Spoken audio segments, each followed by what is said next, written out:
Exploitation Hollywood 1980. Greetings, fellow multiversal adventurers. It's an honor to have you back in this saga that has us all hooked. Official channel statement: this story is 100% epic fiction. So please don't attempt real magic, the results aren't guaranteed and insurance won't cover it. The rights to this masterpiece belong entirely to its brilliant original author.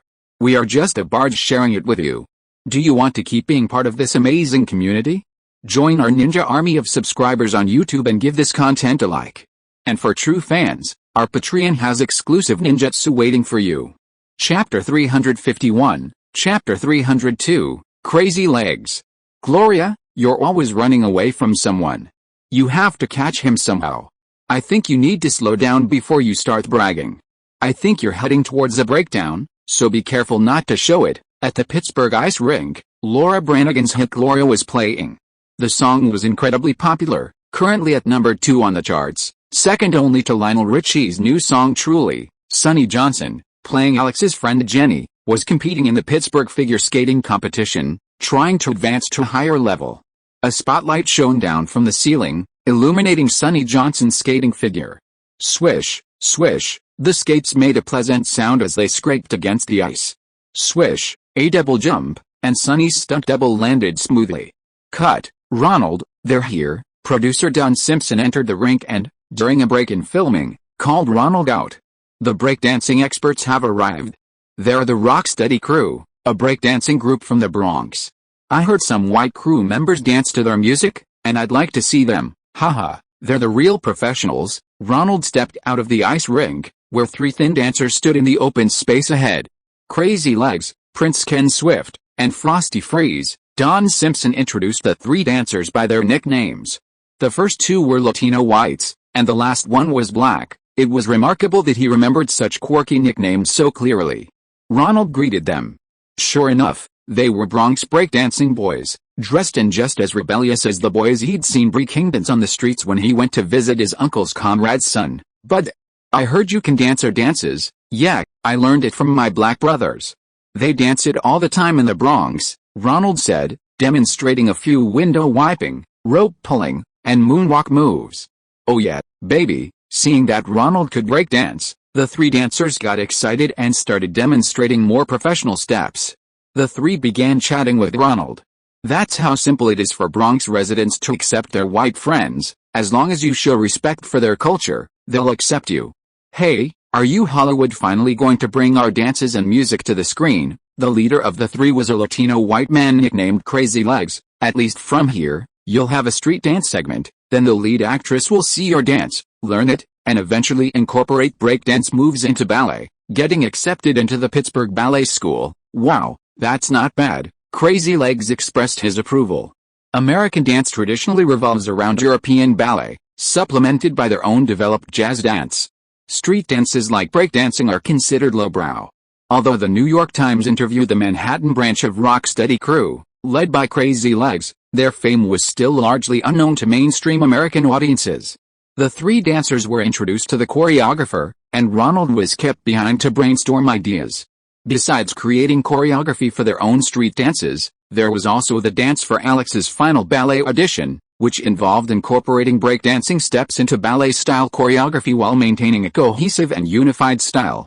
Their own street dances were simple. All 3 were masters, showcasing 2 main types of breakdancing: lock-in, where the entire body's joints are locked, and different parts move independently, creating a robotic effect. Break-in is a dance performed on a smooth surface, using the back, hands, and other body parts as the center for various rotations. It can also involve using both hands and feet to perform gymnastic pummel horse-like movements.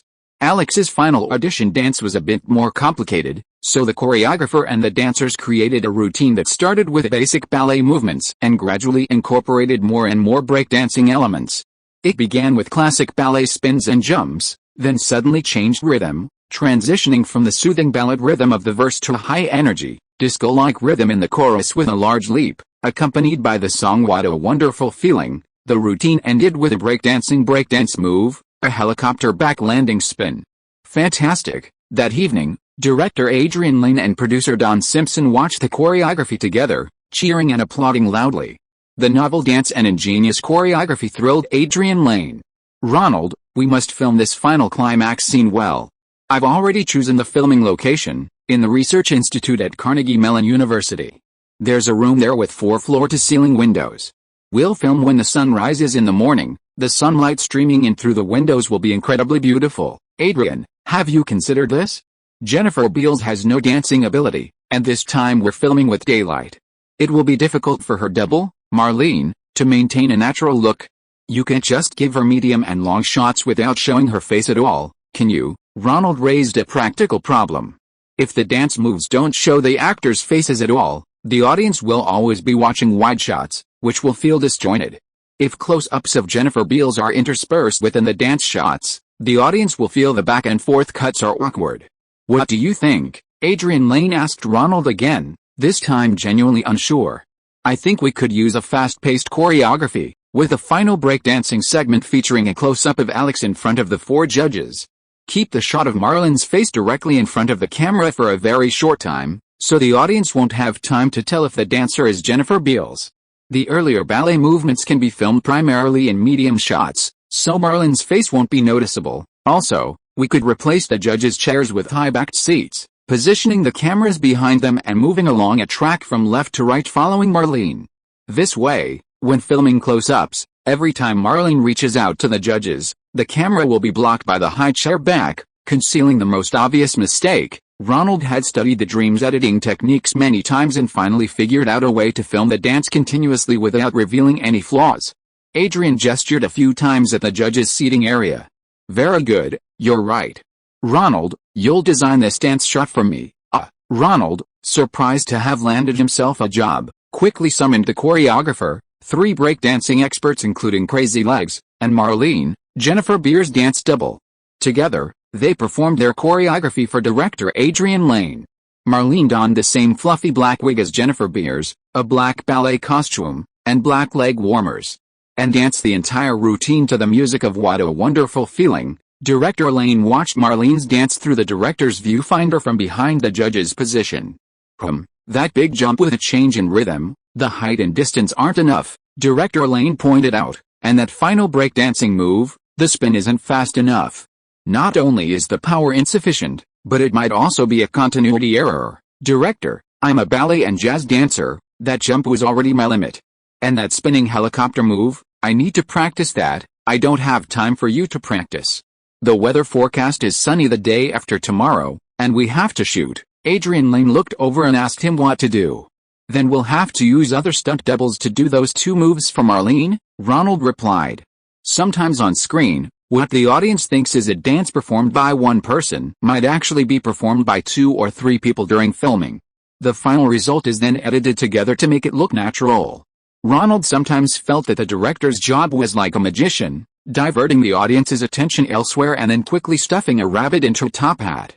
That jump might require a gymnast, and we need to find a high-level one, Ronald said, looking at producer Don Simpson.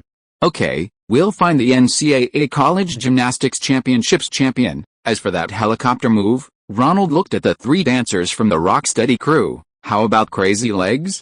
Only you are close to Beals in height. Breakdancers are generally short, 2 of the 3 are short, only Crazy Legs is about the same height as Beals, and dancers are thin, so when they wear ballet costumes and leg warmers, it's hard to tell they're girls. Don't even think about making me play a girl, Crazy Legs protested most vehemently. I'll give you extra pay as a stunt double, and I'll put all 3 of you in the end credits. Don Simpson presented them with a most tempting offer.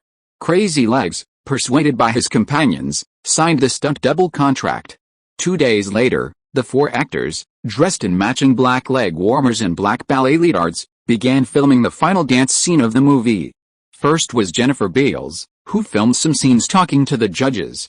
Then came her stunt double, Marlene Jahan, who performed most of the dance moves in Beals' place. The third was Sharon Shapiro, the NCAA National Collegiate Gymnastics Championships 4 individual event champions and all-around champion, who performed a high, graceful jump in Beals' place. Sharon Shapiro, who swept all the women's gymnastics titles that day, was also a strong contender for a spot on the American team at the Los Angeles Olympics the following year. SHXT. This is impossible, you want me to shave my legs, Crazy Legs was yelling in the dressing room.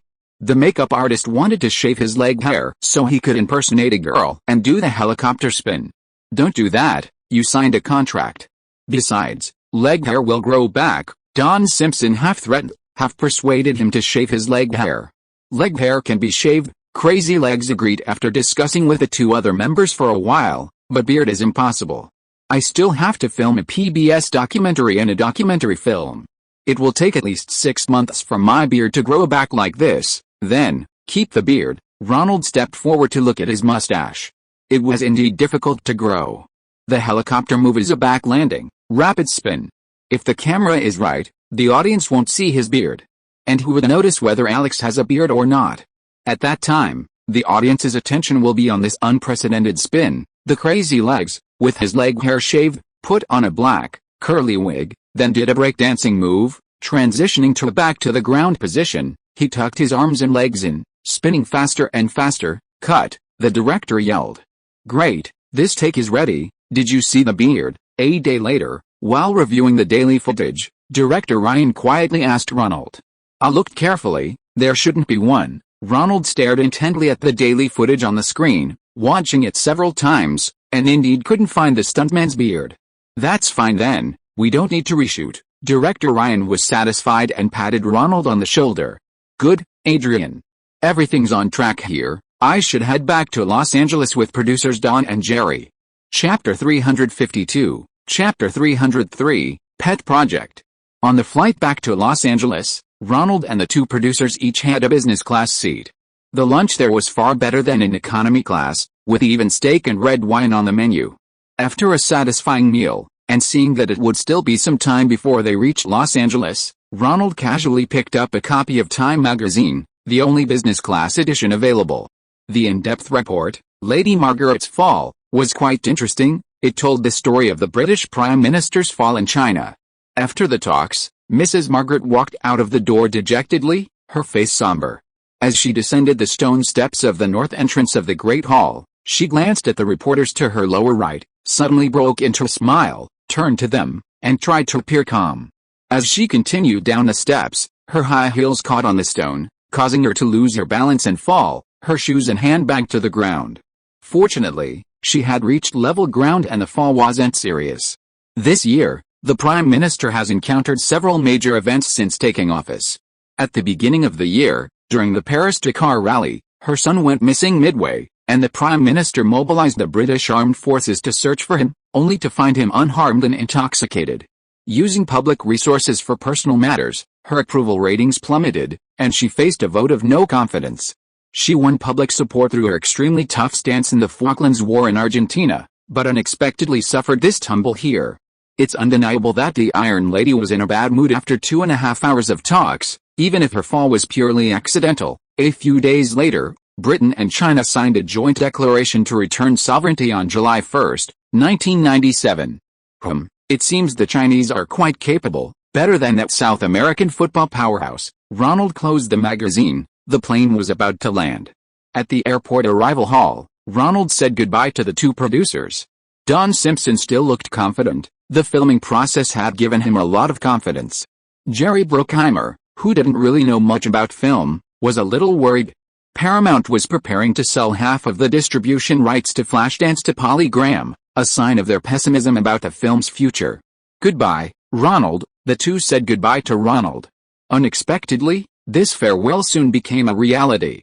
The next day, Don Simpson called Ronald. Paramount's president, Eisner, wanted to see Ronald again to ask him about things related to the filming of Flashdance. Ronald stood waiting outside the president's office at Paramount.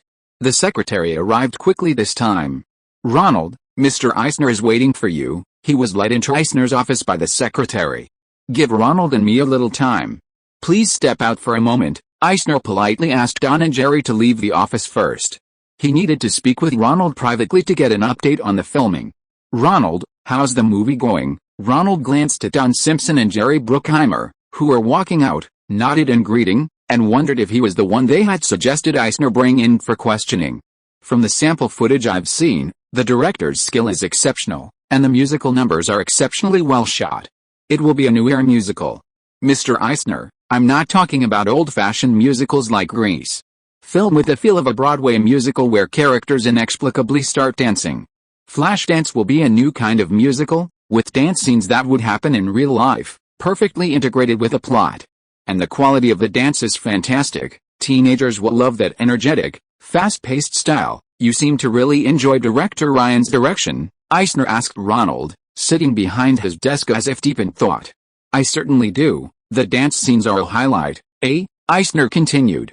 Yes, the plot is actually a bit cliché, and director Adrian Lee knows that too, but the dance scenes are definitely a highlight. Alright, Ronald, I trust your judgment. Please step out for a moment, I need to discuss the distribution contract with Don and the others. Eisner pressed the intercom. Please let Don and Jerry in. Ronald walked towards the door, but just before reaching it, he turned back and suddenly asked, Mr. Eisner, about Footloose. Eisner looked up sharply. Oh, that film has been handed over to a new vice president who's about to take office. She'll be in contact with you. Ronald waited at the door, and sure enough, after a short while, Don Simpson whistled and walked out of Eisner's office with Jerry Bruckheimer. He agreed to sell only 25% of the distribution rights to Polygram's Goober. Less than the originally agreed 50%, which means Eisner is more optimistic about the film's box office prospects than before. Hey, you called me here just to endorse your film to Eisner? You bastard. Ronald laughed and cursed at Don Simpson. Isn't this a good deal? You gain some trust from Eisner. He's quite rude, but he's good to directors with artistic creativity. Maybe he'll invest in your new script. Don Simpson put his arm around Ronald and whispered in his ear. You owe me one, Don. Ronald wasn't going to let him get away with just one sentence.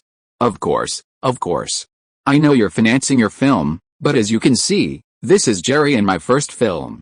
If it's successful next year, we'll have the opportunity to help you produce it. That's more like it. Ronald, Don had no choice. We don't have any powerful resources. This film was actually a pet project of a female vice president at Paramount. She recently left, and that's how we got the production rights. Jerry Bruckheimer and the other two explained to Ronald after they were out of the president's secretary's ear. A pet project refers to a project that a high-ranking executive at a major studio particularly favored, insisting on making it despite opposition from others, and pouring a lot of resources into it. Just like Sinberg at Universal with Spielberg's projects, this former Paramount vice president also loved the script for Flashdance and did a lot of work to push the project forward in the early stages. Why? Ronald was a little confused.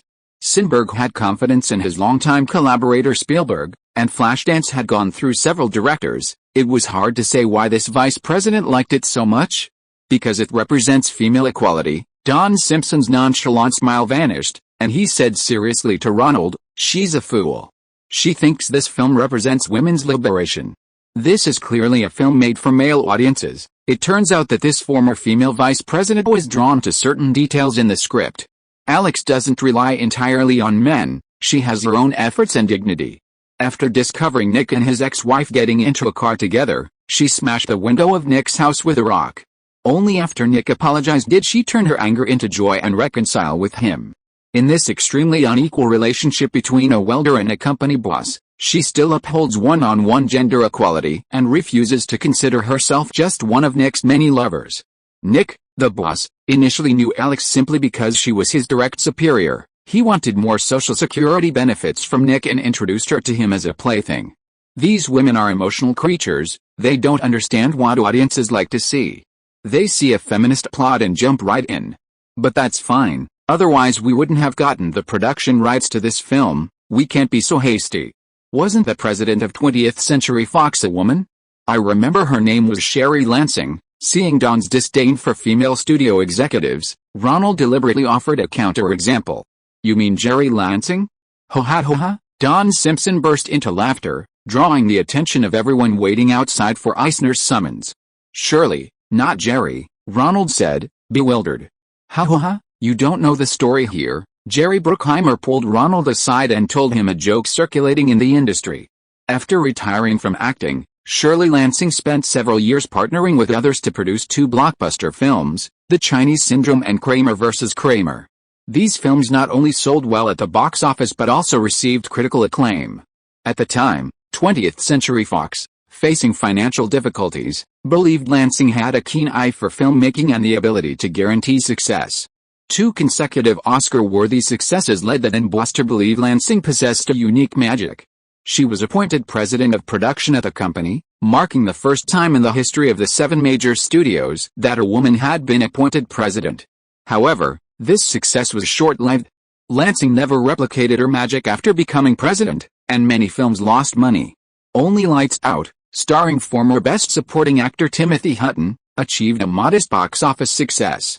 At the beginning of this year, 20th Century Fox's financial situation was dire, so oil tycoon Marvin Davis seized the opportunity to acquire a significant number of shares, taking control of 20th Century Fox and becoming its new owner. On his first day meeting with President Shirley Lansing, the first thing he said to her as she walked into his office was, "I don't want coffee, thank you." Lansing explained to Marvin Davis that she was the Shirley Lansing he was looking for, not his secretary. Marvin blurted out his famous reply, "I think there's some misunderstanding. I'm looking for the company's president, Jerry Lansing." He refused to believe that the president of one of the 7 major studios was a woman. Or perhaps he was just pretending not to believe her, giving Shirley Lansing a hard time. In any case, the story spread quickly, and rumors circulated in the film industry that Shirley Lansing would resign in anger, but she hasn't made a move yet. Ha ha ha, Ronald couldn't help but laugh out loud after hearing this. He immediately stopped laughing, as it wasn't appropriate to joke about the president of 20th Century Fox in Paramount's office. "See you later, Ronald. You don't like Hollywood parties. Next time, I'll take you to a more formal cocktail party." Don Simpson winked at him. The two were in a hurry to prepare a contract to sell a portion of the distribution rights. "See you later," Ronald waved back. "Ronald, I hear them all calling you Ronald." "I am." A tall, thin man approached, wearing large black-rimmed glasses, and introduced himself to Ronald. "No need, Mr. Bogdanovich. You don't need introductions in the film industry." Ronald recognized the man as Peter Bogdanovich, the famous director and boyfriend of the murdered model Dorothy Strathern. "I really liked your film Paper Moon. It was a truly captivating movie." "Ha ha ha," Peter Bogdanovich laughed, pleased to be admired by a younger filmmaker whose debut was a box office smash. "My new film, They All Laugh, has also been released, and I think it's even better than Paper Moon. Have you seen it?" "I haven't seen it yet. Maybe it's because I've been busy on other film sets lately and haven't seen your new work." "It's alright, it's the distributor's problem. This film is only showing in a few places. I'm here today to re-release it."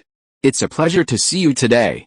How about we find a restaurant for lunch and chat?" Peter Bogdanovich was very enthusiastic and directly invited Ronald to have lunch with him.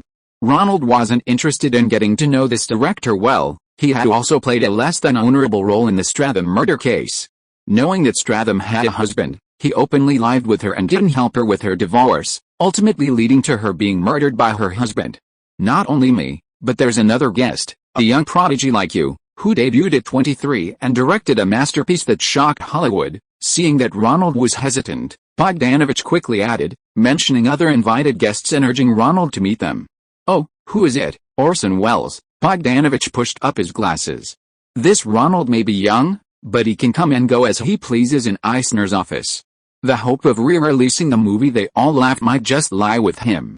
Chapter 353, Chapter 304, The Extraordinary Man Orson Welles. "Hello, Kiki. How are you?" Peter Bogdanovich greeted a small dog. Ronald accepted Bogdanovich's invitation to meet Orson Welles, this Hollywood eccentric. "Don't mess with her, Kiki bites." Sitting in a corner chair in my family's small restaurant was a large, bearded old man. "Orson, this is my friend Ronald Lee. He's also a film director. His fast-paced Richmond High School made $40 million at the box office.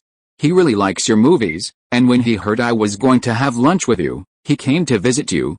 "I've seen that movie. It's a standard B-movie exploitation film." "Hello, Mr. Welles. It's a pleasure to meet you. I didn't expect you to have seen my movies," Ronald said to Orson Welles. "I have a wide range of tastes when it comes to movies. I'll go see them as long as my legs allow." Although Orson Welles was quite old and hadn't made a film in a long time, his former genius was still there, and he could dominate the conversation with just a few words. "I don't have enough money right now, Orson. Once my They All Laughed is re-released and earns enough money, I can reboot your film The Other Side of the Wind," Bogdanovich said to Welles. So Orson Welles still wants to make movies. Ronald couldn't help but feel respect. At nearly 70 years old, He was still working hard to raise funds for his films. You're not making many movies now. Back in the 70s, you made quite a few good ones, Orson Welles began to praise Bogdanovich.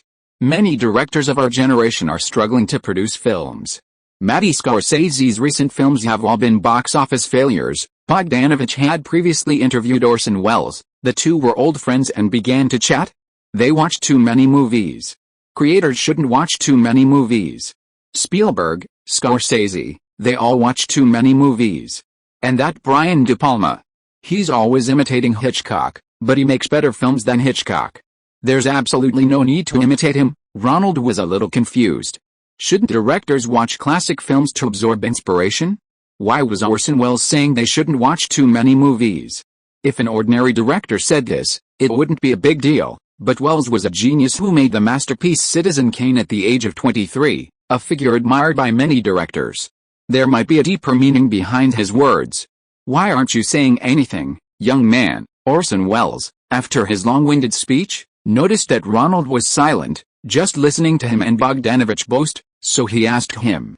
I thought you two were having a very interesting conversation, so I didn't interrupt. Orson Welles winked at Ronald. I often eat at my family's small restaurant. Their seafood salad is quite good. Would you like some, sir? Our seafood salad is no longer available. If it's not available, why is it still on the menu? If it's not available, it shouldn't be on the menu. It's frustrating that I can't order it, Welles complained a bit, unable to eat his favorite seafood. Then I'll have the chicken salad. I don't like the capers in your chicken salad, Bogdanovich said. Could you pick them out? Don't you see how many customers there are right now? You want the kitchen to pick out capers for you when they're so busy, Orson Welles exclaimed in surprise. Whatever, do you have crab salad? If so, I'll have some. Ronald decided to take Welles's advice and order something else. With the kitchen so busy, it wouldn't be right for Bogdanovich to make such a request. The chef might add something to it. A wise choice, Orson Welles complimented. You seem rather quiet. Listening is a very important directing skill, one I lack. He's an admirer of yours. He really likes your films. Don't frighten him, Orson. Bogdanovich proudly introduced Ronald as his fan. Oh, you're so young? You've seen my films too? Yes, I studied film at NYU for 2 years, and there was a course on classic film analysis. Sometimes CBS's evening drama slot would show your films. Mr. Welles, Orson is a genius. His Citizen Kane is a timeless classic. I think it should be ranked #1 in Hollywood film history. Orson Welles laughed heartily at the praise for his film, even after many years. Which of Orson's films do you like, Ronald? Bogdanovich turned to Ronald and asked. I actually prefer Touch of Evil. Oh, the long takes in that film are excellent. Film students today should study them. Bogdanovich then launched into his own opinion.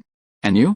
Which part of Touch of the Wild do you like best? Orson Welles seemed more interested in Ronald and began to ask him proactively. I like the beginning, but that long take still confuses me. I don't know how it was filmed, and I've always wanted to ask you in person, Mr. Welles. That long take was filmed by Orson in one night, and the last take was completed before dawn. Can't you see? It's actually just the camera movement and the actor's coordination. Keeping the car and the bomb in the center of the frame. I'm talking about that long take in the hotel, Mr. Bogdanovich, Ronald suddenly interjected. Ho ha ho ha. Few people can tell that it's a long take. The Universal producers cut a roll of film in the middle, making it look like it was filmed in 2 parts. It's actually one complete shot. Orson Welles was very pleased.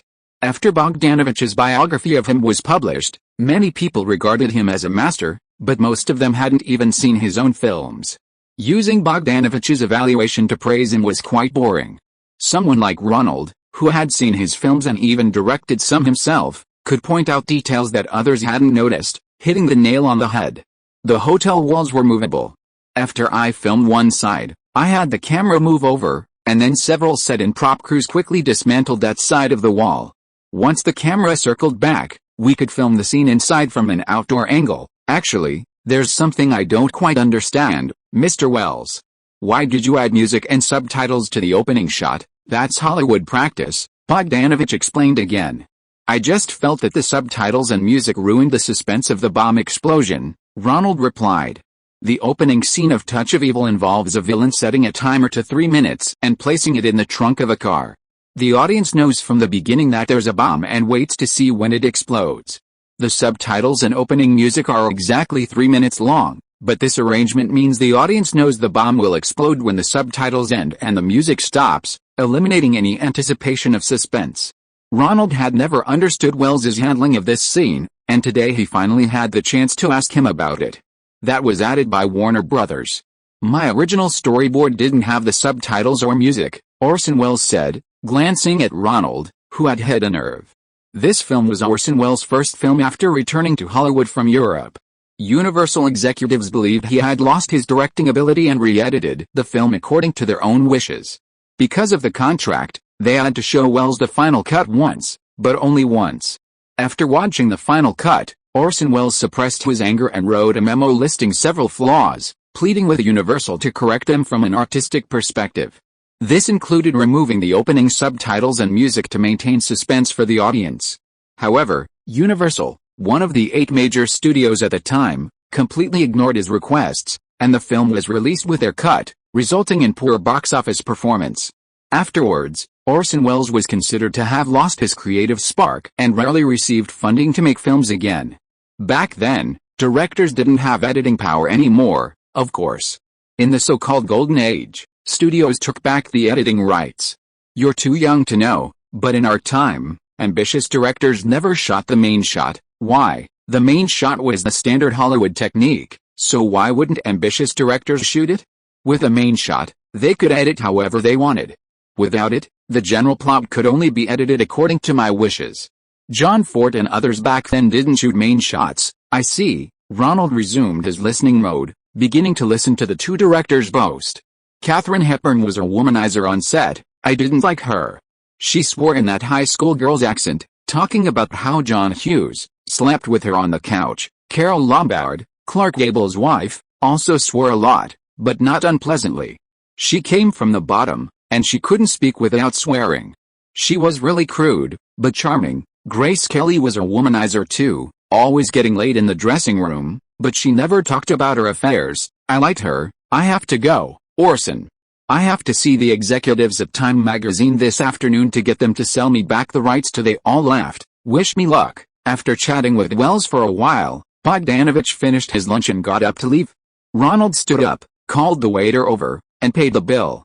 Orson Welles looked rather poor, and Bogdanovich was also raising money to reissue his girlfriend's posthumous works. Perhaps he should foot the bill. Maybe that was why Bogdanovich brought him along. Ronald, my knee is starting to hurt again. Can you take me home? Orson Welles suddenly said to Ronald. No problem. I'll drive to the door, Ronald replied. You don't like Bogdanovich? Sitting in the back seat, Orson Welles suddenly asked Ronald. Not really. I just don't understand his private life, Ronald replied. You have a moral compass? You think Peter is morally corrupt? No, I don't condemn him. It's just that Stratton is still married, and since Peter is living with her, he should help her resolve this matter, Ronald stated his opinion. That's just the kind of person Peter is, strict with others, but more relaxed with himself, Orson Welles said. His ex-wife was an art director, and Polly Pratt was the biggest contributor behind the success of many of Peter's early films. But he left Polly for Sybil Shepherd, the lead actress in one of his films. Of course, I don't blame him. Sybil was a stunner, and anyone would be captivated by her. My film isn't finished yet, and I need Peter to secure funding. So I can't say too much bad about him. Ha ha ha, you should relax a bit. An artist's emotions are the greatest advantage. The good actors I know aren't very bright. They become good actors because of their abundant emotions. Artists aren't a group bound by public morality. You can't direct a good film without strong emotions to express. Finding beautiful women is the source of creativity. When I was filming Shanghai Women, Rita Hayworth, said she still loved me, and I immediately got a motivation to make the best film of Rita's career. Perhaps it's my family background. I want a complete family life, Ronald briefly mentioned himself. The car arrived at Orson Welles' house. He had lived for a long time in Peter Bogdanovich's villa. This new home was a small house he bought with money he saved from appearing as a guest on talk shows. Ronald, come here for a second, give me a hand. Ronald helped Orson Welles into the house. These are the editing suggestions I wrote for Universal back then, 24 in total. Welles found a photocopy in his study and handed it to Ronald. If You ever have the opportunity to re-edit My Touch of Evil? This is a reference? Ronald bowed and took it. It was Orson Welles' handwriting. He had only read it once and then written so many suggestions. Ronald was amazed by this mastery and genius of his own film. Talk to me. I haven't seen such an interesting young man as you in a long time. Seeing Ronald put away the photocopy, Orson Welles didn't bring up the matter again. Why do you think directors shouldn't watch too many movies? Ronald asked, recalling his assessment. Directing has a learning and a creative phase. Actually, a smart person can learn all the technical aspects of directing in a week. Ronald nodded in agreement, recalling his own experience. If you constantly watch other people's films, you'll be influenced by them, and you'll never have your own way of expressing yourself. When I was filming Citizen Kane, my cinematographer was very happy because I didn't know anything, so the shots were very free. Unbound by Hollywood cliches. Chapter 354, Chapter 355, Helen arrives. Ronald returned to his apartment and looked at Orson Welles' manuscript. It wasn't a complete manuscript, it seemed to be just a rough draft. Ronald understood some parts, such as Welles's desire to remove the opening credits. Others were incomprehensible. Welles mentioned that a close-up of a villain used the wrong focus, distorting his face, but wasn't that how villains were supposed to look? Ronald put the manuscript in a drawer. The hope of re-editing Touch of Evil was slim. Even Universal might not have kept the original negatives of a 1950s film. He ignored this old gossip and went to bed early. His girlfriend, Helen Slater, was arriving in Los Angeles the next day. Helen, Ronald called out at the gate. Helen Slater, wearing a white beanie and ordinary jeans, emerged from the plane carrying a handbag. Ronnie, the two embraced. Your accent has changed, now you speak like an old Hollywood leading lady. Ronald helped Helen with her luggage and walked to the car Nisita had lent him. Really? Looks like my Shakespearean drama training is working. My diction teacher said my accent sounds like Katharine Hepburn's. Helen was quite pleased with herself. I think you sound more like another Hepburn, Audrey Hepburn. Ronald remembered the gossip Orson Welles had told about Katharine Hepburn and didn't want Helen to be compared to her. I don't look like her anymore. Look, Tada. She suddenly took off her hat, and a cascade of long blonde hair fell down. You've become Superwoman. Ronald hugged Helen and spun her around. It was a sudden surprise. Helen's eyes were predominantly blue, and while her dark brown hair wasn't very noticeable before, now that she had dyed it blonde, it paired perfectly with her blue eyes, making her incredibly captivating. The two hadn't seen each other for a long time, and Ronald couldn't wait to drive back to the apartment. As soon as he closed the door, he started kissing her. I talked for a long time with Christopher Reeve, who plays Superman, about his experience playing comic book superheroes. He's not making a cameo in Supergirl anymore, and he specifically called through the same agent to apologize. Later, we arranged to talk in person. After a long while, Helen gently touched Ronald's calf with her toes. The two were chatting in bed. Really? What did he say? Ronald's hand slowly slid across Helen's smooth arm. Ahem. Helen cleared her throat, adopting Superman's typical tone. Superheroes are every American's dream, so the character's importance surpasses the plot. What's it like when Supergirl and Superman meet? Ronald asked. Yeah, it's good. Reeve is a really nice guy. He told me a lot of acting tips. But he doesn't seem too happy. The script for Superman 3 has changed a lot, and he's a bit reluctant to act in it. Is he as handsome as he is on screen? Pretty much. You actually look a bit like him in height and appearance. Why do you ask? Are you jealous? Ha ha ha. Ronald kissed Helen's lips. After a while, Helen turned over and leaned against Ronald's chest. Ronnie, he said, there's something really scary about playing a superhero. If your movie is a success, then it's hard for the audience to accept you playing another role. This kind of success is good for actors, but it's also a huge constraint. I don't think so. Being Supergirl, the first female superhero in Hollywood history, isn't that cool? You really think so? This time I'm signing a 3-film contract with the Warner Bros. You're so beautiful, Helen. Ronald looked at the blonde beauty who was so different from before. His mind was completely drawn to her blue eyes. He didn't pay attention to what Helen was saying, and hugged her tighter.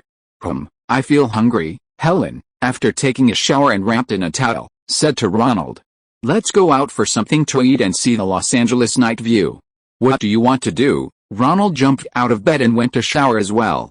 From the bathroom, Ronald called out to the outside, how about we go see a movie? Sure, It's Stallone's new movie First Blood. I haven't seen it yet. The two ate some Perry's Pizza in Los Angeles and then went to see the first showing of First Blood that night.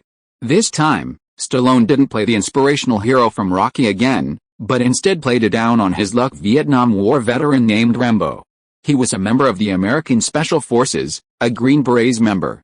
Years after returning to his hometown, he still wore a green M65 trench coat, jeans, and sneakers.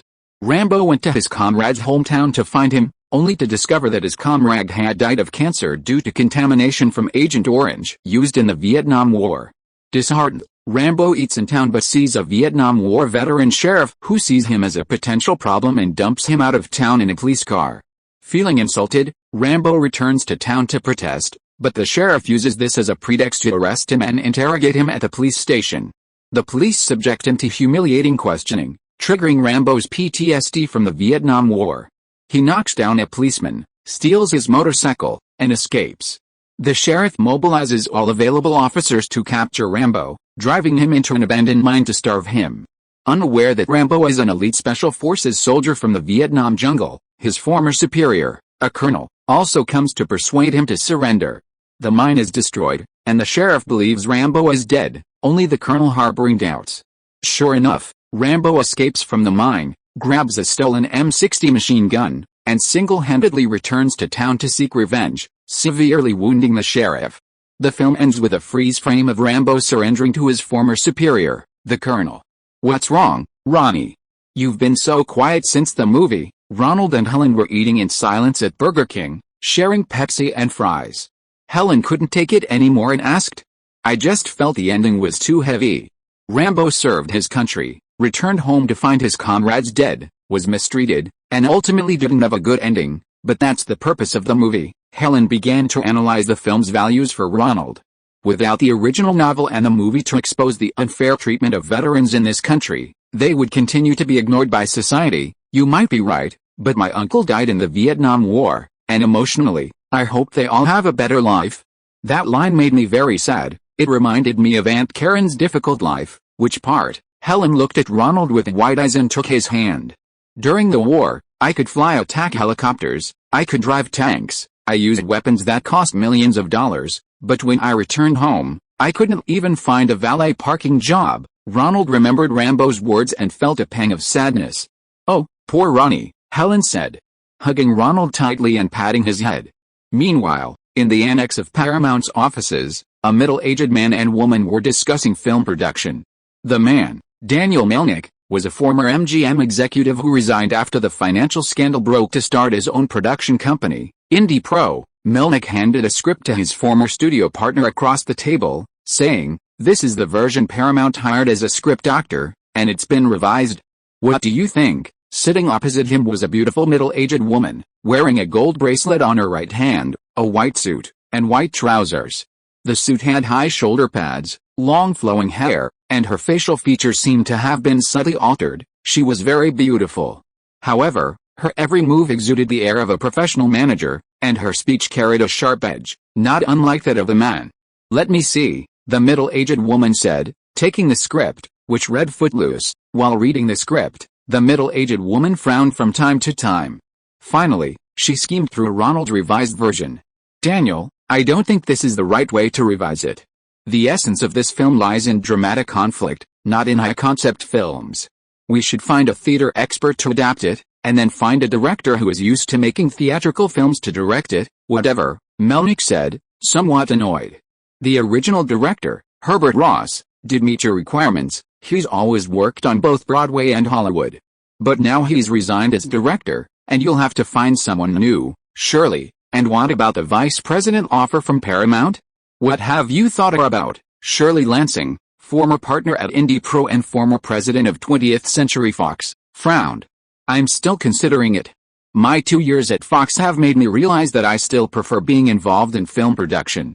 Sitting in an office and playing politics isn't what I enjoy most. Whatever your final decision, I support you, just like I supported you when you became president of 20th Century Fox," Melnick said to Lansing.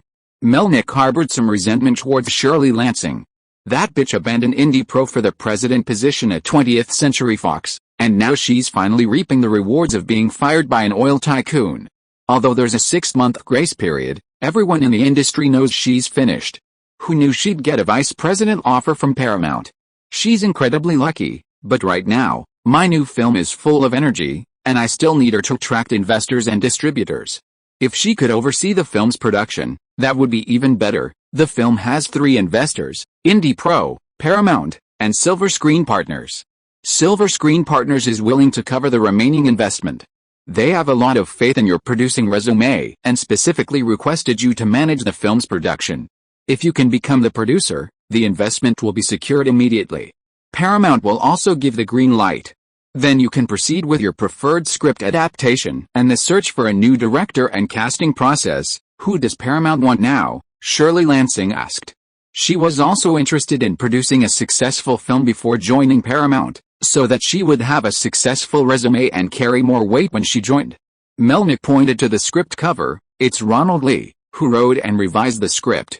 The director of fast-paced Richmond High School. Oh, it's him.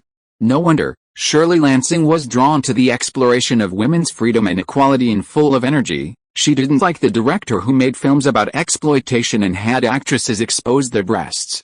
If you agree to take the project, meet with him. If you have other candidates, let me know as soon as possible. I've already invested a lot in pre-production for this film, and I hope it can start filming soon. Chapter 355, Chapter 306, Ideological Differences. Viewers, we've interrupted our scheduled program to bring you breaking news from the Civil Alliance. Ronald gestured for Helen to turn down the TV volume. He was on the phone with his agent, Nisida. How did Shirley Lansing get involved with a Full of Energy crew? Isn't she the president of 20th Century Fox? No, Ronald. Lansing has left Fox. Full of Energy producer Melnick is her longtime collaborator. The two of them produced a series of blockbuster films. Now there's a rumor in Hollywood that Lansing will return to an independent production company, so the decision is now in her hands. Ronald became interested. What are we mainly going to talk about when we meet with her? There are currently 3 production companies for Full of Energy. Paramount is mainly responsible for distribution and has a small investment. Lansing and Melnick's company was the original production initiator, responsible for the artistic aspects. The largest investor is Silver Screen Partners, a Wall Street investment fund. They only provide the money and have priority in receiving returns. This Wall Street fund only provides the money, regardless of how the film is made. Paramount is mainly responsible for distribution, and Lansing is now the producer, deciding who to hire as the director. Ronald summarized. That's about it. So she's meeting with you to discuss your revised script and what kind of film you'd make if you were to direct it. Great. I'll prepare some storyboards of the important scenes I've drawn and show them to her during the meeting. What kind of person is she? What should I be aware of? Hollywood legend says Shirley Lansing understands art. She has her own set of standards for evaluating scripts, so just be honest. Of course, she'll also meet with other potential directors besides you. Herbert Ross was originally Melnick's preferred choice, but he went on to make other films because it took too long. Your strength lies in understanding the mindset of teenage audiences and having a successful teen film is a guarantee. Your weakness is that you haven't directed a drama with 2 main characters before. The two had already discussed how to meet with Shirley Lansing, explain Ronald's directorial vision, and his ideas for the final film. Honey, are you going to be a full-body director? As soon as they hung up, Helen rushed over, hugged Ronald's neck, and asked softly. I'm just one of the candidates. It also depends on Shirley Lansing's opinion. But it's true, this is the closest I've been to directing since Fast Tempo. I wish we could make a movie together sometime. You direct, and I'll star. Acting takes a really long time. I'm going to Britain after Christmas to work out. I heard from Reeve that he's been working out for over 4 months to prepare for the Superman role, and I guess it'll take about the same amount of time. You still have 3 Supergirl movies on your contract. I won't have a chance to direct your new movie until you've finished those 3, Ronald replied. Want another slice of pizza? Ronnie, don't you know that the thing actresses fear most is gaining weight? I've probably gained more than a pound in the last 2 days. At this rate, I'm going to become a fat girl. Helen playfully hit Ronald. You're going to the gym anyway, to build muscle. It's okay to eat a little more now. I was a wrestler in high school, and you have to eat a lot to build muscle. As long as you keep up with the exercise, then I'll just have half a piece. It's so delicious. Helen tore off a small piece and put it in her mouth. Oh, shxt, I shouldn't have indulged myself, Why is the Soviet Union flying its flag at half-mast? Ronald asked, pointing to the news on TV. It seems they just said their General Secretary Leonard passed away. Helen stood up, turned up the TV volume, and went into the bathroom. She came out a while later, her face a little flushed. Drink some water, you seem a little hot. Ronald handed Helen a glass of water. His attention was still on the TV. The ABC presenter was broadcasting breaking news from the Union. On November 10th, the ice hockey game that was supposed to be broadcast was cancelled and replaced with a Leningrad Ballet's Swan Lake. Angola also did not receive a congratulatory telegram from the Union's top leader on Independence Day. The next day, at 11 a.m. Moscow time, Igor Kirillov, an announcer for Moscow television, officially broadcast the news of Leonard's death, and images of the Kremlin lowering its flag to half-mast in mourning appeared. This leader, who had held the highest position of power in America's biggest rival for 18 years, had officially exited the stage of history. Ronnie, didn't you want to exercise? Helen sat on Ronald's lap again. Am I beautiful? Of course, you're the most beautiful girl in the world. Ronald, feeling Helen's slender yet curvaceous figure, picked her up and carried her into the bedroom. We've invited former Secretary of State Dr. Kissen and Haig to give their assessments of the international situation. The ABC television presenter was still receiving calls from guests, discussing the impact of Leonard's death on the international situation, especially bilateral arms control. Ms. Lansing, hello. A few days later, Ronald and his agent, Nisida, came to meet Shirley Lansing, the energetic and now most powerful producer. Please sit down. Shirley Lansing was very efficient. After exchanging pleasantries, she asked Ronald to explain his directorial vision. What kind of film do you want to make? These are some storyboards I've drawn. Ronald took out several sketches from his sketchbook and handed them to Lansing. I want to talk about the American dream of small-town youth. Ronald pointed to a tractor duel scene in the drawings. It's like NASCAR racing in the minds of small-town youth. They can only drive their father's tractor, their mother's pickup truck, or an SUV. Being able to use a tractor to have a chicken duel and drive a nasty kid into a sewer is like a city boy seeing Han Solo fly the Millennium Falcon on an interstellar journey. To explain further, Ronald also referenced a few Star Wars references. This is the final dance scene. We've combined some old-fashioned musical group dance styles with the latest dance trends. This combination is exactly the most popular dance in the minds of small-town youth. Shirley Lansing listened attentively, occasionally interrupting Ronald to ask about details. In general, my idea is to make this film a high-concept, new type of musical for small-town youth. A city youth comes to a small town, and together with his friends, overthrows a conservative dance ban, gaining the understanding of both generations. This is an old story form, and I want to add new meaning to it. The overall tone of the story will be retro, but the camera work will be realistic. This way, it can resonate with small-town youth. And in recent years, urban teenagers have rarely seen realistic youth films that truly reflect small-town life. A big city youth coming to a small town and leading the people there towards freedom is a story that they can really relate to. What do you think of the story of the female lead, Ariel? Lansing asked, noticing that Ronald hadn't discussed the female characters' stories. I think she's a very good introduction, leading into the story.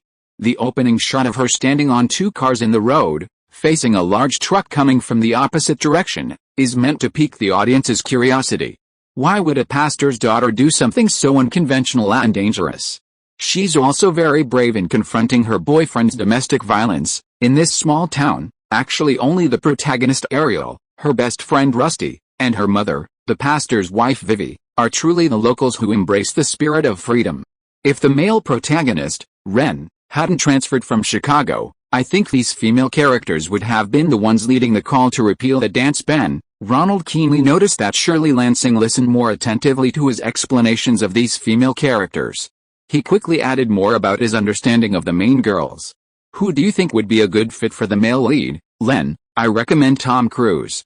He had a supporting role in Coppola's new film Outdoor Boys, and then starred in Warner Brothers' Risky Business, which is also a story about a teenage man coming of age. I know him.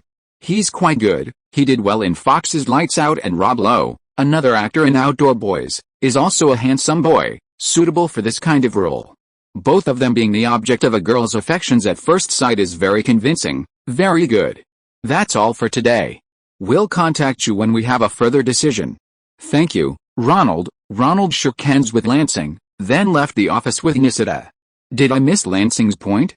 I felt like she was more focused on the female lead, Ariel's, story development, Ronald asked Nisida, somewhat frustrated, as they left the office. Not necessarily. I heard that's Lansing's style. I'll go back and ask Paula Wagner. She dealt with Lansing during Lights Out, Nisida replied as she backed the car out of the parking lot. This Silver Screen Partners, they invested the majority of the money, why aren't they involved? Ronald was a little confused because he hadn't met the largest investor. The fund's founder, Roland W. Bates, was originally a securities fund manager on Wall Street. I heard that the fund he started had a total of $80 million, originally intended to solve HBO's lack of content. The movies they invested in all had their television broadcasting rights secured by HBO, allowing them to recoup half of their investment. Later, Eisner invited them to invest in Paramount's new films. They knew nothing about film production, but they trusted their judgment because Paramount had been producing a string of blockbuster movies in recent years. Oh, I wish I had an investor like that who only invests money and doesn't care about art. Ronald thought of his Night of the Comet project, but he was just missing one or two investors who absolutely trusted him. Unfortunately, her high school best friend, Douglas Jr., didn't have that much pocket money. Meanwhile, Melnick was also discussing the project's progress with Shirley Lansing. Say, Shirley, you've met both candidates. What do you think? Ronald Lee's story is a bit bland, not the kind of dramatic film where acting is the deciding factor. However, his casting is excellent. His agent happens to be the same agent as Tom Cruise, the lead actor I'm eyeing. As for Michael Cimino, his synopsis has more dramatic conflict, and the story is more realistic and darker. Audiences will like the protagonist, Len. His directing skills have been proven by an Oscar for Best Director, and now his price is very reasonable. We just need to keep a close eye on the budget. We can sign him a contract where if the budget exceeds $7.5 million, or if the filming is 3 days behind schedule, we can fire him. If he saves on the budget and finishes filming ahead of schedule, we'll reward him. As for Ronald, we can invite him to participate in the screenwriting work and give him screenwriting credit. Cimino isn't good at turning stories into concrete scripts and storyboards, which is Ronald's strength. He's very good at structuring stories. Great, it's time to put your charm on the line. Ronald will agree, right? I hope to see the project start soon. Chapter 356, Chapter 307, Shut Up. Fatty. Tom, how's filming going? Ronald walked into the CAA office where Tom Cruise and his two agents, Nisida and Wagner, were. Tom had just finished filming Crazy Boys, and the baby fat he gained for the role was still there. If he were to film Full of Energy, he would have to lose that extra weight. Everything's great, except the scenes by the lake in Highland Park in Chicago were a bit cold. I had to put on a pensive expression while filming, and I was almost shivering from the cold. That's how acting is. Sometimes when filming summer scenes in winter, you have to splash water on your face to simulate sweat. Tom is very dedicated. Paula Wagner was very satisfied with Cruise's performance. The group chatted about their experiences since parting ways on The Outcasts, when Paula Wagner suddenly asked Ronald, is Full of Energy a good role for Tom? According to my script, it's actually similar to Good Boys in Disguise, which Tom just starred in. It's also a story about teenagers growing up and taking responsibility. There's even a solo dance scene with Tom. Girls will go crazy for him. Oh, right. Tom Cruise seemed intrigued by Ronald's description. However, Shirley Lansing doesn't seem very interested in my ideas. If she casts someone else, it might be a different story. Why? Does she not like you? But you just filmed Fast and Furious. She has no reason not to trust your abilities, Paula Wagner said in surprise. Ms. Lansing prefers films with strong dramatic elements, Nisida interjected. Yes, last time she used Timothy Hutton and Tom in Teens in the Sky, the box office was only mediocre. With a budget of over $13 million, it didn't even reach the box office of Ronald's Fast and Furious. She must still be wary of high-concept scripts. Paula was determined to secure more good roles for Tom. She could tell Tom wanted to work with Ronald, and if the script was right, they might even create a box office miracle. When Ms. Lansing asked me about the male lead, my first choice was Tom. If I end up getting the director's job, for the March-April release next year, the group discussed their strategy for meeting Shirley Lansing again. How does it feel to be a lead actor, Tom? Ronald asked about Cruise's experience. Crazy Boys was Tom Cruise's first time as a lead actor. The pay is much higher than Coppola's The Outcasts. Tom laughed happily. Ha, what did you do with all that money in your account? Ronald understood the feeling of receiving a check for over $100,000 for the first time. I paid off one of my sister's college tuition and bought another sister a car for her commute. Oh, you're really good to your family. What have you bought for yourself? I haven't bought anything. Paula takes good care of me. I don't need anything. The two agents then excused themselves to attend to other matters. Tom Cruise suddenly approached Ronald mysteriously and said to him, I met a girl on set. She's 3 years older than me, and we're dating. She's mature, she's nice. Oh, yeah. Congratulations. Who's the lucky girl? It's the lead actress, Rebecca De Mornay. Maybe I'm the lucky one. Ronald knew this woman. She had auditioned for fast-paced Richmond High School. Did she have a supporting role in Coppola's old-time buddy? Yes, that's what's bothering me too. Rebecca and Stanton, the supporting actor in that movie, are dating, but that old man is 30 years older than her. I suspect she was blackmailed by Stanton to get that supporting role and had no choice but to give in. Ronald scratched his head. He had no idea how to handle this kind of situation. Unlike cheating on a married person, America takes relationships in stride. Sleeping together one night and getting engaged can both be considered dating. But since the man is 30 years older than the woman, Cruise's theory is quite plausible. Well, best of luck to Tom for true love. Besides, since De Mornay is older and more mature than Tom, it's hard to say who's in control in this relationship. I think you two are truly in love, and I wish you happiness. You know, Ronald, I grew up in a Catholic family, and their kind of relationship is immoral. What Rebecca and I are doing isn't a biblical sin. We're not committing adultery. No, they're not married. Right, you're right. Does Paula know about this? Ronald asked Tom. As long as the agent knows, it's not a big problem, which means Wagner doesn't see it as a threat to Tom Cruise's career. I haven't told her, but she's seen Rebecca come to my trailer several times. She hasn't said anything. Well, congratulations then. I guess it's a kind of blessed relationship. Oh, yep.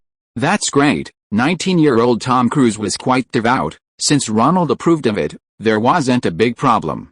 A few days later, Ronald received a summons from Shirley Lansing, and this time he and Nisita came to her office together. What's he doing here? Ronald saw a familiar face in the waiting area. It was Michael Cimino, the bumbling director who had said Ronald had no talent for directing years ago. Lansing might have his eye on him for the role, Nisita whispered to Ronald. We haven't heard anything about it. Don't get angry, Ronnie. Nisita knew there was a grudge between the two and reminded him. Ronald, this is director Michael Cimino. I don't need to introduce him, right? Michael, this is Ronald Lee, the director and screenwriter of Fast Pace. Ronald quickly shook hands with Lansing, then they sat down separately. He was a little suspicious. Was Lansing trying to exploit his conflict with Cimino to drive down the price? I've decided to have Cimino direct this project. Shirley Lansing got straight to the point. Ronald was a bit confused. If Cimino was going to direct, why call him here? Just to hear bad news? Lansing probably wasn't that free. Thank you for calling me here and telling me the final result. Ronald stood up to leave. No, Ronald, I also want to offer you a screenwriting job to continue refining the script. Shirley Lansing felt good and gestured for Ronald to sit down. Don't get angry right now, Nisita whispered from behind. My answer is no, Ronald replied curtly. Don't rush to refuse, listen to my conditions. Although there's no directing job, you can be credited as a screenwriter, and we'll create opportunities for you to observe the production. Michael, an Oscar-winning director, has also agreed. Calm down, Nisita deeply regretted coming today. Lansing clearly didn't understand the situation. She admired Cimino's directing ability and liked directors who could create drama. But Ronald's debut only grossed $40 million. Even if his directing skills were inferior to Cimino's, how could a young man possibly respect a bum director who had ruined United Artists, especially since the two had past grudge? Oh? Which parts of the script do you intend for me to revise? Which parts did the Oscar-winning director disagree with? Ronald smiled mockingly at the fat Cimino. Cimino was still as plump as ever. It seemed the immense public pressure of ruining United Artists hadn't caused him much insomnia. The overall tone of the film isn't realistic enough. I want to see a real southern town. This conservative pastor who forbids the whole town from dancing won't suddenly repent in the end and stop the people from burning the novels. I want to add some realistic, darker elements. This is a great story. It shouldn't be made into a musical and a battle between tractors that stimulate teenage hormones, urban and rural, progressive and conservative, male and female, all these contradictions intertwined. I knew this would be a great film. The tone should be the unique oppression of the small town, and the ultimate liberation. We need to invite some excellent actors to join, like Bobby Mell, to play the pastor and his wife. My answer is no. Ronald's refusal was still firm. Ronald, can you tell me why? Shirley Lansing looked at Ronald, somewhat surprised. I don't like this story. Hey, do you know what a good story is? Michael Cimino got angry instead. What you wrote is just jokes, not a story. I really don't know how you could write such a script that's good for nothing but stimulating hormones. It's all the kind of exploitative film. A truly great film isn't one that only caters to the audience's senses. It needs dramatic conflict that penetrates the human heart. Shut up, fatso, Ronald blurted out, pointing at Cimino and taking 2 steps forward. Cimino, intimidated by Ronald's imposing figure, stopped speaking. Shirley Lansing, equally surprised by the turn of events, glanced at their body language and seemed to sense something amiss. Nisida could only cover her face with her hands, hoping the argument would stop. Don't slander my script. If you don't like it, you can write your own, Ronald said, lowering his arm.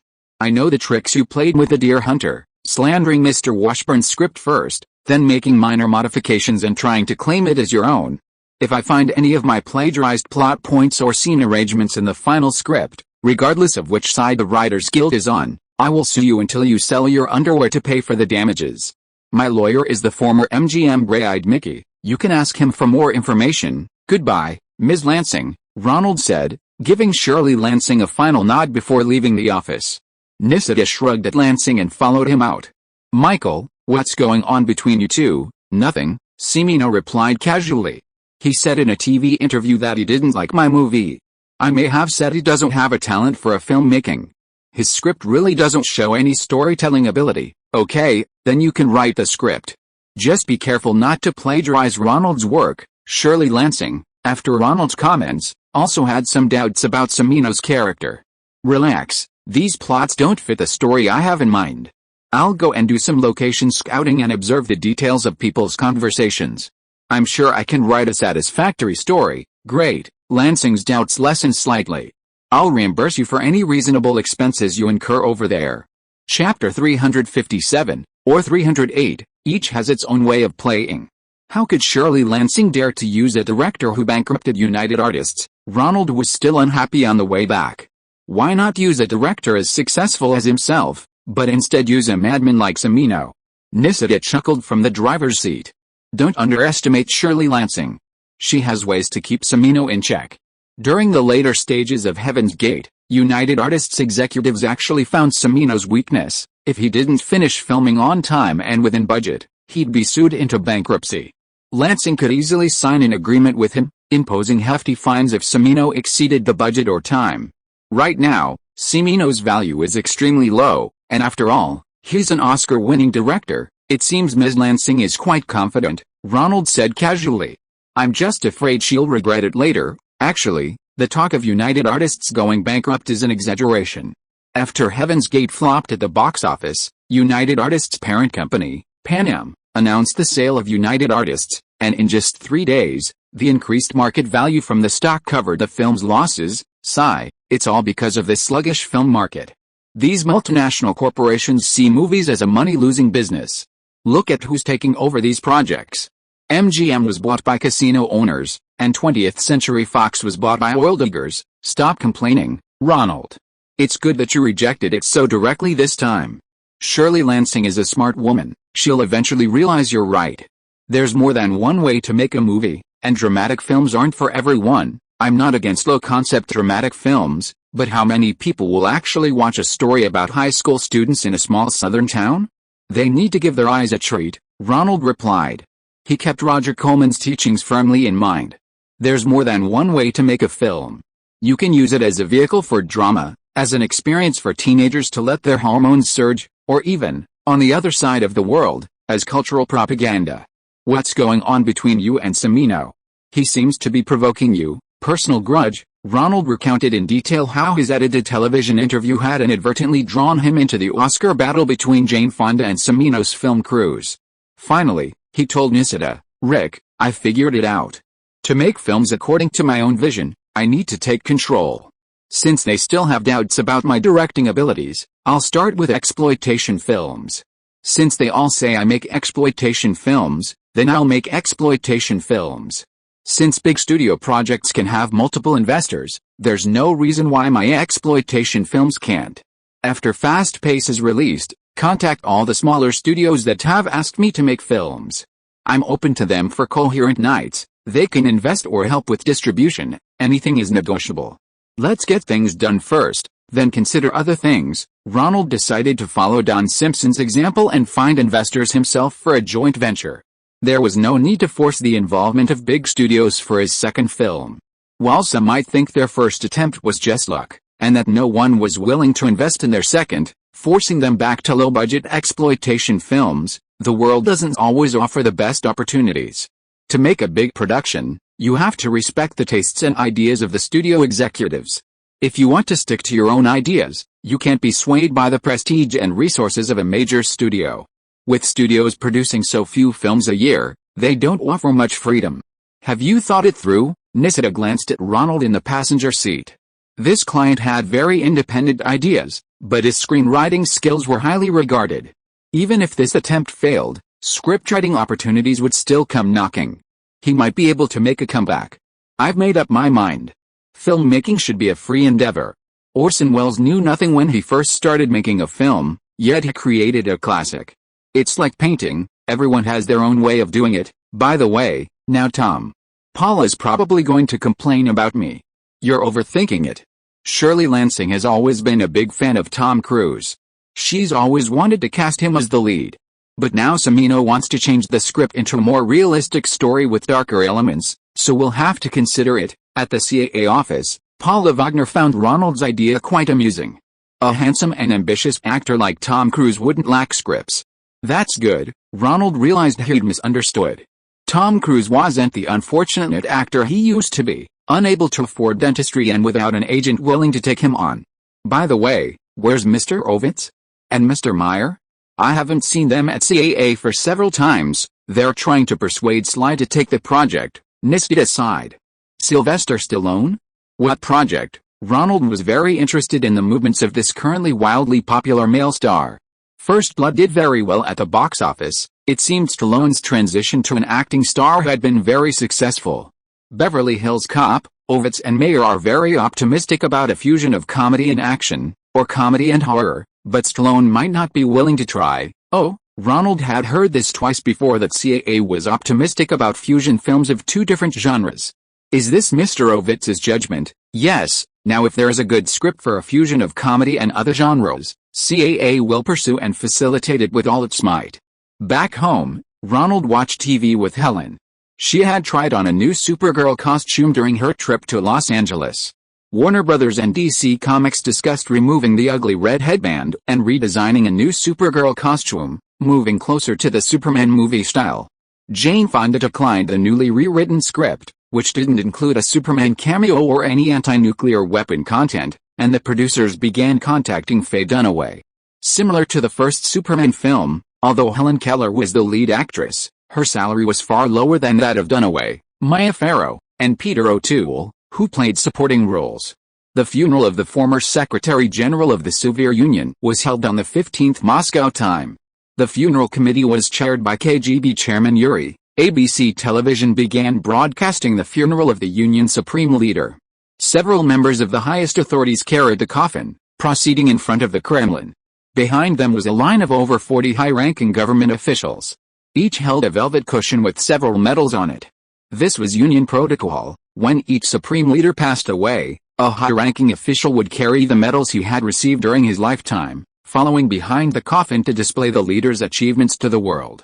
However, Leonard had so many medals that over 40 high-ranking officials followed behind, each carrying a velvet tray stuffed with several medals.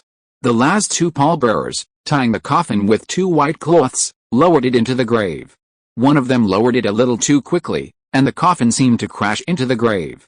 Then, the wives of the leaders and their high-ranking husbands began throwing white flowers into the grave.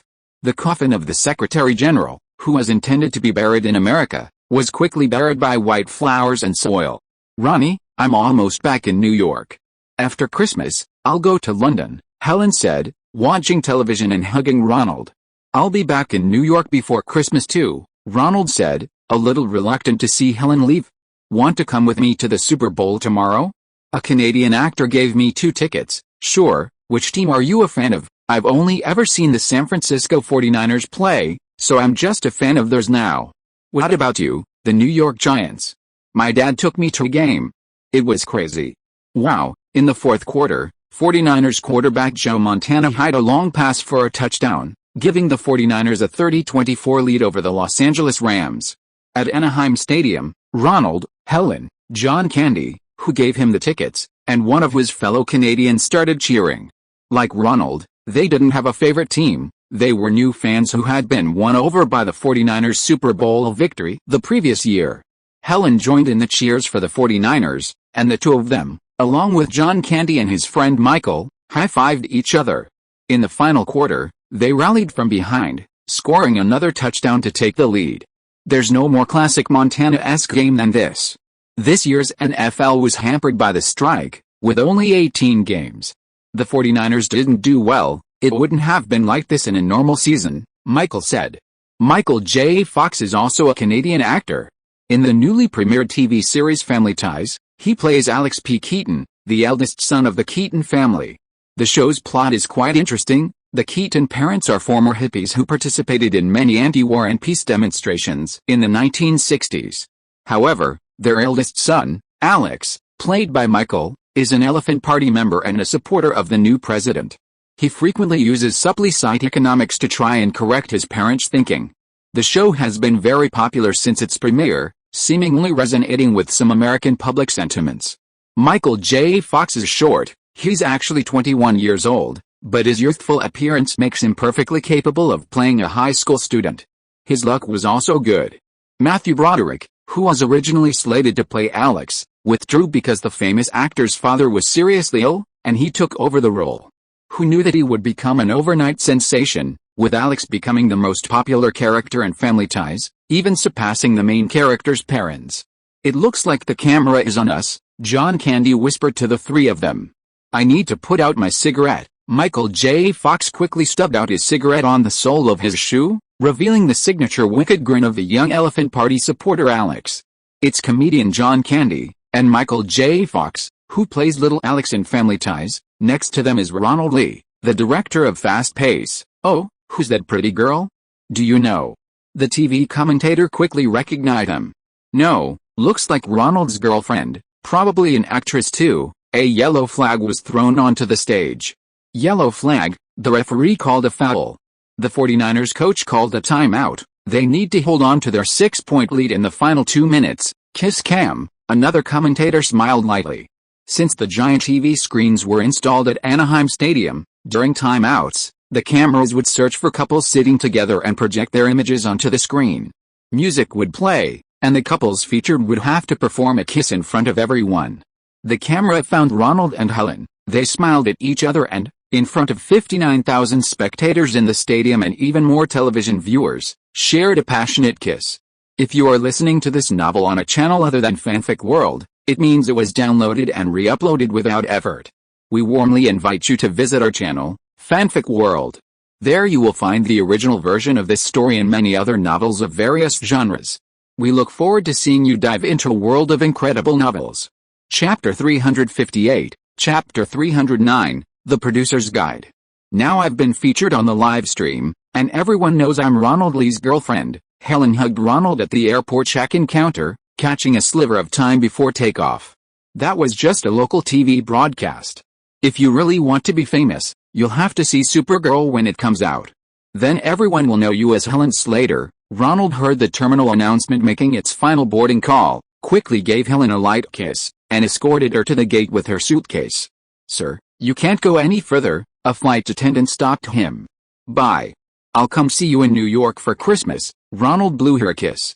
"Bye." After seeing Helen off, Ronald was now fully focused on producing Comet Night, With his goal set, he felt incredibly motivated again. First, he needed to meet with Roger Corman, the president of New World Productions and his mentor in the film industry. Corman had agreed to invest $500,000 in Comet Night. Co-production, distribution, and investment ratios all require his prior approval. Please wait a moment. Mr. Corman instructed that you be the first person we greet upon your arrival. However, he is currently meeting with important guests. Please have a seat in the lounge. Mr. Lee, the new president's assistant, led Ronald to the lounge. Looking at the familiar interior, Ronald reviewed his prepared remarks to Corman.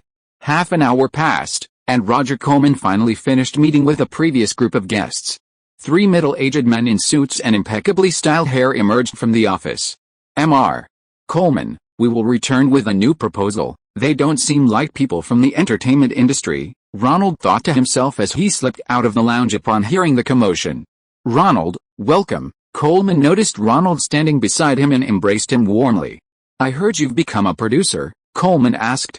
Gail told you, right? Before coming to New World, Ronald had spoken with Gail Hurd to gain some initial understanding of co-productions. That was an assistant producer title given to me by the producer of Paramount's new film Flashdance, recognizing my contribution to the filming. I heard Paramount was quite satisfied with the sample footage, and they might give me a co-producer title, Ronald replied. But I do want to be a producer, that's the main reason I came to see you today, Ronald explained his intention to make Night of the Comet a multi-party co-production. The production model of Flashdance inspired him. Cameron and I carefully calculated the money needed for filming, cutting costs wherever possible, and finally came up with a budget of at least $1.3 million. I also need to prepare some extra funds in case of unexpected situations during filming, so I made a budget of $1.5 million. Ronald handed over his production budget list. I hope to leverage New World's distribution capabilities to find more investors and then give them returns after the film's release. How will you return the money? Box office revenue sharing, that's my plan. So what kind of funding will you use to make up for the film's production costs? Foreign bank investment, domestic bank loans, or fund investment? What percentage of the investment will be in advance? Corman bombarded him with questions. I don't think I quite understand the answers to these questions. Ronald was a little confused by Corman's questions. He began to realize that he might have been thinking too hastily. Investors are optimistic about my film, so they give me a sum of money up front, I make the film, and then pay them back with interest after the film is released, or split the profits proportionally. Isn't that how it works? Ha, that's a great idea, and very simple. I can't say you're wrong, but it's not suitable for your film. Roger Corman took a sip of his coffee. Let me put it this way, Ronald, do you know why I agreed to give you $500,000 to make a film? Because I have a successful track record with teen films, and you believe in my ability to complete the film within budget and schedule. Ronald thought for a moment and replied. Of course, that's why I believe in you. But with that belief, I can only give you a maximum of $500,000. Corman held up his palm and made a 5-pointer in front of Ronald. I don't understand, because that's the most advanced payment I can get for your film from the distribution channels. Oh, Ronald understood a little and continued listening to Corman's 20 minutes from beginner to expert in filmmaking course. The film industry is in a slump, and investors aren't fools. Few are willing to invest in a film up front, wait for shooting, editing, and release, and then collect interest or dividends from the box office revenue. There are too many variables involved, and investors can't afford such a long wait. Moreover, there are countless risks involved in film production and release. Investing $1 or $2 million, spending over a year shooting and editing, and then waiting 6 months to sell tickets could result in not only no interest but also a complete loss of the principal. Therefore, only small productions costing a few $100,000 have a chance of receiving advance funding from distributors.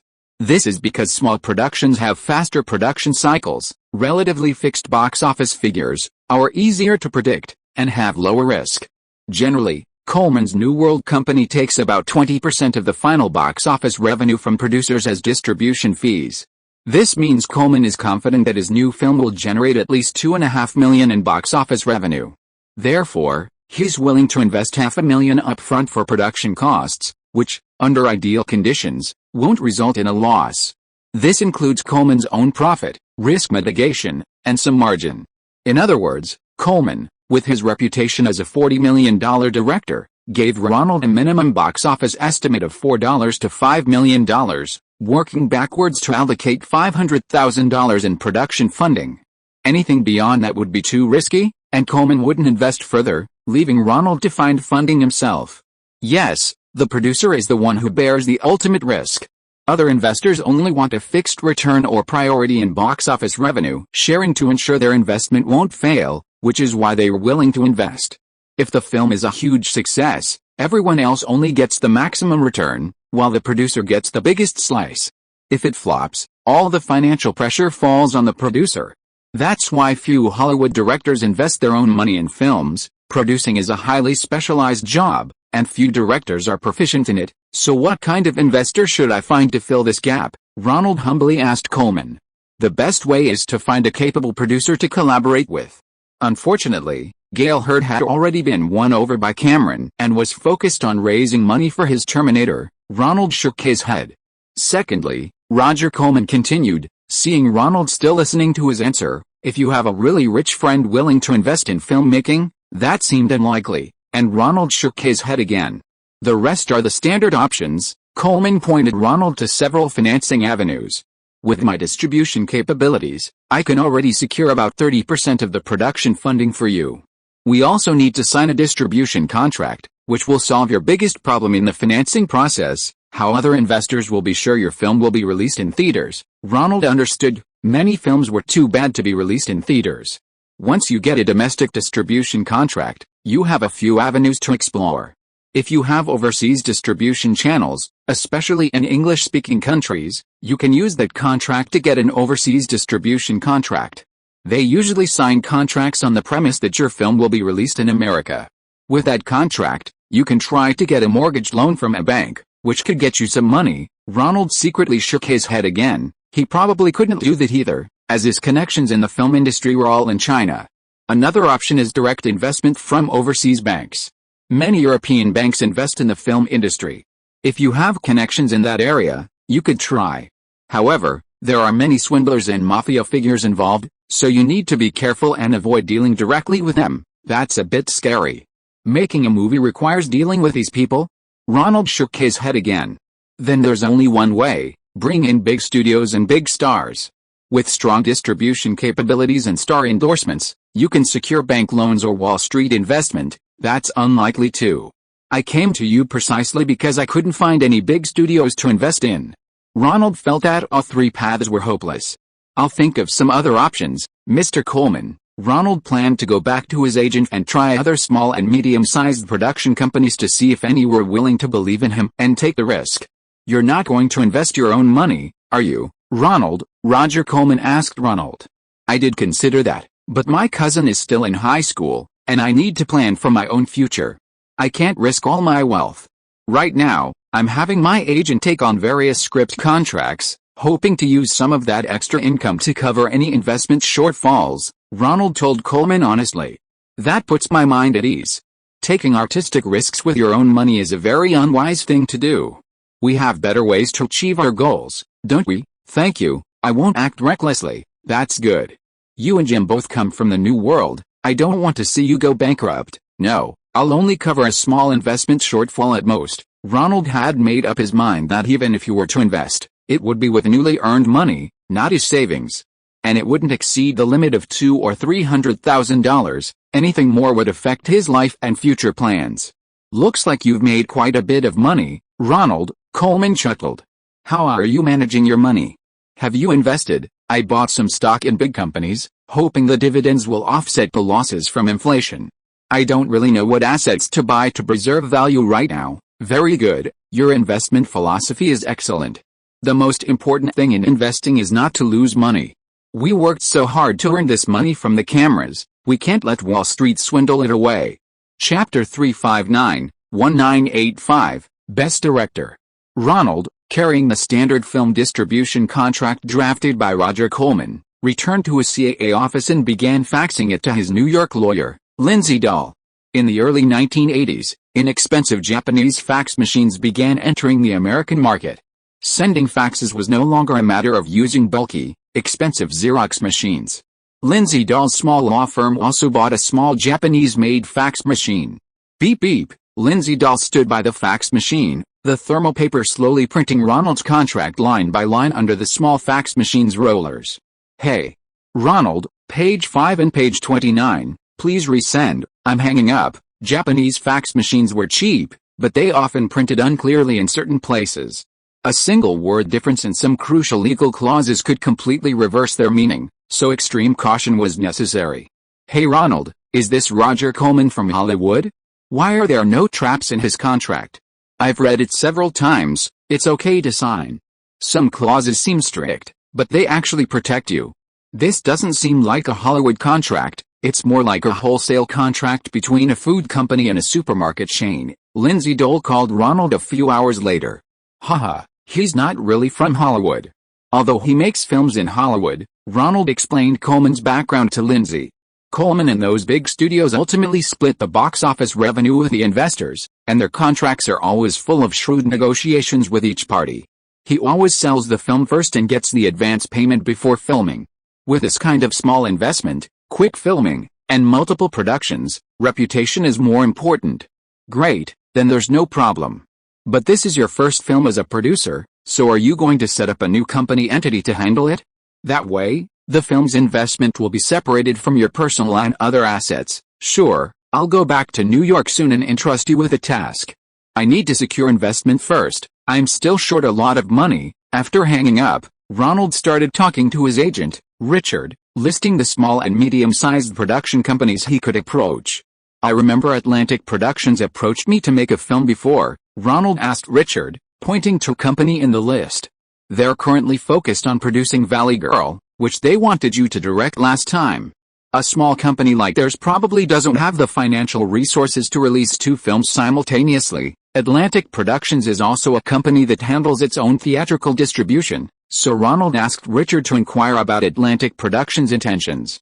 This time, Ronald has approached New World Distribution for his new film, and Atlantic Productions could also invest if they were interested. "What about those 2 Israelis? Why don't you ask them to invest?" Richard asked. Ronald knew he was referring to the Minahan and Yorn brothers, and nodded, saying, "They've expressed interest in investing in my film projects for a while now. They don't have any real connections in Hollywood. You've helped them a lot, haven't you? It's time for them to repay you. I'll visit them." After calling Minahan to arrange a time, Ronald went to visit. "Ronald, it's been so long since you've come to see me. Take a look at our new office, what do you think?" Minahan, with his increasingly large beer belly, pulled Ronald to show him his newly expanded office. Cannonball Pictures had expanded several rooms from their original rented office, and the employees who used to work in the hallways had finally moved into proper offices. "This is great. Are these all your new productions?" Ronald looked at the various movie posters plastered along the corridor, some of the movies he hadn't even heard of. "Hey, some we produced, and some we handle the overseas distribution," Minahan said, pointing to a poster on the wall. "This is our newly released Japanese ninja film, Enter the Ninja, which did well at the overseas box office, so it turns out to be a B-movie exploitation film that plagiarized Bruce Lee's Enter the Dragon in both name and content. This is the best action movie sequel of the 70s, and we've got the original lead actor, Charles Bronson, back in the best action movie." Ronald glanced at it. It was a sequel to Death Wish. "Looks like your company is doing very well. How's Brooke Shields' Sahara going?" Ronald realized he'd underestimated Minahan's capabilities. So many films produced and distributed, they must have made a fortune. He was no longer the newcomer who wanted to jump off a building after the failure of Apple. "Next January, we'll start filming in the Negev Desert in Israel. It's still very hot there now, but January will be the coolest time in the desert. You should come and see this blockbuster aiming for the '84 Oscars. I'll be waiting to see." Ronald handed over his script for Night of the Comet. He had already expressed his opinion to Minahan over the phone. This part is good, but this part is too drawn out. The pace could be sped up." Minahan looked at it and pointed out flaws, his voice quite loud, causing Ronald, sitting next to him, to frown slightly. "Ronald, although your idea for the Valley Girls battle with zombies after the meteorite disaster is remarkable, and I've seen excellent designs for various scenes, your script has a major flaw. Such a script is unlikely to attract investors.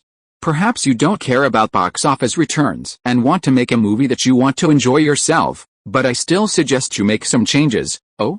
What is it?" Ronald hadn't expected Minahan to give him such a direct negative evaluation. Stars. Your script lacks stars. Your shooting plan says it only needs 1.5 million. How can you hire stars with such a small amount of money?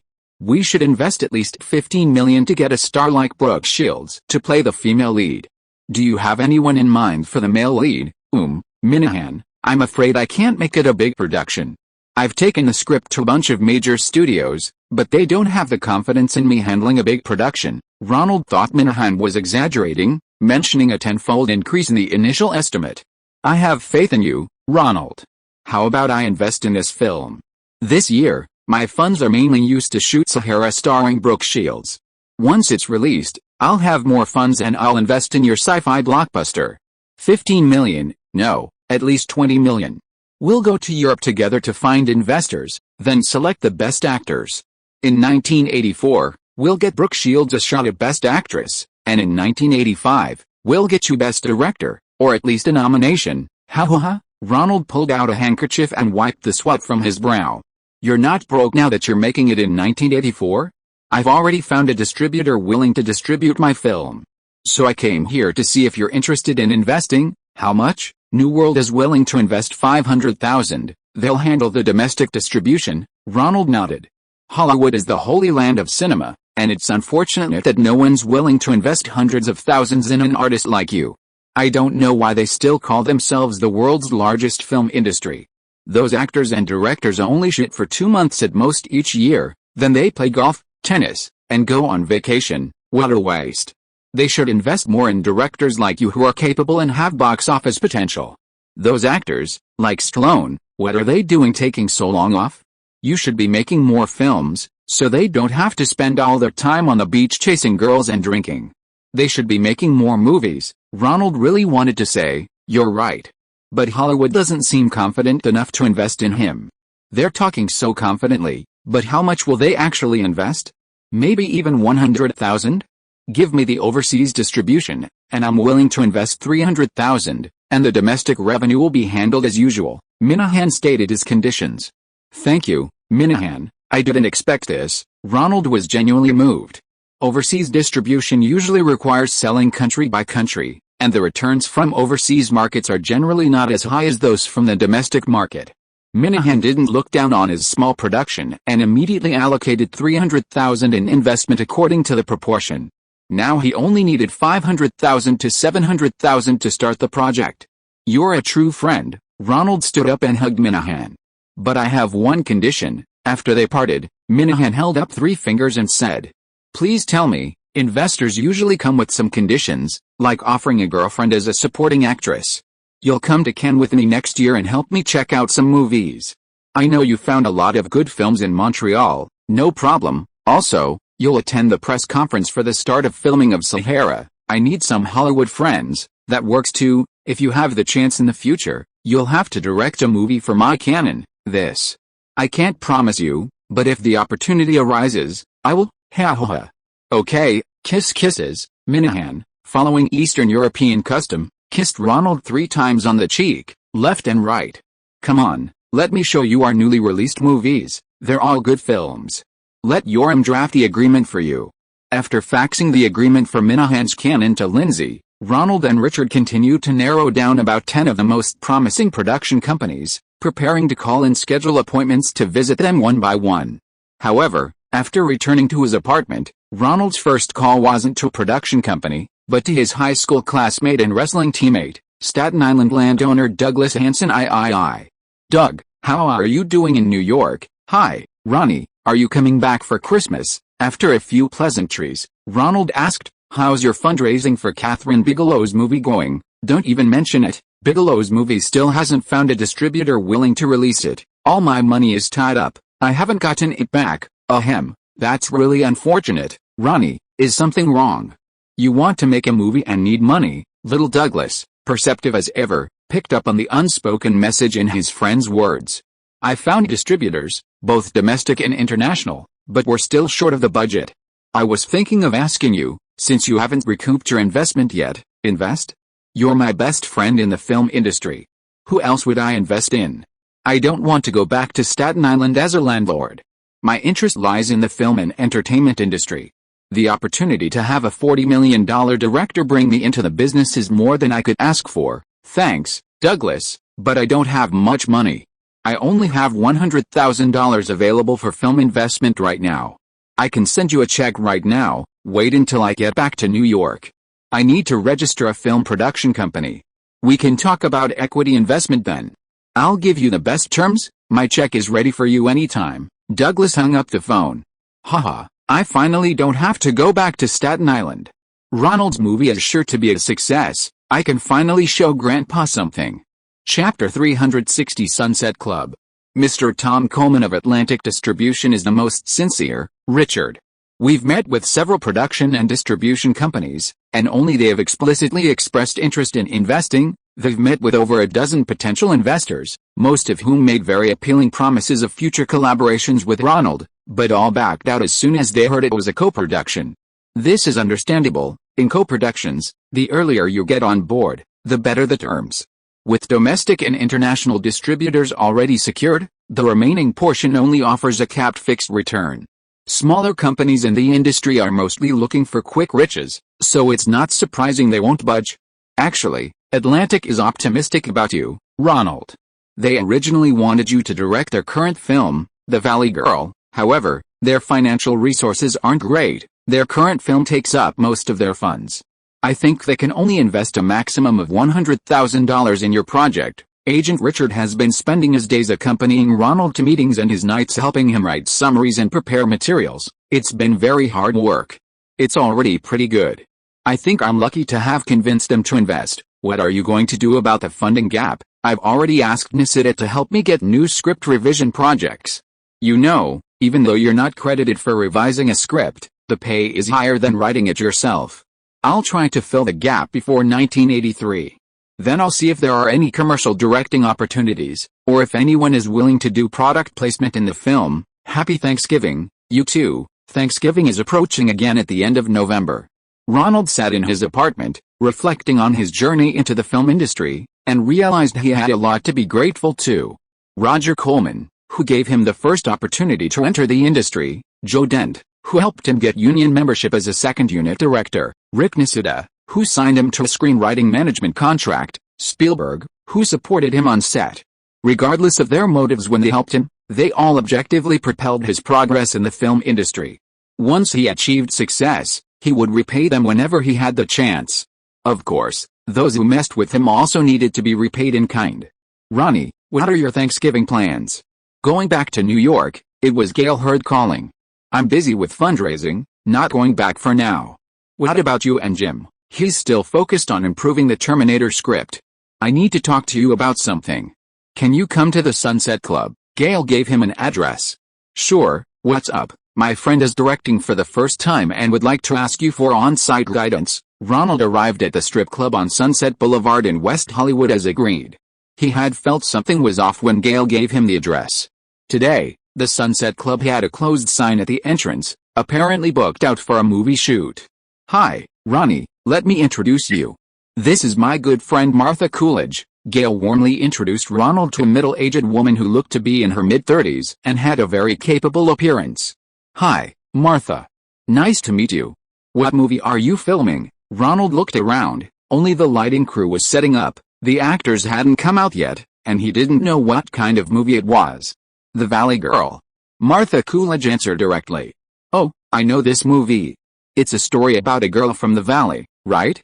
There's a song with that title. It's really popular now. Ronald hadn't expected that Coolidge was directing the same low-budget production that Atlantic had previously invited him to direct. The director's circle really wasn't that big. Alright, let's see Martha's directing skills. Gail pulled Ronald aside.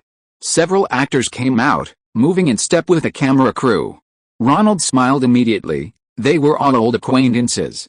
The male lead was played by Coppola's nephew, Nicolas Cage. The actress playing the supporting role, Michelle Melling, also had a role in The Outcasts, as Diane Lane's Cherry's best friend. He didn't greet Coolidge or disturb her, but waited with great interest to see their performance. Action. Nicolas Cage, playing Randy, is secretly in love with Julie, played by Deborah Foreman. In the bar, Randy instantly falls for Julie and confesses his feelings. Nicholas's performance is incredibly realistic. perfectly capturing the complex emotions of a high school boy in love, genuinely wanting to pursue his crush while fearing rejection. This kid's acting is really good. Maybe we should cast him in Night of the Comet, Ronald pondered behind the camera. The male lead in the dreamlike Night of the Comet lacked acting skills, delivering his lines woodenly. Cage, having honed his acting skills in Fast and Furious, seemed perfectly capable of handling the lead role. Any suggestions? Martha Coolidge asked Ronald. Excellent, excellent. I think your direction is superb. This bar scene is a multi-person dialogue scene, and you directed it brilliantly, Ronald sincerely praised her. There aren't many female directors in America, and Coolidge's level is textbook perfect. She seems to have an academic background, very professional and methodical. Director Ronald said it was good. Let's do another take on this one, Martha Coolidge instructed. Ronald frowned, only nodding in response to Cage and Melink's greetings. Director Coolidge's words had a hidden meaning. He turned to look at Gale Hurd. It's all right, I'll ask you to talk after we finish. There was a little misunderstanding. Gale smiled and whispered in Ronald's ear.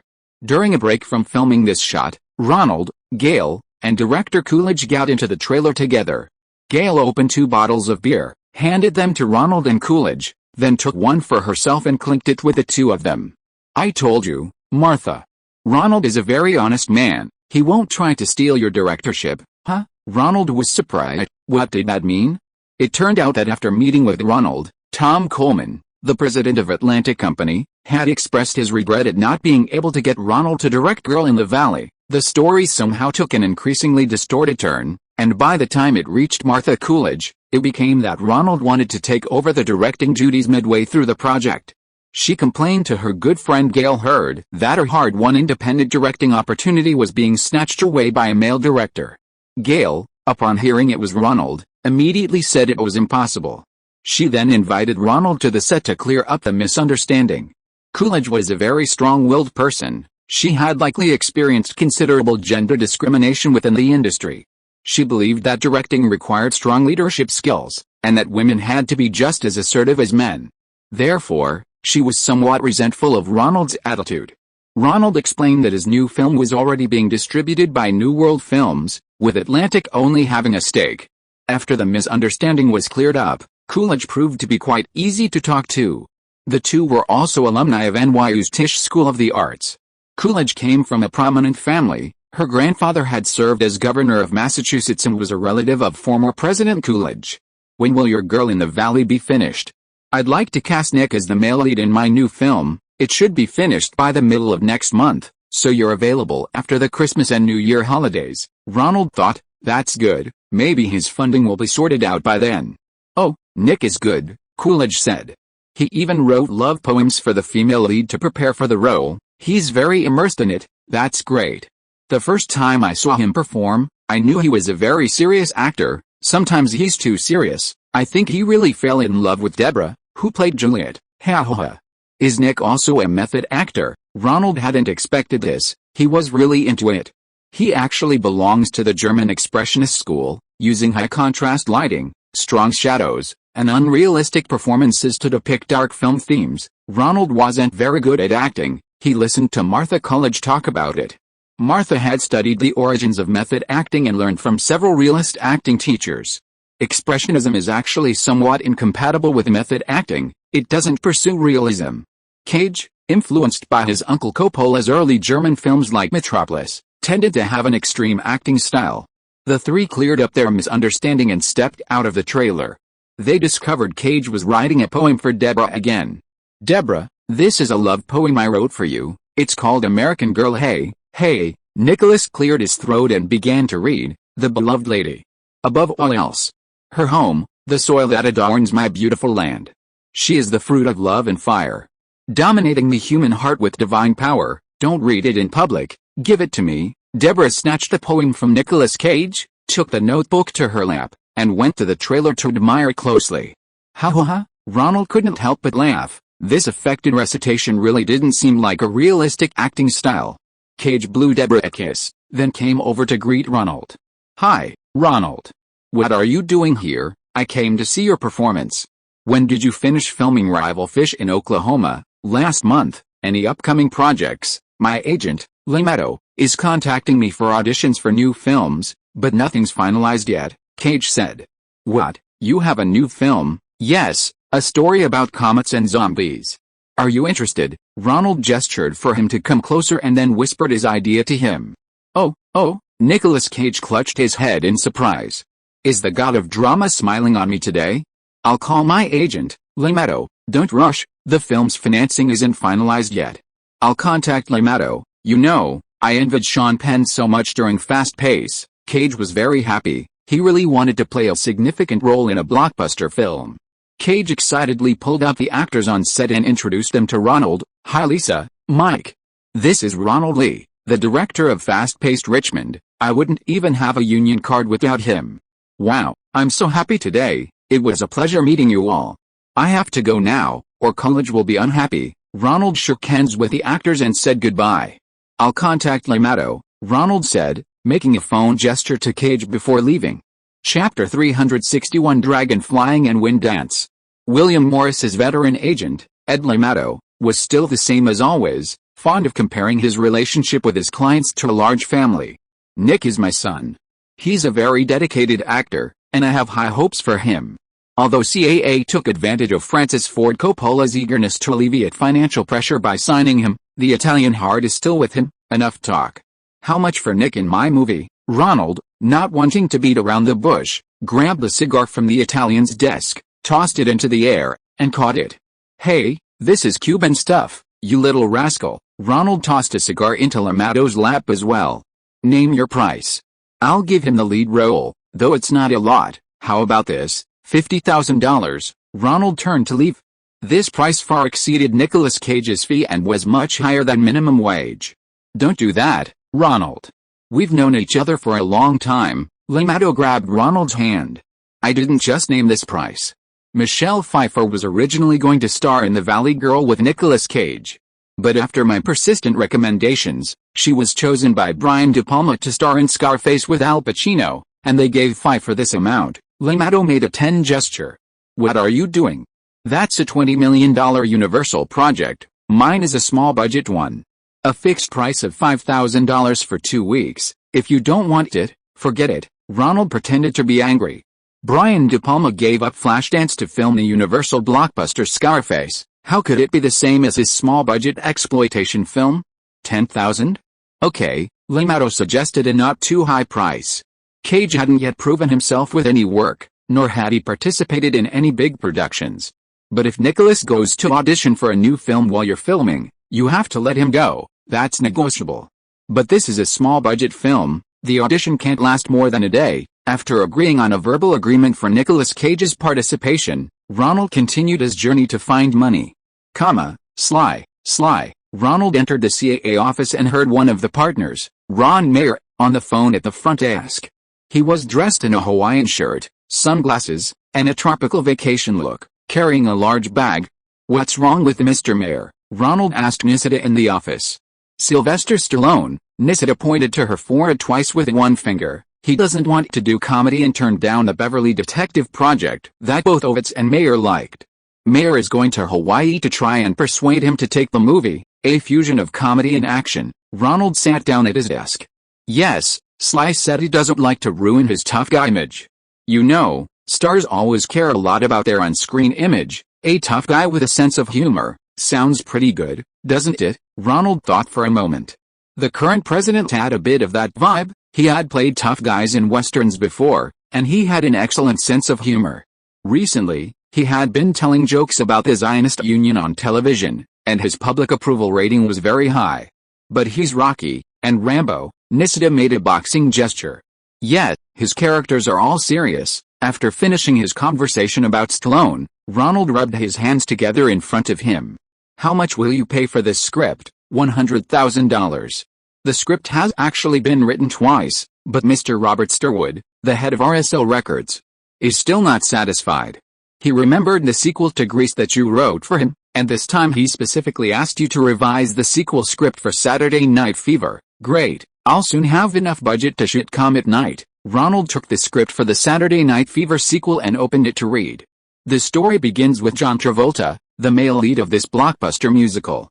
After starring in Saturday Night Fever and Grease, Becoming the new Hollywood dance king, Travolta had a lot of musicals waiting for him to act in. However, Travolta didn't want to repeat his screen image. He wanted to transition into a true actor and declined all musicals.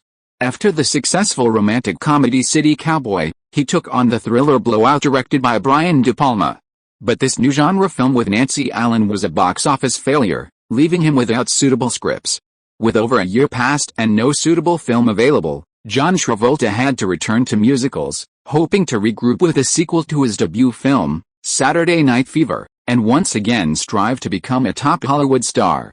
Hollywood often refers to these big-budget films designed to launch the careers of their leads as catapults. An actor, launched by a catapult film, can leapfrog past their peers and reach stardom. The sequel script, like the original, uses the title of a Bee Gees song, Staying Alive. In fact, the sequel was actually started being written the day after the original Saturday Night Fever was released and became a bestseller in 1977. In the original story, Tony Manello, from a poor family in Brooklyn's Italian neighborhood, arrives in Manhattan, trying to find his place in Broadway musicals. However, due to his background and lack of formal musical and dance training, he struggles for a long time in Manhattan without finding a suitable role. He eventually becomes a trainer at a fitness center. Travolta has always welcomed the sequel, but he dislikes the more realistic script. He wants Manello to succeed on Broadway based on his talent and being chosen for a musical. RSO Rickard Sturwood and Paramount's executive producer spent a lot of time trying to persuade Travolta to accept such a realistic ending. Because of the original's success, critics have described it as a very realistic depiction of life for the Italian-American community in Brooklyn. The previously deadlocked situation took a turn for the better after Travolta suffered a major setback in his acting career. So what are Mr. Sturwood's requirements? Ronald looked at the script, wondering what kind of ending should be given to the protagonist, Manello. More optimistic than before, but we can't abandon realism. If we stray too far from reality, we'll stray too far from the spirit of the original, and viewers expecting a sequel will be disappointed. Can I meet John Travolta? Ronald asked. He hadn't met Travolta in person, and based solely on the script, he feared he couldn't imagine making a movie, so he asked to meet the lead actor. No problem. Travolta has many of his own ideas for the film, you can talk to him about it. John Travolta was also a CAA client, and the meeting was arranged at a high-end gym in West Hollywood. Travolta, wearing a headband and a loose t-shirt, was lifting weights. He was working hard to get back in shape. He knew that a large portion of the audience, especially women, came to see his sexy physique and hot dance moves. 6 years had passed, and he needed to work much harder to regain his former physique.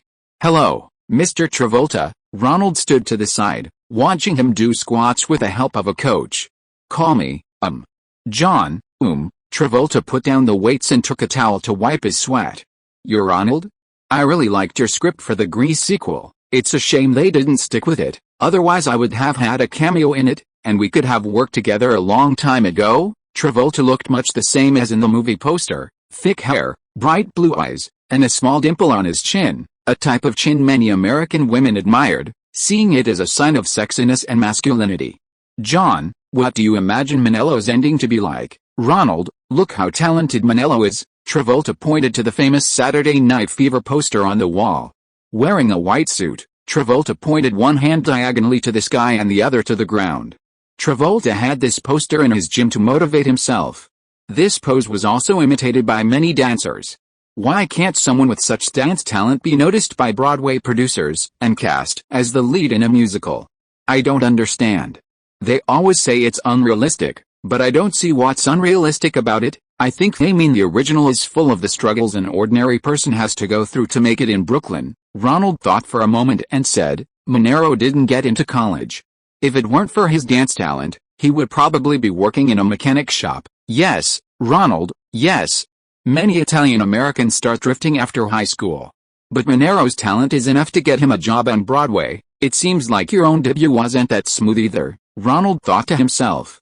His agent had told him that Travolta got the lead role in the Broadway remake of Grease by getting involved with Diana Hyland, an actress 18 years his senior.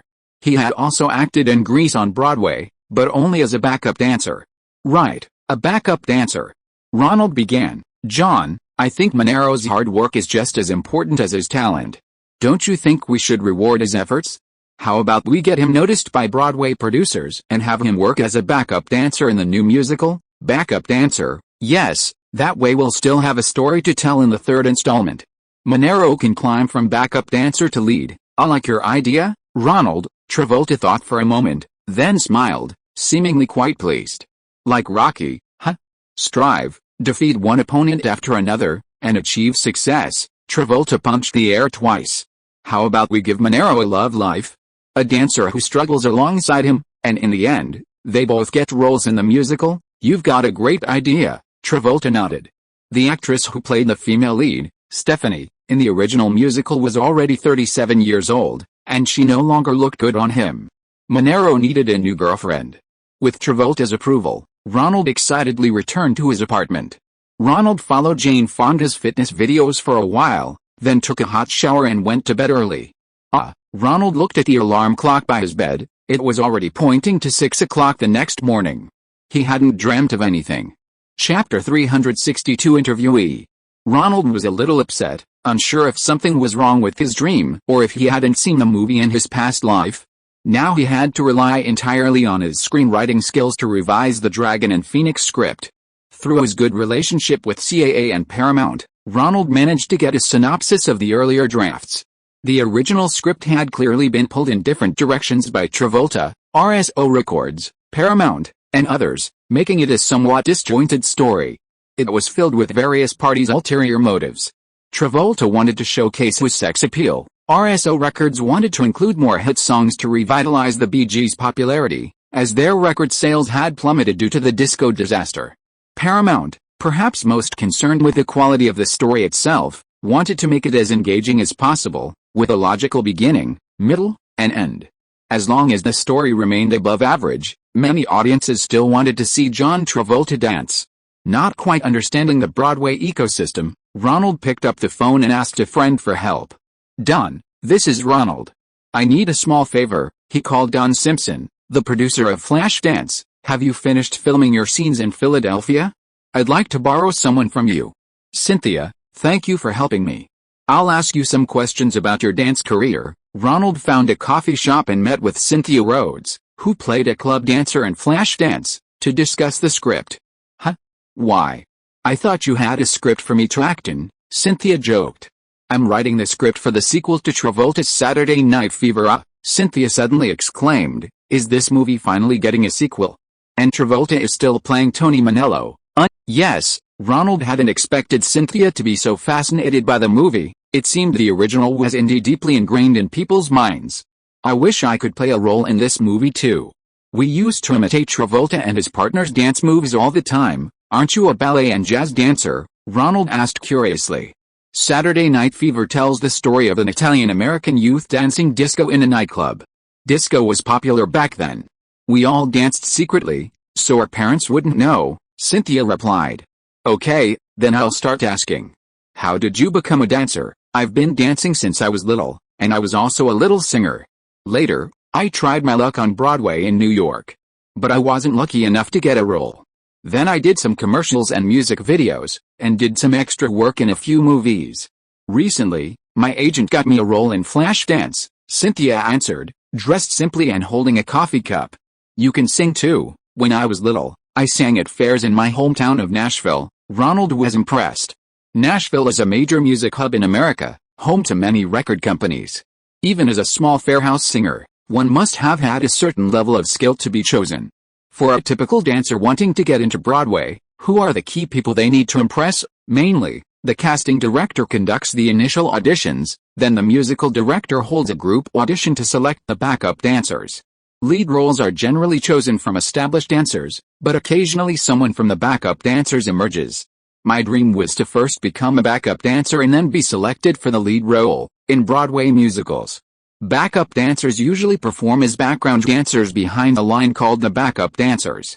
Only the lead actors can perform in front of the backup dancers. So why didn't you continue? Well, how should I put it? The career length of female dancers is generally only half that of male dancers. I was already 23 years old and hadn't had a real opportunity, so I wanted to try the film industry. What do you think are the chances of a dancer like Monero, who is the best in a disco, making it to Broadway and being chosen as a lead. It's not the same type of dance. Disco is more unrestrained and free. Broadway jazz dance requires more basic training and rehearsals. But for a dance genius like Monero, if he focused on learning, it wasn't impossible. He's so handsome. What kind of work could Monero do to support himself before he was chosen? With his looks and dance skills, he was very popular in disco clubs, like Club 54. He could have worked as a waiter and made a lot of money from tips. If he didn't go to those places of entertainment, he could have lived as a dance instructor at a fitness club in Manhattan. Ronald asked many questions, filling a whole notebook with all the problems, temptations, and troubles a dancer would encounter in a big city. Thank you, Cynthia, that's about it. Paramount will send you a check for the interview fee. Ronald, Cynthia looked at him, her eyes sparkling. Do you think I could have a role in the sequel? I don't know. I'm not the director of this film, I was just asked to revise the script. I can put in a good word for you with Paramount, but I can't guarantee anything, really. Cynthia hugged Ronald happily and kissed him on the cheek. I'm so happy, don't get too excited, it's just an audition. Ronald touched his face. Cynthia was pretty blonde and a dancer, which suited his aesthetic. He would first weave the life experiences of dancers he obtained from interviewing Cynthia into different storylines. Next, he would connect the various plots with several main storylines. The original script was weak in this aspect, which was why Travolta and Sturwood were dissatisfied. Without the guidance of dreams, Ronald resorted to his old method, writing all the plot points of Tony Manello on 3-inch index cards, then nailing them to corkboard on the wall, arranging them in various positions. The advantage of dreams was that they provided the direction of several climactic scenes, essentially giving the main plot of the film, or one of the main plots. The rest was just filling in the blanks.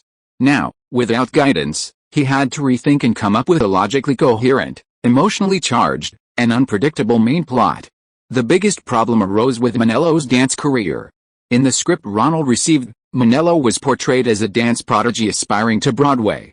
But in the original work, he was clearly a talented grassroots disco dancer. How could he smoothly transition to Broadway musical?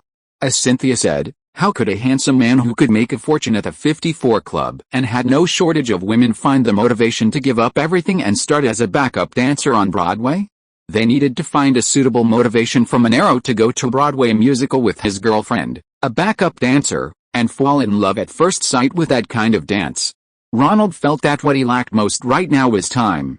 He was revising the script for Dragon and Phoenix while also revising his own Night of the Comet, raising funds, and finding suitable actors. To avoid delaying either project, he divided his time into blocks of half an hour each. Then, he strictly focused on only relevant tasks within each block. Even so, he was exhausted, and only after a week did he complete the initial revisions and then go to the gym to submit the revised script to Travolta. Travolta was dancing. He was now dancing for 3 hours a day and lifting weights for 2 hours to regain his physique and dance skills. Monero falls for the lead actress in a musical, quits his job as a bartender, and becomes a dance instructor at a gym. He earns money while simultaneously recovering and learning the fundamentals of jazz dance.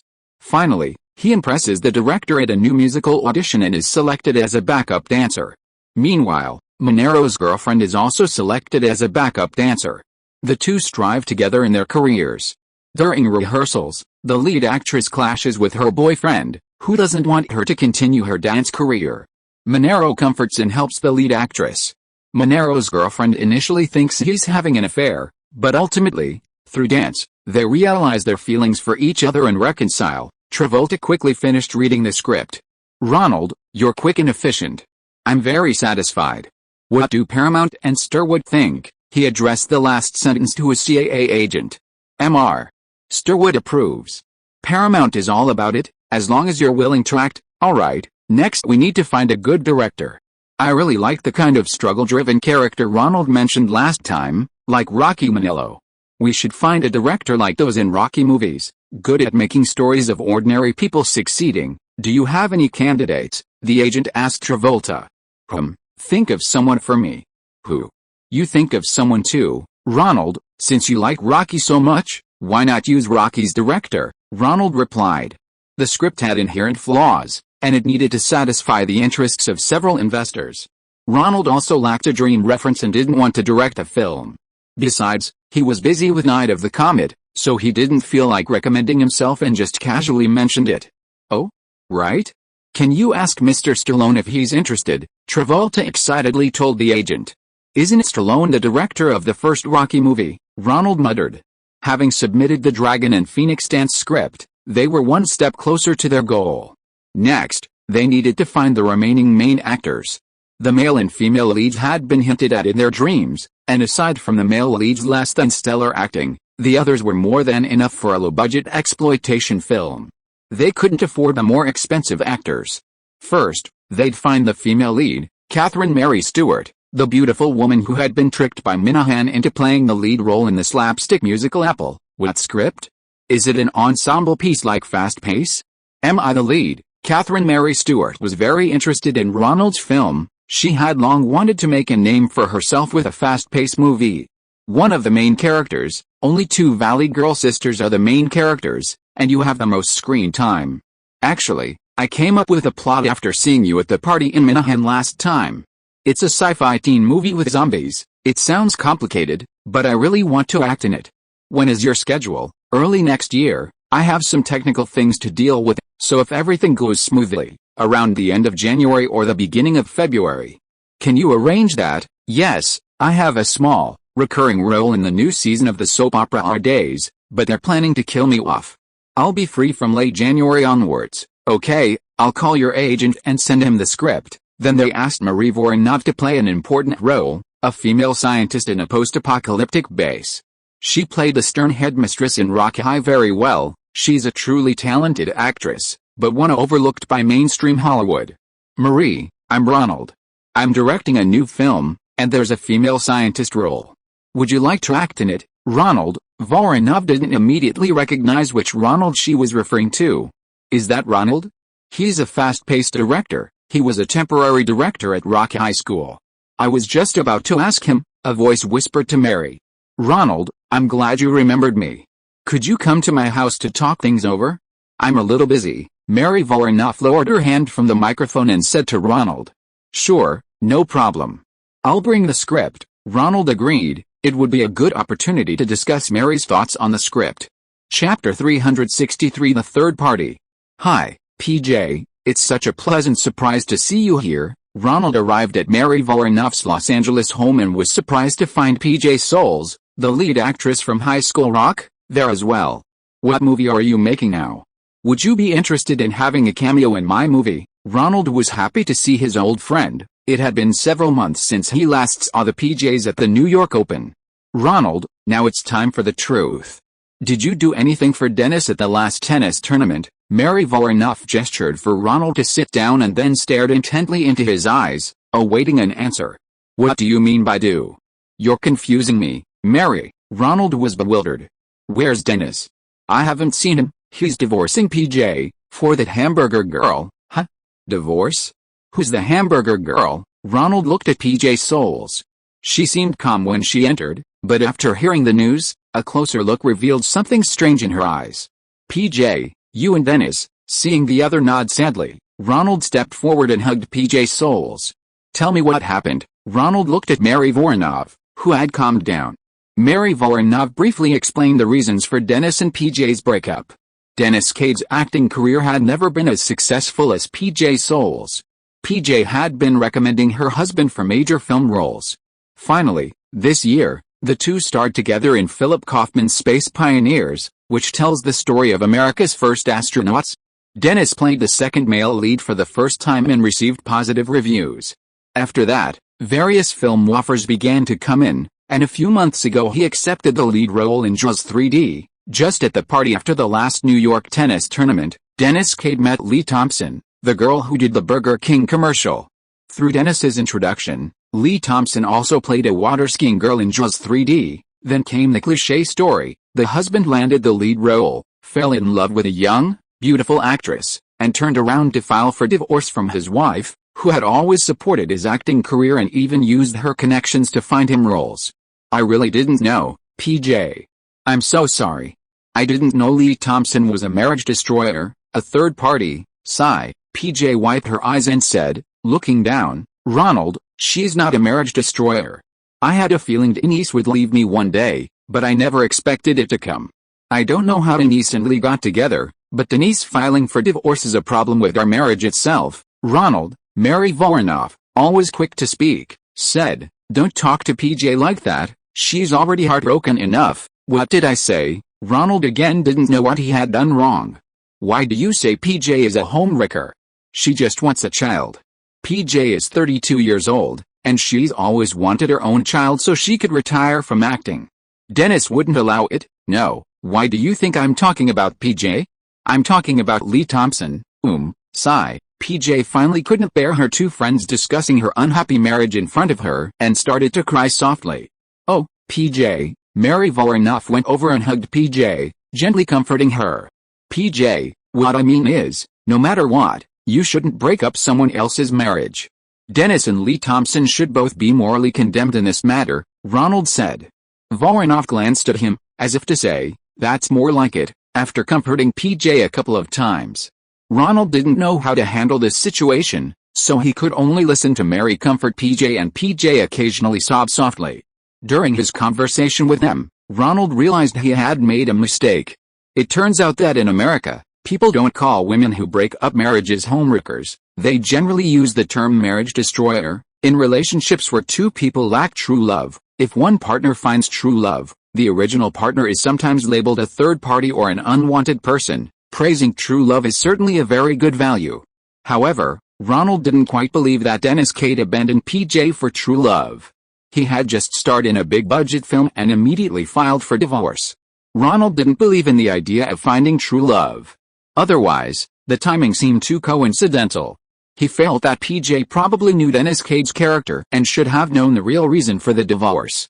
Sigh. Finding true love in the entertainment industry might really be harder than in other professions?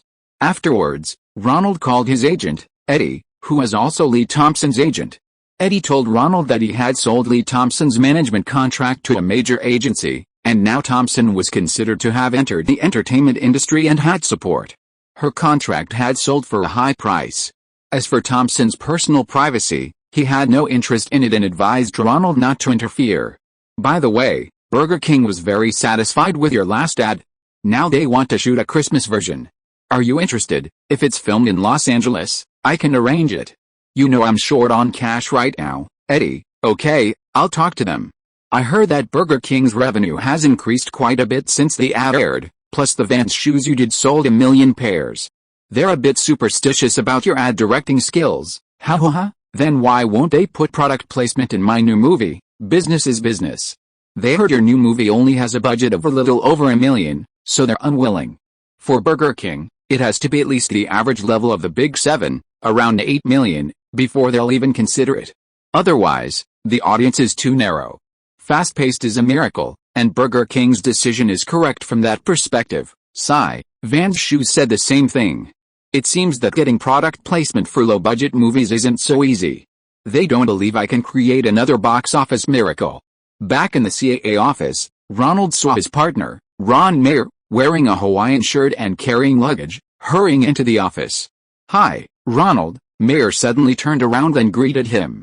"Hello, Mr. Mayer, your script is very good. Sly has decided to direct it." Then Mayer raised his straw hat in greeting and quickly went to his office to change. Ronald turned around and saw many employees coming out, as if to welcome some important person. Among them was his agent, Nisida, so he found Nisida and asked, "What's going on, Rick?" Sylvester Stallone didn't like the script CAA recommended to him, Beverly Hills Cop, and he wasn't interested in the other scripts we recommended either. It said that he threatened Ovitz to fire CAA and return to WMA. "Your script helped CAA a lot. Whether he's starring or directing, he finally has a project he's interested in. Of course, we also have Mr. Eisner from Paramount to help.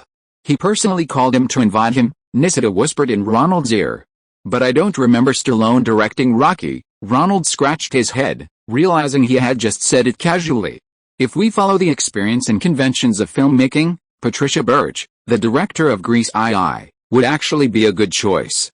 Ronald had seen Grease II in theaters. The musical numbers weren't bad. After all, Birch was a Broadway choreographer. It was just that the male lead's performance was disastrous, while Michelle Pfeiffer, the female lead, acted very well. Her somewhat awkward quality was similar to the female lead's. Thinking of his ex-girlfriend, Ronald started to have wild thoughts again. Did Pfeiffer break up with him because she didn't feel there was any true love between them? Ronald, Nishida's voice pulled Ronald back from his reverie. It's Mr. Stallone. He knows you're the script editor for Dragon Flying and Fluttering, Nishida whispered. Ronald then realized that behind the two tall, imposing bodyguards was none other than Sylvester Stallone, currently Hollywood's hottest male star. Hello, Mr. Stallone, I really like your portrayal of Rocky, Ronald quickly greeted the superstar. This guy was not to be trifled with, even Paramount's president, Eisner, had to personally come to invite him. Kid, I was nominated for Best Original Screenplay and Best Actor for Rocky, and John won Best Director. He also thanked me for my script and performance. You know, Rocky's never say die spirit is a shared treasure of America. Ronald glanced at Stallone, wondering if he'd heard him say he wasn't the director of Rocky. Actually, Stallone directed and starred in both Rocky II and III, and both were very successful at the box office. However, neither replicated the success of the first film, which garnered numerous awards and nominations. John G. Iverson, the director of the first film, won an Oscar for Best Director. You know what? I like the revised script, but you're not quite sure how to highlight the protagonist. Let me teach you how to write a hero. Stallone put his sunglasses back on, and two tall bodyguards, one white and one black, shoved Ronald aside to clear a path for Stallone. Ronald dodged backward, avoiding the white bodyguard's charge, drawing the attention of the bodyguard with a ponytail. Ronald nodded and gestured towards the door, indicating they should go in first. HMPH, the bodyguard muttered something unintelligible as he escorted Stallone into the CAA office. All the office doors opened, and several partners, leading their staff, stood on either side of the aisle behind the reception desk, applauding and welcoming Stallone like an emperor. His new film, First Blood, had already grossed over $35 million domestically and was a huge success overseas. Chapter 364 Stars and Actors. Oh, so you've removed all the parts I changed in the script. Ronald's eyebrows involuntarily rose. He was holding a copy of the script that Stallone had revised. Stallone had made numerous changes to his own script, crossing out large sections of plot and writing large annotations like redundant, protagonist, etc., making Ronald's blood pressure rise. The plot had been altered to be somewhat illogical. Travolta's character, Manello, hadn't shaken off the immaturity of his teenage years from 6 years ago, and his tendency to be unable to resist beautiful women. In the new script, it was even more pronounced. Manello had a girlfriend who was head over heels for him, and then he barged into the dressing room of a Broadway musical and slept with her. At the bar where he worked, many women ordered expensive drinks just to see his sexy buttocks as he walked and to have a one-night stand with him. Finally, Stallone even added in the parts that Ronald had planned to save for the third film. Manello also won over the director, successfully replacing the male lead. The female lead and her girlfriend were both reluctant to part with him, and he successfully reached the pinnacle of his life. Did Stallone write the script himself? Ronald complained to his agent, Nishida. Stallone, after all, had an Oscar nomination for Best Original Screenplay. The story of the first Rocky movie was excellent, and the characters were deeply portrayed. How could the script be changed like this?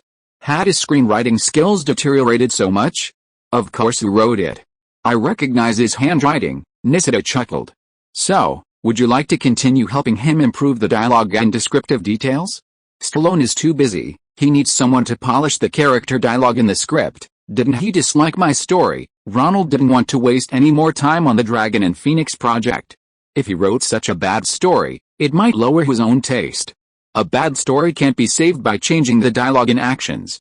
Who said that? Your screenwriting skills are excellent. Stallone liked your story. Nishida poured a bottle of whiskey, placed it on the table, and handed it to him.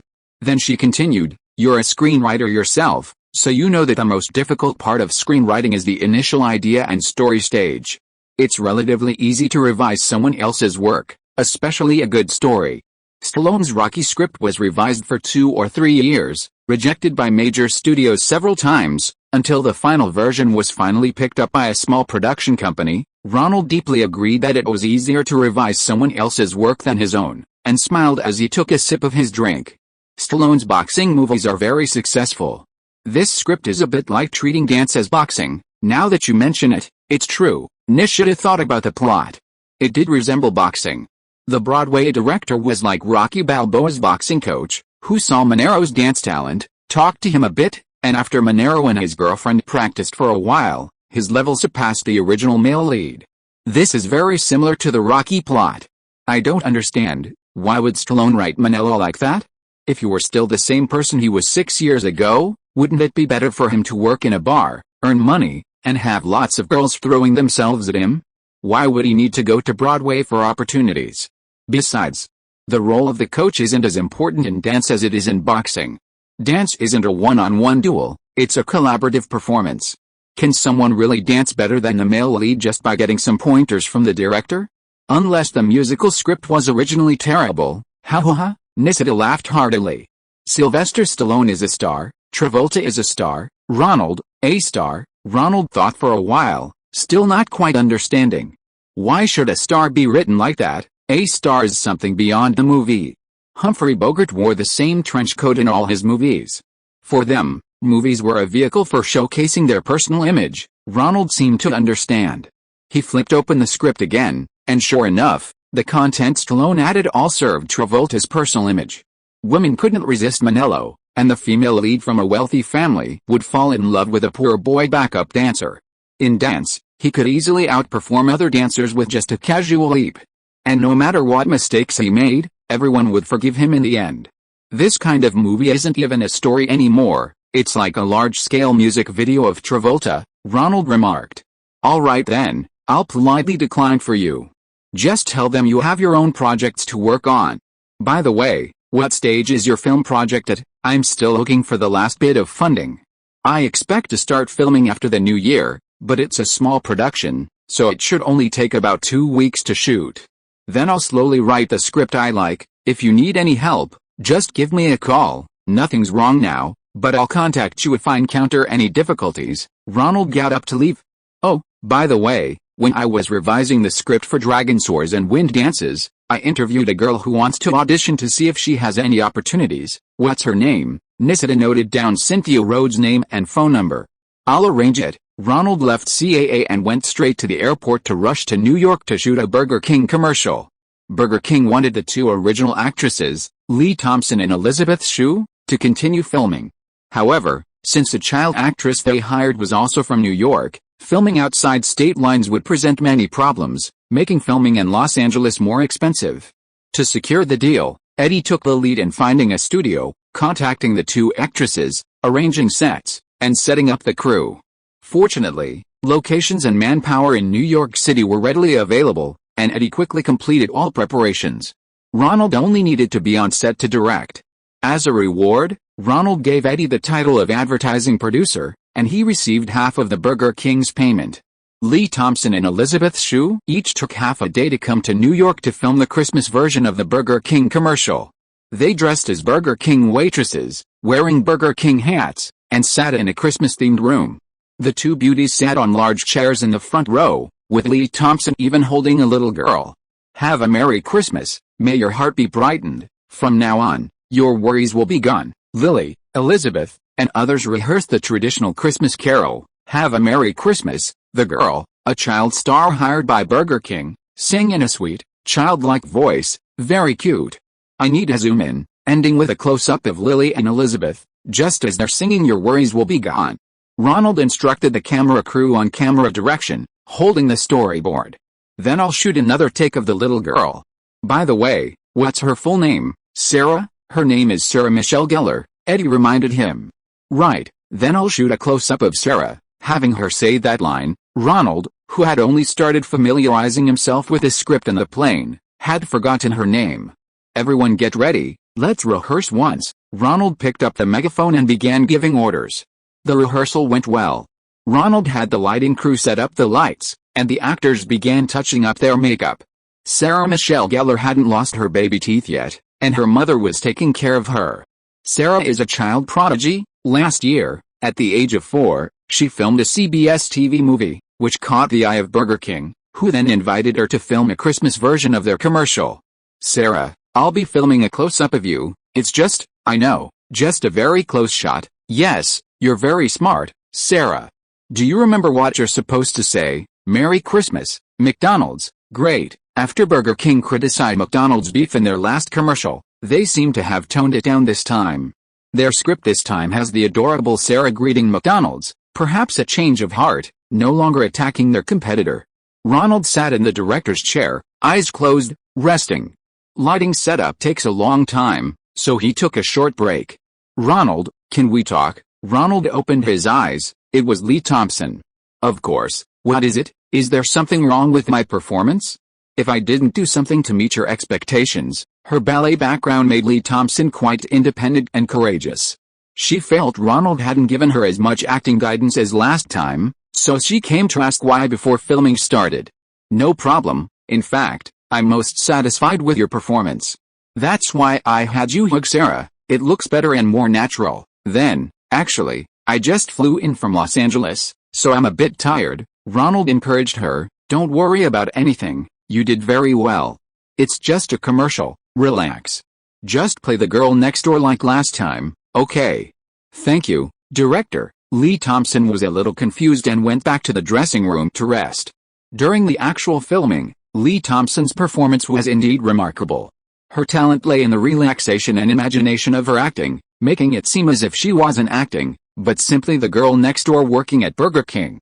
"Merry Christmas, McDonald's." Sarah Michelle Gellar very cutely wished her competitor a happy Christmas. "Happy New Year." Everyone wished each other a happy New Year and waved. Lee Thompson also found the little girl adorable. She lowered her hands early, hugged Sarah, and playfully teased her like a doll. Cut. Ronald was pleased with Lee Thompson's impromptu performance and signaled the cameraman to hold it. If he had to choose between Lee Thompson and Elizabeth Shue to play the role of an ordinary girl, Ronald would prefer Lee Thompson. Her acting was natural and convincing. Directing would be much easier for him, and Thompson could occasionally deliver exceptional performances. That's the benefit of imagination. Lee, seeing Ronald call cut, Dennis Cade, who had been waiting nearby, came in and warmly picked up Thompson. "Dennis, we need to shoot another take. Could you wait a bit?" Ronald greeted Dennis Cade. "Of course, Ronald. It would be best if you could hurry. Lee and I haven't seen each other in ages." Dennis flashed a warm smile. His broad chin and strong physique certainly fit the American audience's image of a handsome man. Cade yawned and sniffed. "I'm going out for a smoke." Lee Thompson, noticing Ronald's increasingly cold attitude towards Dennis Cade, seemed to understand something. She said, "Ronald, Dennis helped me a lot. I was able to get a job on Jaws 3D so I could get my Screen Actors Guild card." Ronald smiled. "I'm old friends with Dennis's wife, PJ. She was the lead in my first film." "Of course, that has nothing to do with me. Don't overthink it." Dennis said he's already finalized a divorce. Now he just needs to wait for it to be done. Lee Thompson hadn't expected Ronald to have this connection with Dennis's wife, and she wanted to explain. "Then there's even less to worry about, Lee. Isn't there? Get ready, we're about to do another take." If you are listening to this novel on a channel other than Fanfic World, it means it was downloaded and re-uploaded without effort. We warmly invite you to visit our channel, Fanfic World. There you will find the original version of this story and many other novels of various genres. We look forward to seeing you dive into a world of incredible novels. Chapter 365. I Don't Celebrate Christmas. They love the Christmas ad and want you to continue shooting their new concept for next year. Darcy McGuire, creative director of JWT, was delighted after seeing Ronald's Christmas ad. The strong family atmosphere of the Christmas season was right up her alley. Burger King also thought the ad was great, and McGuire discussed the next year's ad concept with him. Better to use someone familiar than someone new, so they approached Ronald again. Still a comparison ad, Ronald took the materials. Burger King wants a more radical new concept. "This time, I want to change the collaboration method and outsource the production to you. As long as you create an ad that satisfies Burger King, all the specific details will be handled by your company. We'll only offer a total price. Wouldn't that bring in a $1.3 million film production budget?" Ronald was delighted and quickly flipped through the materials to start looking. McDonald's burgers have beef that's 20% smaller than Burger King's. Ronald read the advertising copy. Is that true? McDonald's beef patties do appear to shrink. At several McDonald's franchises we sampled, their patties were indeed more than 20% smaller in volume. That means they look smaller, not that they weigh less. Ronald muttered to himself, wondering if there was a problem. Should we put that little girl named Sarah on screen, Yes, according to our testing, among the actresses who appeared in the Christmas ads, she was the audience's favorite. So for this new ad, we plan to have Sarah Michelle Gellar film it first. Is this kind of ad okay? Won't it violate the Federal Trade Commission, FTC, regulations? Ronald knows a little about FTC regulations. It seems rare to see someone directly attack a competitor's advertising concept like this. It's okay, Burger King has a strong legal team. Airing it won't be a problem. This doesn't violate FTC regulations. McDonald's can only sue for an injunction, but according to Burger King's legal team, that's not enough to prevent Burger King's ad from airing. Burger King is fine. I'm worried I'll be in trouble, Ronald thought to himself. I need to talk to Eddie. You know I'm busy with my new movie, and I have a lot to finalize before Christmas. Ronald started to stall. Okay, you discuss it first, and give me an answer as soon as possible. No problem. Ronald then contacted his private lawyer, Lindsay Dole. Ronald, your caution is justified. McGuire is right. Courts generally won't support McDonald's strong relief to ban Burger King ads because, strictly speaking, they're not lying. However, McDonald's can sue you. While you have freedom of speech under the First Amendment, that doesn't include explicit defamation, and they can indeed sue you to deter others from doing so. This happens in other industries, but no one has challenged a giant like McDonald's yet. While you won't be in much trouble if you handle the case well, this is McDonald's, and their legal team can make your next year quite difficult. Although having cases might earn me a little more money, I'd rather see your movies than waste your time on litigation. Providing you with non-court consultations and reviewing contracts suits my taste better. Thank you, Lindsay, I appreciate it. I'll increase my retainer fee next year, having you can prevent a lot of potential trouble, and I'll improve my service quality. Our business is good this year. And I have the money to hire some good legal assistants. Next, after discussing it with his agent Eddie, Ronald politely declined McGuire's invitation, citing his need to focus on the film project. Although this meant Eddie would lose some income, Ronald promised him a different working model for future non-film projects, making Eddie a project producer and handling various details. For any outsourced projects, they would split the profits proportionally, ensuring Eddie wouldn't be at a disadvantage. Thank you, Eddie. Merry Christmas, Ronald. I'm Jewish and don't celebrate Christmas, but you can wish me a happy Hanukkah. Sorry, I always forget you're Jewish. Happy Hanukkah. In America, most Jews, except for a small minority who have fully integrated into secular life, still maintain their Judaism. Jews do not acknowledge Jesus as God, considering him only a prophet. Therefore, they do not celebrate Christmas, Easter, or other Christian holidays. Their Hanukkah, which coincides with Christmas, is a celebration of the Jewish revolt against the Roman Empire and the recapture of Jerusalem. With Christmas just over a week away, Ronald decided not to return to Los Angeles. He wanted to stay and sign all the documents for establishing his film production company, and review the investment agreements with his accountant, Lawrence Wong, and personal lawyer, Lindsay Dole. The complex contract terms required their collaboration to ensure accuracy. During this time, Ronald also spent a lot of time with his Aunt Karen and Donna.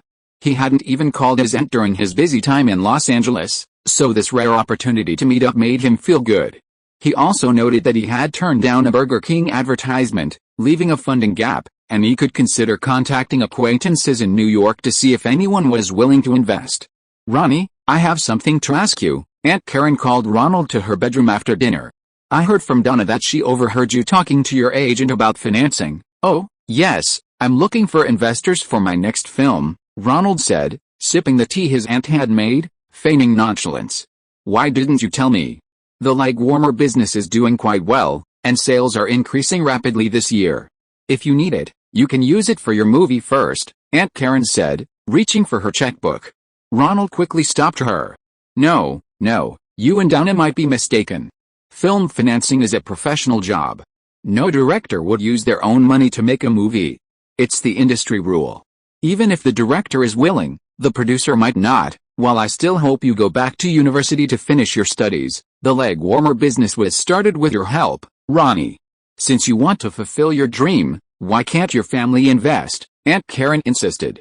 No, that's not how it works. Film investment has its own unique characteristics. It's not like you can just invest if you have money. First, the film needs to be shown in theaters. Distributors, like wholesalers in the leg warmer business, buy the distribution rights and are responsible for contacting all the theaters to confirm the release dates. If they don't have a suitable return, they won't invest in my film. I was lucky. My former boss, Mr. Roger Coleman, appreciated me, so he invested $500,000. Then the film needs to be sold overseas, and the owner of another distributor also invested a lot of money. If they weren't given a share of the investment, they wouldn't get the extra profits from the film's success, so they wouldn't be willing to distribute my film. It's a low-budget film. Even if you wanted to invest, there wouldn't be any shares left. Is that so? Aunt Karen didn't understand movies, but Ronald convinced her in a few words. Okay then. If you need it again, remember to tell me. We all support your dream, I know, thank you, and Ronald hugged Aunt Karen tightly. Film investment is very risky. Aunt and Donna had finally gotten their lives back on track, and he didn't want them to take any more risks.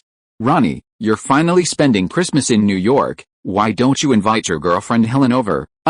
I heard she's going to stay with her parents' blended family for a while, spending time with them. She's going to Britain soon, no problem, I haven't seen her in ages. She's going to Britain to film a movie, and Donna and I want to see her too. I heard she's going to be gone for a long time. Yes, after Christmas she's going to London for 4 months of gym training, and then there's a long filming period. She said, like Superman, these kinds of special effects movies take a long time to film. Invite her over. Aunt Karen picked up the microphone and handed it to Ronald. Okay, I'll ask her and have her come over. The cloak last time helped her a lot. Helen has been saying thank you. Haha, it's nothing. Ronald answered Helen's call. Helen, this is Ronald. Are you free before Christmas? Aunt Karen invited you to her house. Haha, of course I'm free. Helen smiled. Recently, she'd been alternating between staying with her divorced parents' new families, enjoying a rare moment of family warmth. Come pick me up from my mother's house, I'm on Long Island. Take good care of Helen, and bring her back tomorrow. Helen's mother, Alice June, looked at Ronald and Helen with satisfaction. Her daughter was arm in arm with her boyfriend, her eyes filled with sweetness. Alice June was very pleased. She thought Ronald was a good man, quite gentlemanly, without the casual attitude some men in the entertainment industry have towards women. It was just that both of them were very busy with work and couldn't be together often. Aunt Karen cooked a lot of dishes for you, and she even baked some cookies. She's been busy with the factory lately and hasn't baked cookies in ages. I only got to eat them because you were coming, Ronald told Helen in the car. Ronnie, I'm going to London soon. Will you miss me? Helen asked gently from the passenger seat. Of course, I'll call you. My film project starts shooting at the end of next month. It's a low-budget film. I'll visit the set in London after I'm done. Ronald smiled and shook Helen's hand. By the way, what Christmas presents did you get this year? I didn't see a Christmas tree at Alice Jones's place. Do you Long Islanders cut them down yourselves, or do you buy them at the Christmas market in the suburbs? Ha ha ha. Ronnie, you don't know me at all. Helen Slater gently touched Ronald's cheek as they stopped at a red light. We've been dating for a long time, and you still don't know my family situation. Oh, your father, Gerald, works at PBS, your mother is an environmental lawyer and an anti-nuclear activist, and you have a brother, David, who lives with your mother's new family. Your father also remarried and has children. But they all love you. Am I right? Ronald looked at Helen, wondering why she suddenly said he didn't know her. Idiot, I'm Jewish, I don't celebrate Christmas. Huh? Ronald was surprised. I really didn't know that. You're Jewish? Your last name, Slater, isn't that a Jewish last name? Ronald thought, is she kidding? It might be possible if Helen's last name was Srelberg or something. Then, Ronald looked at Helen's beautiful profile. Her nose was of moderate size, very straight, and without a hump in the middle. How could she be Jewish?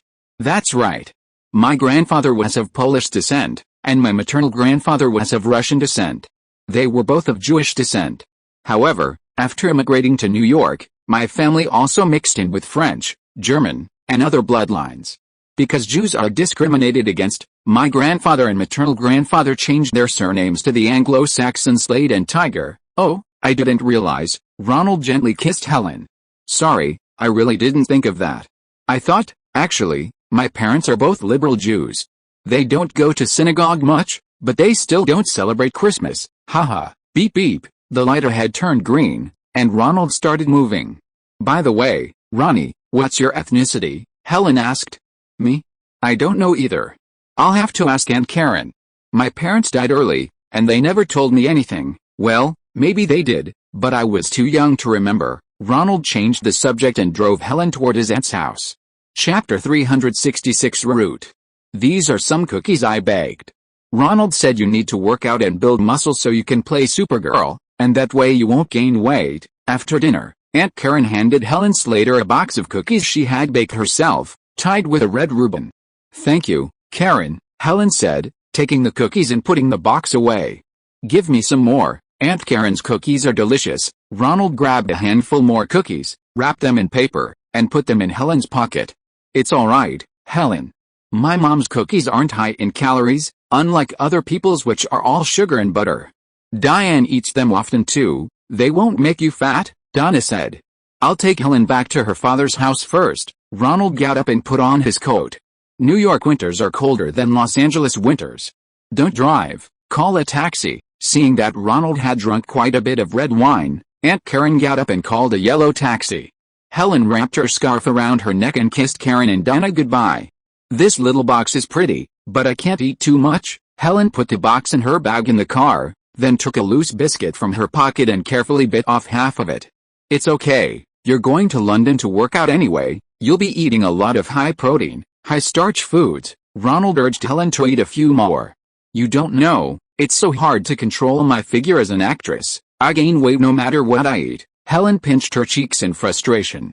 I think you're even a little thin, even by anamorphic standards. Ha ha ha, you're so mean. Nowadays, most mid-sized Hollywood films are 1.85, 1 widescreen, while blockbusters often use 2.35, 1 anamorphic widescreen. That kind of lens stretches the actors more horizontally, resulting in many strange distortions. Even very thin people will appear fat on anamorphic widescreen. Ronald deliberately said that Helen wasn't fat enough on anamorphic screen, urging her to eat healthier. Your aunt's cookies are really delicious, and the boxes she made are so pretty. Helen finally ate another cookie, quite satisfied. She originally wanted to give you the cookies as a Christmas present, but knowing you're Jewish, she just wrapped them up simply. Okay, then I'll take this as my Christmas present. When I was little, I went to coeducational school on Long Island, and all my classmates got Christmas presents, but I didn't. I was always so envious. Great, I'll give you double the Christmas presents, to make up for all the ones I missed, Ronald said, taking out a small box and handing it to Helen. So pretty. Helen opened the box and saw a pair of sparkly earrings. She took out her makeup box, put them on in front of the mirror, and looked at herself for a while. Ronnie, thank you. Helen hugged Ronald's shoulders, feeling very happy. Helen, you look so beautiful today. Ronald pulled Helen into his arms and kissed her on the lips. They kissed quickly, and Helen, afraid the driver in front would see, gently pushed Ronald away. Hey beautiful, are you an actress? I know a lot of people, I can introduce you. Connections are the most important thing in this industry. Perhaps having overheard Ronald talking about movie scenes and Helen mentioning that actors have to diet, the South Asian taxi driver suddenly interrupted, trying to flirt with Helen. Huh? Ronald was surprised, not expecting this curry-accented driver to be so self-assured. She's already an actress, you don't need to bother. Ronald put his arm around Helen's shoulder and kissed her, asserting his ownership.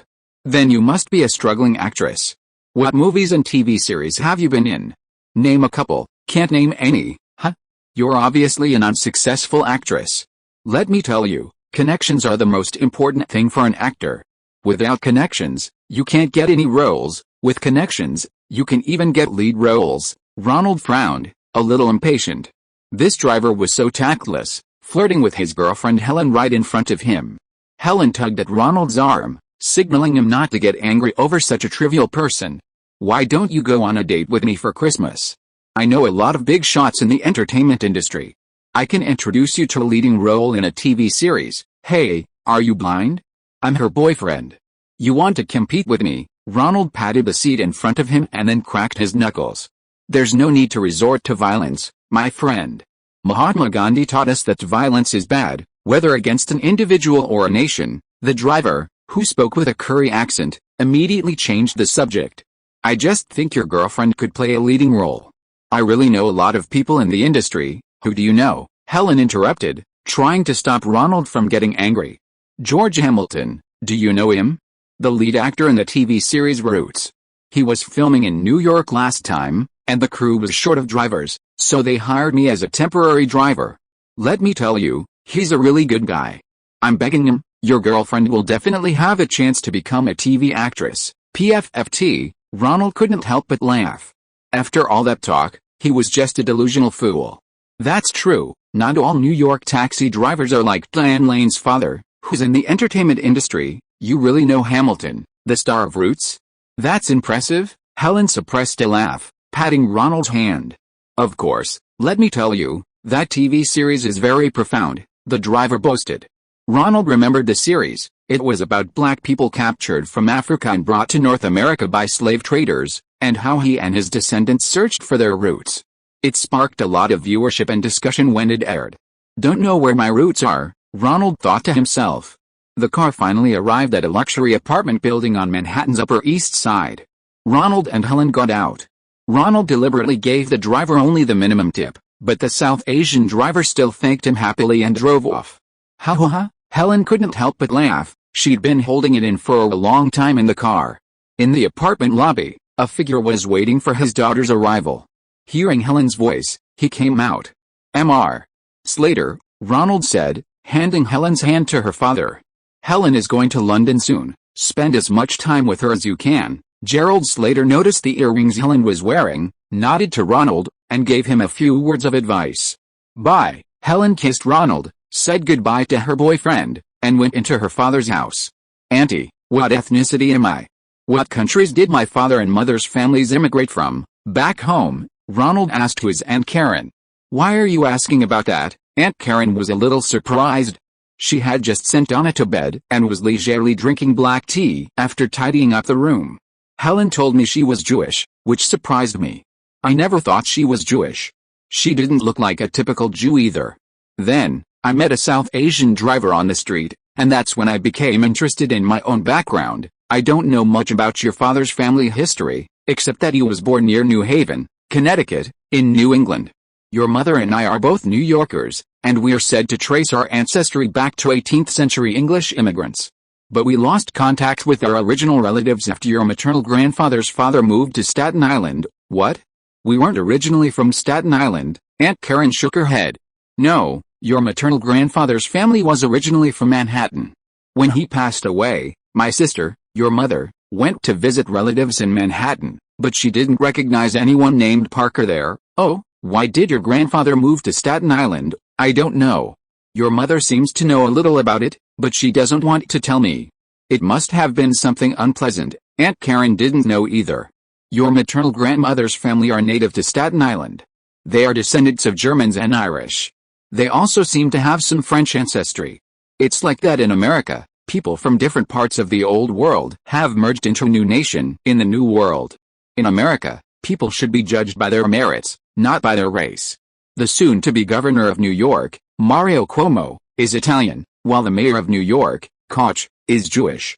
A person's birth doesn't determine their final judgment. Ronnie, my dear, Ronald nodded. Aunt Karen was quite open-minded about these things. He figured he could bring home a black woman, let alone a Jewish one. Considering the relatively conservative atmosphere on Staten Island, this was probably related to his maternal grandfather's upbringing. Are all the Parker family members this open-minded about race? Yes, we Parkers are Quakers. You know, the Quakers were originally champions of racial equality. Pennsylvania was named after a nobleman's surname, Bing, and they were the Quakers, advocating peace and equality. It's in Donna's high school history textbook. Aunt Karen got up and poured Ronald a cup of tea. I need to go to bed early, don't stay up too late. Ronald kissed his aunt's cheek and sat on the sofa in the living room, lost in thought. He still couldn't help but wonder where his roots lay. His mother's side was of Anglo-German descent, a Quaker, but he didn't know what race his father was, or where he came from in this life. Who was he in his past life? Why was there such a strange connection between the two? I want to go to New England in the north sometime in the future to see what life is like there with my father. Chapter 367 Disco Party. Bye-bye. Ronald and Helen's mother, Alice June, stood outside the Panem Gate, waving goodbye to Helen Slater. Bye, Mom. Bye, Ronnie. Helen waved one last time before boarding the plane. "Oh, I'm so glad. But will she be doing well in London? Is anyone on set taking care of her? Ronald, you've been a director. How is life for actresses on set?" Alice June was a very concerned mother, and after Helen's plane took off, she began to worry again. "Don't worry, Helen will have 4 months of physical training, and someone will prepare muscle-building foods for her. After filming starts, most of the time will be spent waiting for the lights, so I believe it won't be too busy. Helen will definitely be healthier when she comes back." "Oh, poor Helen, I should have gone with her." Alice June regretted not putting aside her anti-nuclear work in New York to accompany her daughter to London.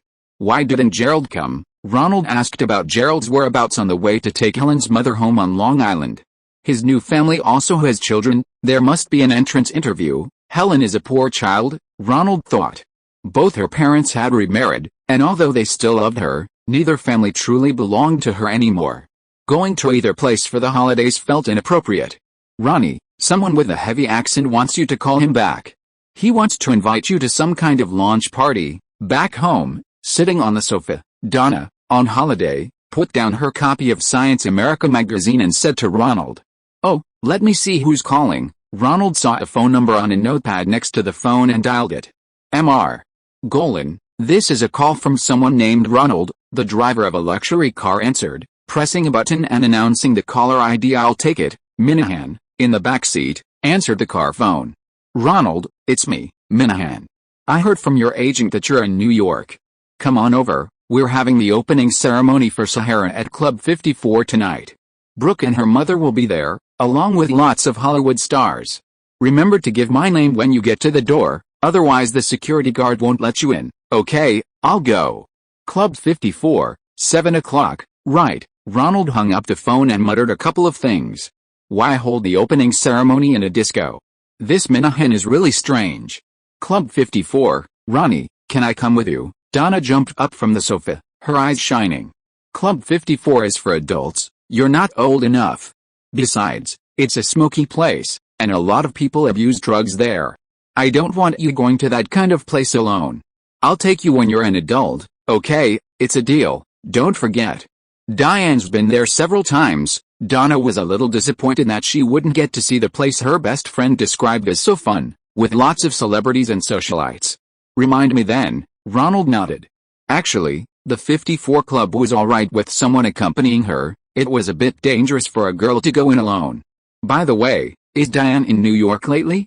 Has she taken on any new films?" Ronald knew Diane had finished filming her second movie with Capella, Rumblefish. After the 2 movies were released next year, she might become famous. Bert and his agent had a good plan. Diane would star in 2 Capella movies next year. This was Diane Lane's catapult project. They hoped Diane could use this opportunity to further her career and break into the ranks of Hollywood's top adult actresses. "I don't know. Last time we talked on the phone, she said she was still hesitating. It seems like several movies have approached her for leading roles. She's discussing it with Bert." Ronald smiled knowingly. Since Diane's mother's kidnapping, Bert and Diane's relationship had recovered well. Now the father and daughter discussed things together. "I'm leaving. Tell Aunt Karen I'm leaving." Ronald put on his leather jacket, sunglasses, and boots. "Going to Club 54 requires dressing cool. Line up here." It was the same doorman, Hal Montorg, the same tall, imposing figure, standing at the entrance of Club 54, blocking Ronald's way. He pointed to the queuing area marked by 2 red ribbons. Ronald remembered being stopped at the door last time he came with Madonna, and this time he had the chance to meet Helen Slater, who was also blocked from entering. Being stopped this time wasn't surprising. Directors weren't as well known as actors. Ronald took off his sunglasses. "My name is Ronald. Minahan Golan sent me." "Who? Minahan? I don't know him." "You should go to the back of the line." Hal gestured towards the crowd behind him. "You have to pick me to get in there." Ronald had no choice but to introduce himself. "I'm a film director. I made Fast-Paced Richmond High School. You might have seen it." "Hey, I've seen that movie, but I don't know you." The new boss is stricter with the guests than before. "If you can prove you're the director, I can let you in." Howie was powerless to help Ronald. Ronald shrugged. "This Minahan," he said he could just say his name and get in. "Does the club have a phone? I'll call and find Minahan. He should be inside. There's a phone booth over there." The doorman, Howie, pointed across the street and handed Ronald a promotional card with the 54 Club's phone number on it. Looking down, he saw only the switchboard number. He figured with so many people inside, he wouldn't be able to find it. He clicked his tongue, feeling a bit disappointed. Maybe he should just go back. If he went to queue, he'd become a laughingstock if someone saw him. Ronald, Ronald. Why are you leaving? A small voice called out to Ronald. Mr. Allen, it's you. Ronald recognized Woody Allen, the New York director who had helped him so much, and was overjoyed. Since he had endorsed Ronald's screenwriting abilities and secured the credits for the internationally acclaimed film, Ronald had spent most of his time in Hollywood and hadn't seen the New York director in a long time. Ronald, I didn't expect you to be a director. I saw Fast Pace. I really liked it. It has a profound exploration of the impulsiveness and confusion of youth. Thank you. What film have you been working on lately? Yes, I'm preparing to shoot a new film, Zilliax, and this is the female lead. Woody Allen, still wearing his black-rimmed glasses, introduced Ronald to a beautiful woman standing next to him. She wore a short black wool coat, riding breeches, and her curly hair flowed in the wind. Let me introduce you, this is my girlfriend, Miss Farrow. Doesn't need an introduction. Ronald recognized her as Hollywood actress Mia Farrow. He hugged and greeted them. Mr. Allen, Miss Farrow, Ronald, please come in. The doorman, Howe, seeing that Ronald knew the famous director, led him in through the queue. Mr. Allen, are you here at Club 54 too? I thought you only liked jazz. Ronald chatted with Woody Allen on the way in. Oh, yes, it's a great place. Lots of old friends, and plenty of comedic inspiration. Woody Allen led Ronald to the elevator. There's a quieter club upstairs. Regulars usually hang out here. Ronald, you're here. Just as they stepped out of the VIP elevator, Minahan Golan, wearing a sweater, greeted them. Oh, Mr. Woody Allen, I admire you greatly. If there's an opportunity, could you collaborate with Canon Films on a film? Upon seeing Woody Allen, Minahan's interest immediately shifted. My films usually have regular investors. But who knows? Woody Allen turned sideways and walked into the inner room. Why don't you invite Ronald to direct for you? He's a very good director of teen films. Perhaps he'd be a better fit for your company's films. Of course, I'm investing in one of his movies. Ronald followed him into the inner room on the second floor. It was quieter here than the noisy disco music on the first floor. Many celebrities and stars were there. No wonder Woody Allen liked to hang out here. It wasn't much different from his favorite jazz bars. Is Brooke here too? Ronald pulled Minahan, who was focused on ingratiating himself with Woody Allen, aside and asked. She's in the inner room with her mother, Terry. Ronald nodded and went into the inner room. The lighting was dimmer than outside, and many people were drinking beer and smoking cigars, creating a contrast of light and shadow. Brooke. Ronald recognized Brooke Shields from afar. She was wearing a turtleneck sweater and dancing with a young man on the dance floor. Just as the song ended, Brooke Shields saw Ronald and was happy to see him. Ronald, it's been a long time. I'm going to Israel to film desert scenes for the new year. Will you come to see my performance? I'm preparing for my own movie for the new year, but I'll come if I have the chance. Minahan really values this Sahara. Where's your mother? She's drinking over there. Brooke pointed to the sofa next to her, and sure enough, Terry was reclining on it, drinking a bottle of beer. When she saw Ronald arrive, she even raised her beer bottle to him in greeting. It seemed her efforts to quit drinking were paying off, so Brooke wasn't worried anymore. Ahem, the young man dancing with Brooke turned around, and seeing Brooke and Ronald chatting happily, he coughed to remind her of his presence. John, let me introduce you. This is the director who shot my jeans commercial, Ronald Lee. Ronald looked over. The young man had curly hair, a gray t-shirt, and a suit jacket over it. His attire was very casual, yet he exuded an outstanding aura. Ronald felt he looked familiar. He noticed that the young man's suit fit him perfectly, and it clung to his body while he danced. It was clearly handmade by a skilled tailor. What's wrong? Speechless now that you see him in person, Brooke nudged Ronald. Doesn't Jor look like his father? Ronald sensed Brooke's prompting and recognized him as John F. Kennedy Jr., the son of the late President John F. Kennedy. It's an honor to meet you, Ronald said, extending his hand to shake his, showing respect even for his father's sake. John F. Kennedy Jr., with an aristocratic air, shook Ronald's hand amicably, then walked with Brooke to the sofa and sat down with Terry. Terry seemed very happy. Perhaps because she hadn't drunk much? Pulling Brooke to sit beside her and chatting with John F. Kennedy Jr., who was sitting on Brooke's other side. Ronald found a round stool near the sofa at the bar, ordered a coconut flavor from the bartender, and began looking around. His eyes gradually adjusted to the dim light, and a quick scan revealed several New York celebrities, models, actors, rock stars, and a thin, disheveled man with a camera, constantly snapping photos of the sofa. Paparazzi. Ronald wanted to step forward to stop him, but seeing that Terry ignored him, he figured they weren't paparazzi. Could this be a photographer Terry had hired? Click, click, click, the thin man kept pressing the shutter. Ronald realized something was wrong. The man wasn't pulling the shutter handle to advance the film, and the camera didn't seem to have an automatic film advance mechanism. There was no hissing sound of the electric motor. No film, is he? A pretentious fake photographer. Ronald relaxed and continued watching the scene.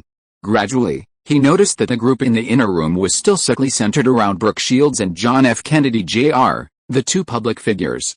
Most people were listening to their conversation, occasionally joining in with laughter. John F. Kennedy Jr. was talking about his Brown University classmates, who were very disappointed that Brooke Shields had chosen Princeton, blaming him for not trying harder to persuade her to come to Brown. Ronald overheard their conversation. It seemed Brooke Shields had gotten her wish and been accepted to Princeton. He couldn't help but look over. Brooke's wish had come true. She didn't want to be a pretty face like a vase, wanting to study at one of America's best universities. That's not easy for a model and actress with such a busy career. Brooke Shields seemed to sense Ronald's gaze and looked over, as if she were back in the days when Ronald encouraged her to apply to Princeton. They exchanged a knowing smile. Ronald raised his glass, and mouthed congratulations. Brooke mouthed thank you, and they both laughed. Why don't we go to the Ritz Club? My friend said there are lots of rock bands there, it's more fun than here, Kennedy Jr. suggested, as if noticing the exchange between Ronald and Brooke. Ronald, are you coming? Brooke turned to Ronald and asked. She seemed inclined to go herself. I have some things to discuss with Minahan, Ronald replied. He basically understood that this wasn't some Sahara opening party at all, but rather a regular New Year's Eve party organized by Club 54. Minahan was up to his old tricks again. How about we stay here a little longer, Brooke said to John F. Kennedy. Brooke, let's go to the Ritz. John's recommendations are always good, Terry chimed in from the sofa. Okay, sure. Brooke picked up her bag and stood up with John F. Kennedy. Ronald, remember to come to Israel to see me film. Brooke hugged Ronald goodbye. She'd been a socialite for a while and knew how to keep everyone happy. I'll come back when I have the chance, Ronald patted Brooke on the back. Don't worry, Minahan will handle it. The Negev Desert isn't the real Sahara, it's not a barren wasteland. After a flurry of activity, Ronald saw Brooke and John F. Kennedy off. Some of the remaining guests were invited to the new location, while others took the opportunity to change rooms. A beautiful woman dressed as a model, half reclining on the sofa, suddenly stood up. Then squatted down and began to vomit. Finally, she slunk back, seemingly unconscious. Ronald quickly went over and supported her head, feeling her whole body trembling. Who came with her? Ronald looked around, but no one answered, so he shouted, Waiter, waiter. Soon 2 waiters came in and carried the woman out. Is she all right? Ronald asked the thin man still in the room, who was pretending to take pictures. Gia Karanzi, the man replied, seemingly ignoring the question. A year ago she was the darling of countless fashion magazines. Now she can only shoot ads for supermarkets and mail-order magazines. Oh? It's her. Ronald was also surprised. Karenzi had been incredibly successful just 2 years ago, hailed as a supermodel by Vogue. How had she fallen so low? The man made an injection gesture on his arm, then shook his head. Got some kind of potent stuff on me, Andy Warhol. I'm a photographer and editor-in-chief of Interview magazine. The man extended his hand to shake Ronald's. Hello, my name is Ronald. Film director. Ronald shook hands, noticing the man's weak grip. I was shot once, so my health isn't great. Can you give me an interview? Andy Warhol said. Young people may have forgotten me, but I once painted Marilyn Monroe. Oh, then you must know a lot about movie stars. Ronald chatted with Andy. I need to confirm the interview with my agent first. That's all right. I'm actually here to interview someone else today, Brooke Shields. Her mother is very difficult to deal with. I had to pay a high price to interview her. You know Interview magazine is a small magazine I run. Are you familiar with it, Brooke? Not really. I've done some commercials for her. Ronald chatted casually with Andy Warhol for a while, then got up to leave. This guy couldn't even afford film. It seemed his magazine wasn't making much money either. My interviewee is here. Let's talk later. Andy Warhol also sensed that Ronald didn't want to talk much and got up to leave. Okay, goodbye. Ronald also stood up and went to the outer room to find Minahan. Miss Diane Lane, I'm Andy Warhol, the editor-in-chief of Interview magazine. May I interview you? Andy Warhol's eyes lit up as he saw another teenage star walk in and quickly went up to her. Can I take a picture of you, Diane? He picked up his camera, which was out of film, and pressed a few buttons. Oh, what magazine? Diane was also wearing a black leather jacket and bright red trousers, with a bold, highlighted hairstyle, just like her look in the movie The Amazing Stains. Interview magazine. His name is Andy Warhol. Ronald, surprised that Diane was at Club 54, quickly went over to greet her. Ronnie, Diane happily came over, wrapped her arms around Ronald's neck, jumped up, and then kicked her feet off the ground a few times. Why are you dressed like a rock star? Donna told me you often come to Club 54. Ronald put her down. Diane still had a bit of baby fat from filming the Capella movie. Her face was still chubby, and her figure had developed. She was quite heavy to hold, even heavier than Helen. I'm trying to get into the audition mindset. Donna said you came up with a method for your girlfriend Helen, dressing up like a character for the audition, which greatly increases her chances. So I'm giving it a try too. Diane's big eyes blinked as she looked at Ronald. What movie are you auditioning for? A rock star movie. I also have an audition invitation for a fairy tale. Could you help me decide which one is more suitable? Diane happily took Ronald's arm. Bert is better at choosing roles. I shouldn't really comment on your role. Ronald remembered how Bert had stopped Diane from accepting the Tom Cruise invitation. Never mind that. Let's have some fun today. Diane was happy and pulled Ronald to look at the crowd dancing downstairs. Okay, let's go see. Ronald couldn't resist Diane's insistence, so he went with her to the second-floor balcony. Below, the crowd on the first floor was going wild, dancing disco. Love is a burning flame that stays, because the flame will only grow higher. Baby, don't let him steal your heart. It's so easy, girl. This game can't last forever. Why can't we live together? Try it. Don't let him take your love away from me. Downstairs, Modern Talking's hit Brother Louie was playing. Diane Lane started dancing to the powerful beat, inviting Ronald to join her. Watching the sea of people on the ground floor dancing wildly to the rhythm, Ronald couldn't resist joining in. The rhythm suited him perfectly. Ronald showed off his breakdancing moves, window wiping and moonwalk. You're not a good person, can't you see? Brother Louie, I'm in love. Give her freedom. She's just looking for me. Ha ha ha. Seeing Ronald's silly moonwalk, Diane laughed heartily beside him and started clapping. Man, that dance move is hilarious. A black singer walked into the lobby and happened to see Ronald on the second floor, running forward but actually walking backward. That's much more interesting than those guys on Soul Train. They all walk backward at a 45-degree angle, but he walks straight backward. Mr. Geffen, could you ask him who that is? I want to talk to him. Who? David Geffen turned around from his conversation with someone else. Who are you talking about? MJ, look at that guy on the second floor. I didn't expect to see such amazing dance moves at the New York 54 Club today. I'd like to talk to him. Isn't that Ronald? Calvin Klein, the CK designer and owner, recognized Ronald. Oh, and the girl next to her is dressed very nicely too, a black leather jacket and red pants. That's a very striking combination. Chapter 368. Aren't you going in? MJ, Calvin Klein, David Geffen, and their entourage also took the VIP elevator to the second floor. With the help of a waiter, they found Ronald and Diane, who had returned to their box after dancing at a disco. Calvin Klein introduced Ronald to Michael Jackson, who had just released his latest album, Thriller. Michael Jackson was very thin, with naturally curly black hair. His nose was also typical of black people, quite wide. Only his large, double-lidded eyes were very expressive. He was a handsome man among black men. He wore a pearl-studded shirt that looked very shiny. Ronald, may I call you Ronald? I really liked your dance on the overpass just now, MJ said softly but confidently. Hello, MJ. I see everyone calls you that. I like your new song, Ronald replied. He didn't listen to much black music, but recently the radio had been playing his That Girl Is Mine, a duet with former Beatles member Paul McCartney. MJ chatted with Ronald for a bit before learning that Ronald wasn't a dancer. He asked Ronald about the origins of this dance move. Is it the moonwalk? I saw it on the set of Flashdance, and I learned it from Crazy Legs, a breakdancing expert from New York. Ronald demonstrated a few moonwalks. The key is the powerful step when you stand up. Their movements are a bit different from Soul Train's. It's a straight backward movement, which I found very interesting. Huh? Crazy Legs? Is he in New York? I don't know. You could ask their agent. They have a dance troupe. It seems like a lot of people in Los Angeles dance this kind of dance. Michael, this is Andy Warhol. I interviewed you by phone a few months ago. Do you remember? Andy Warhol pushed his way through the crowd, snapping a few photos of MJ. The Blondie band I mentioned last time, I went to see them. They were amazing. Have you seen them? I've never seen them, MJ replied politely. I'm going to the Ritz Club later.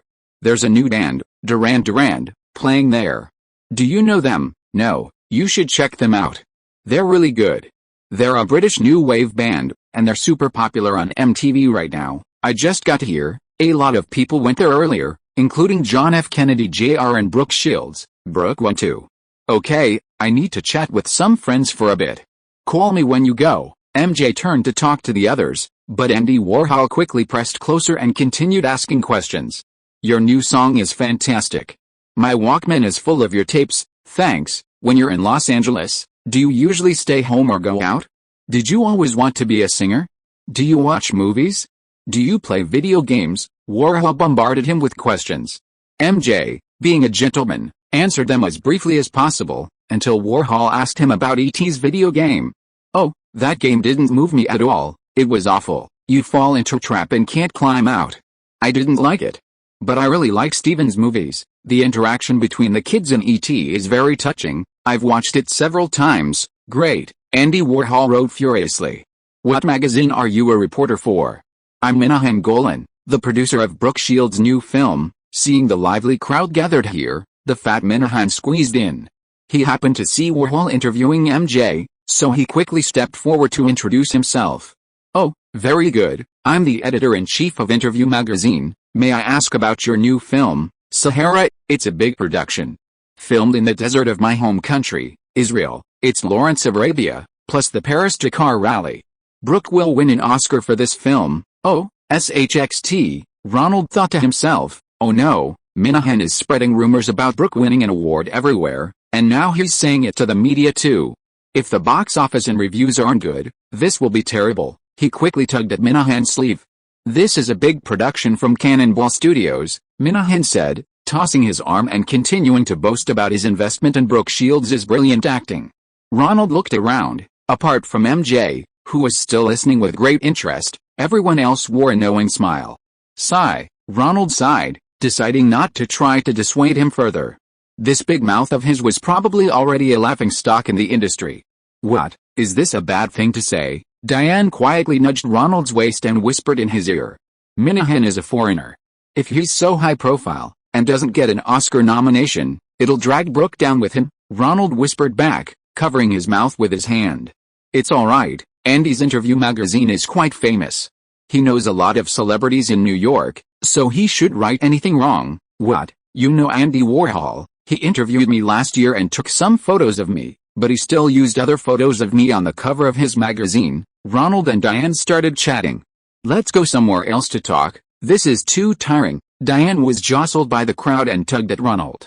Okay, I know there's another room next door. The two slowly squeezed out of the crowded booth and into a room next door, where everyone had gone to see Michael Jackson and Calvin Klein, among other celebrities.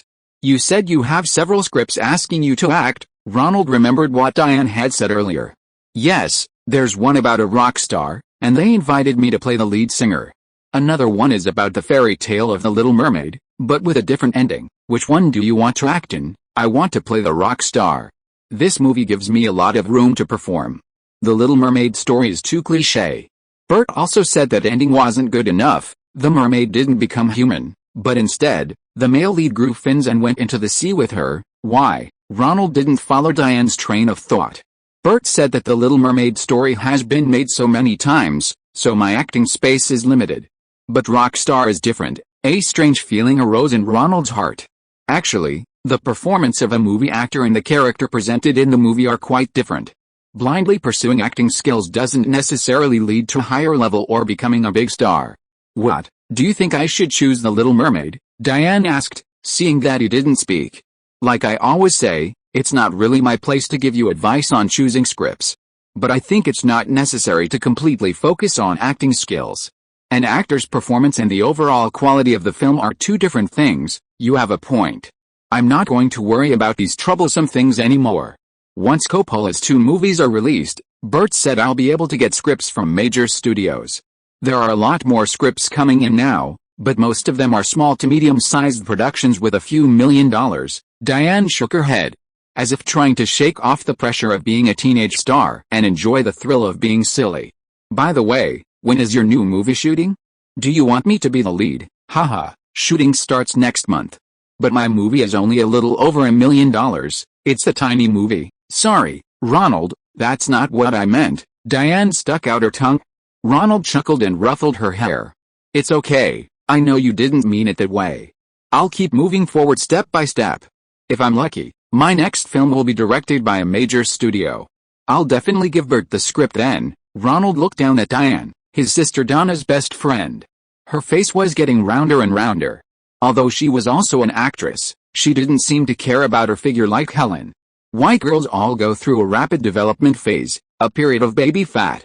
Ronald looked down at Diane, noticing the rapid changes in her appearance over the past 6 months. When he auditioned for The Outsiders, she was still a complete little girl, having grown quite a bit taller. By the time they finished filming The Outsiders and started filming Fighting Fish, she hadn't grown taller but had gained weight, and now she seemed to have gained quite a bit of weight. Diane was unaware of what Ronald was thinking. Her face flushed slightly under his gaze.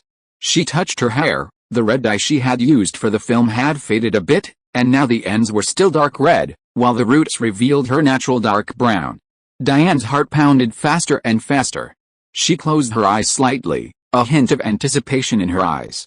What's that scar next to your eye? Ronald noticed a small scar on the corner of Diane's right eye and gently touched it. I fell when I was little, Diane said, a little annoyed, turning her face to let Ronald see it more clearly. Don't you think it looks bad? Should I get plastic surgery?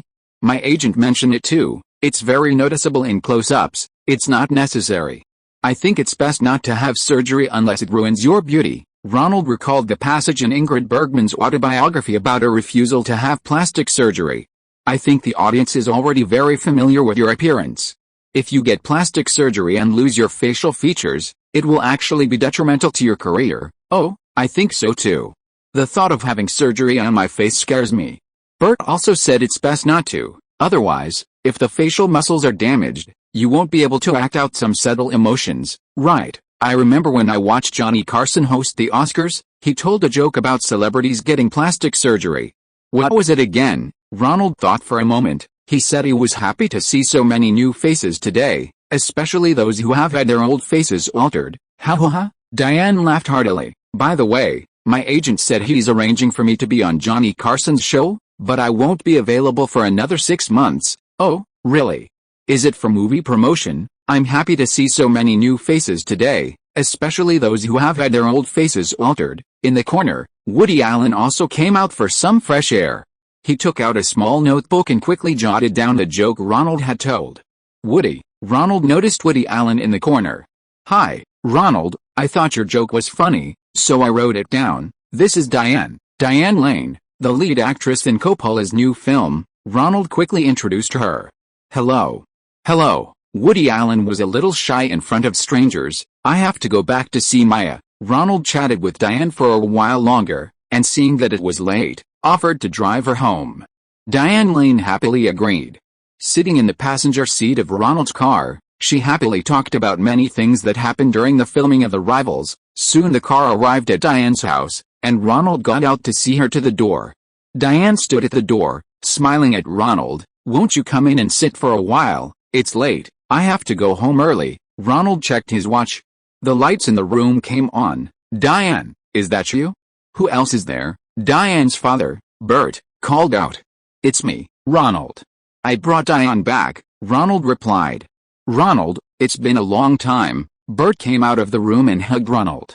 "I heard Diane's been getting a lot of offers lately?"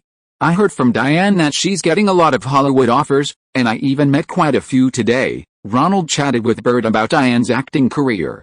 "Yes, it's much better than last year. When Capella holds his premiere, he'll definitely invite you." "Okay, I'll definitely go. Bye, Bert." "Bye, Diane." "Bye." Diane watched Ronald get into his car. "Next time you go out, tell me first. I came looking for you and no one was home," Bert complained to his daughter. "Okay, I'll tell you later. I'm going to sleep now." Diane silently went into her room and closed the door. Thump. She kicked the wall and threw herself onto the bed. "I'm back. Aren't you asleep yet, Donna?" Ronald drove home and saw Donna still sitting in the living room. "Not yet, I'm watching TV. Did you see Diane?" "Yeah, she's changed so much, she'll probably be a movie star next year," Ronald yawned. "I'm going to sleep now, you should go to sleep early too." "I'll go to sleep right away." Donna saw Ronald go to the bathroom and immediately picked up the phone to call him. He's back, he didn't go to any other clubs. Chapter 369 Daydream Film Industry. "These are your company registration documents." Ronald's personal lawyer, Lindsay Dole, handed him a folder.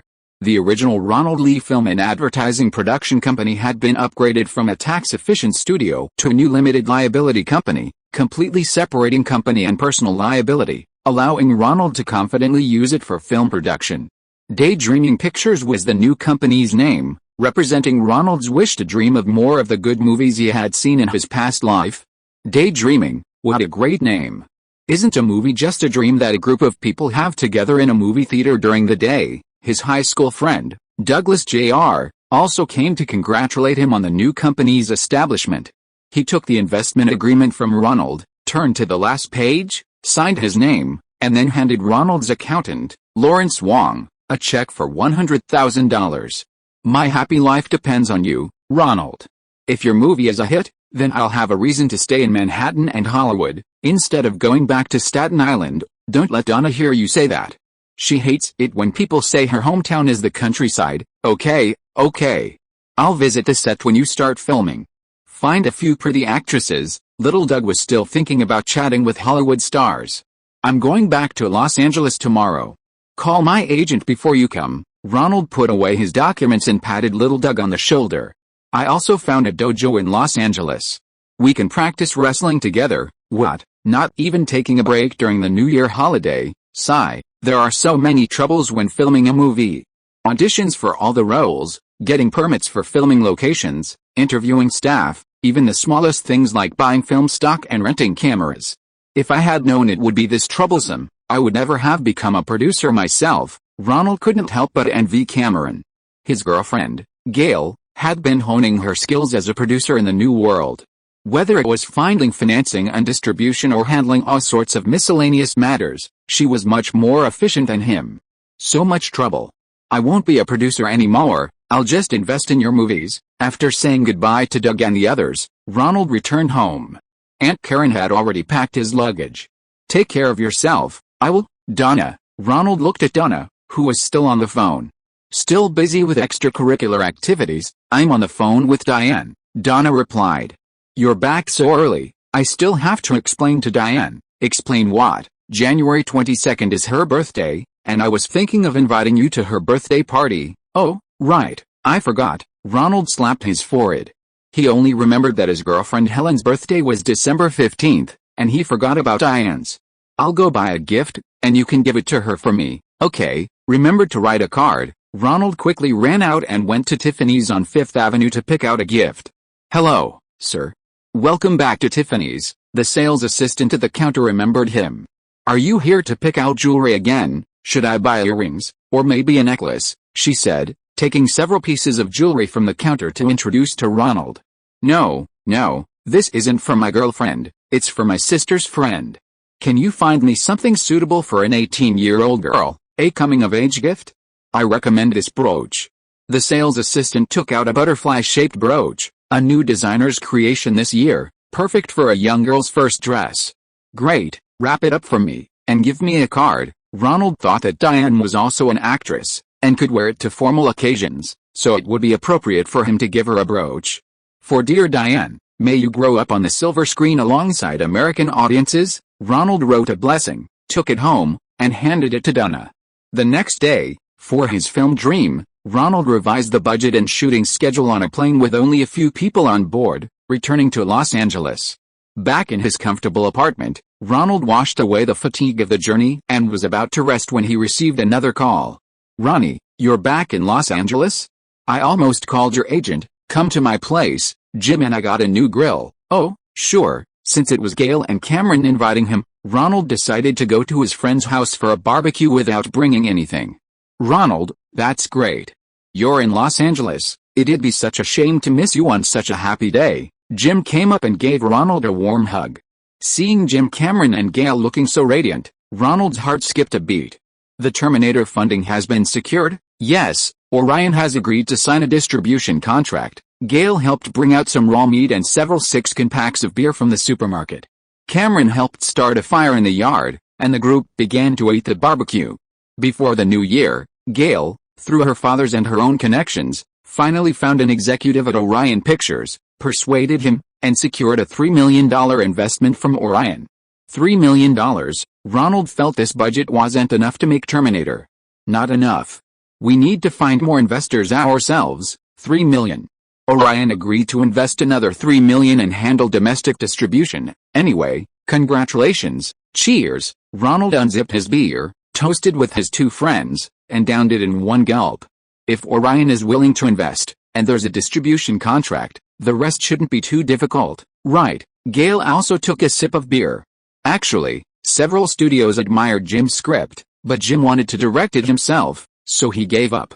"We finally found Orion Pictures, a distributor that values art more than money. We need to speed up the next round of financing. Anything can happen in this industry if things drag on too long." After all, Jim's script has been circulating among several Hollywood companies for a long time. Ronald understood. Gail was referring to the bad guys in some studios who would completely rewrite scripts, changing names, characters, and plot, but keeping the core story the same, and then film and release it before the original studio secured funding. If someone did that, even with the original script, suing them would be a huge hassle. After finishing their barbecue, the three went inside to watch TV and chat. Cameron talked at length about his ideas for Terminator, and even showed Ronald several storyboards he'd drawn. Ronald chatted with Cameron for a while, feeling a little envious. Gail had been accumulating experience as a producer, and her family had many connections and experience. If he could find a producer as capable as her, he wouldn't have to do everything himself and could focus solely on film preparation. "Gail, I'd like to ask you a few questions.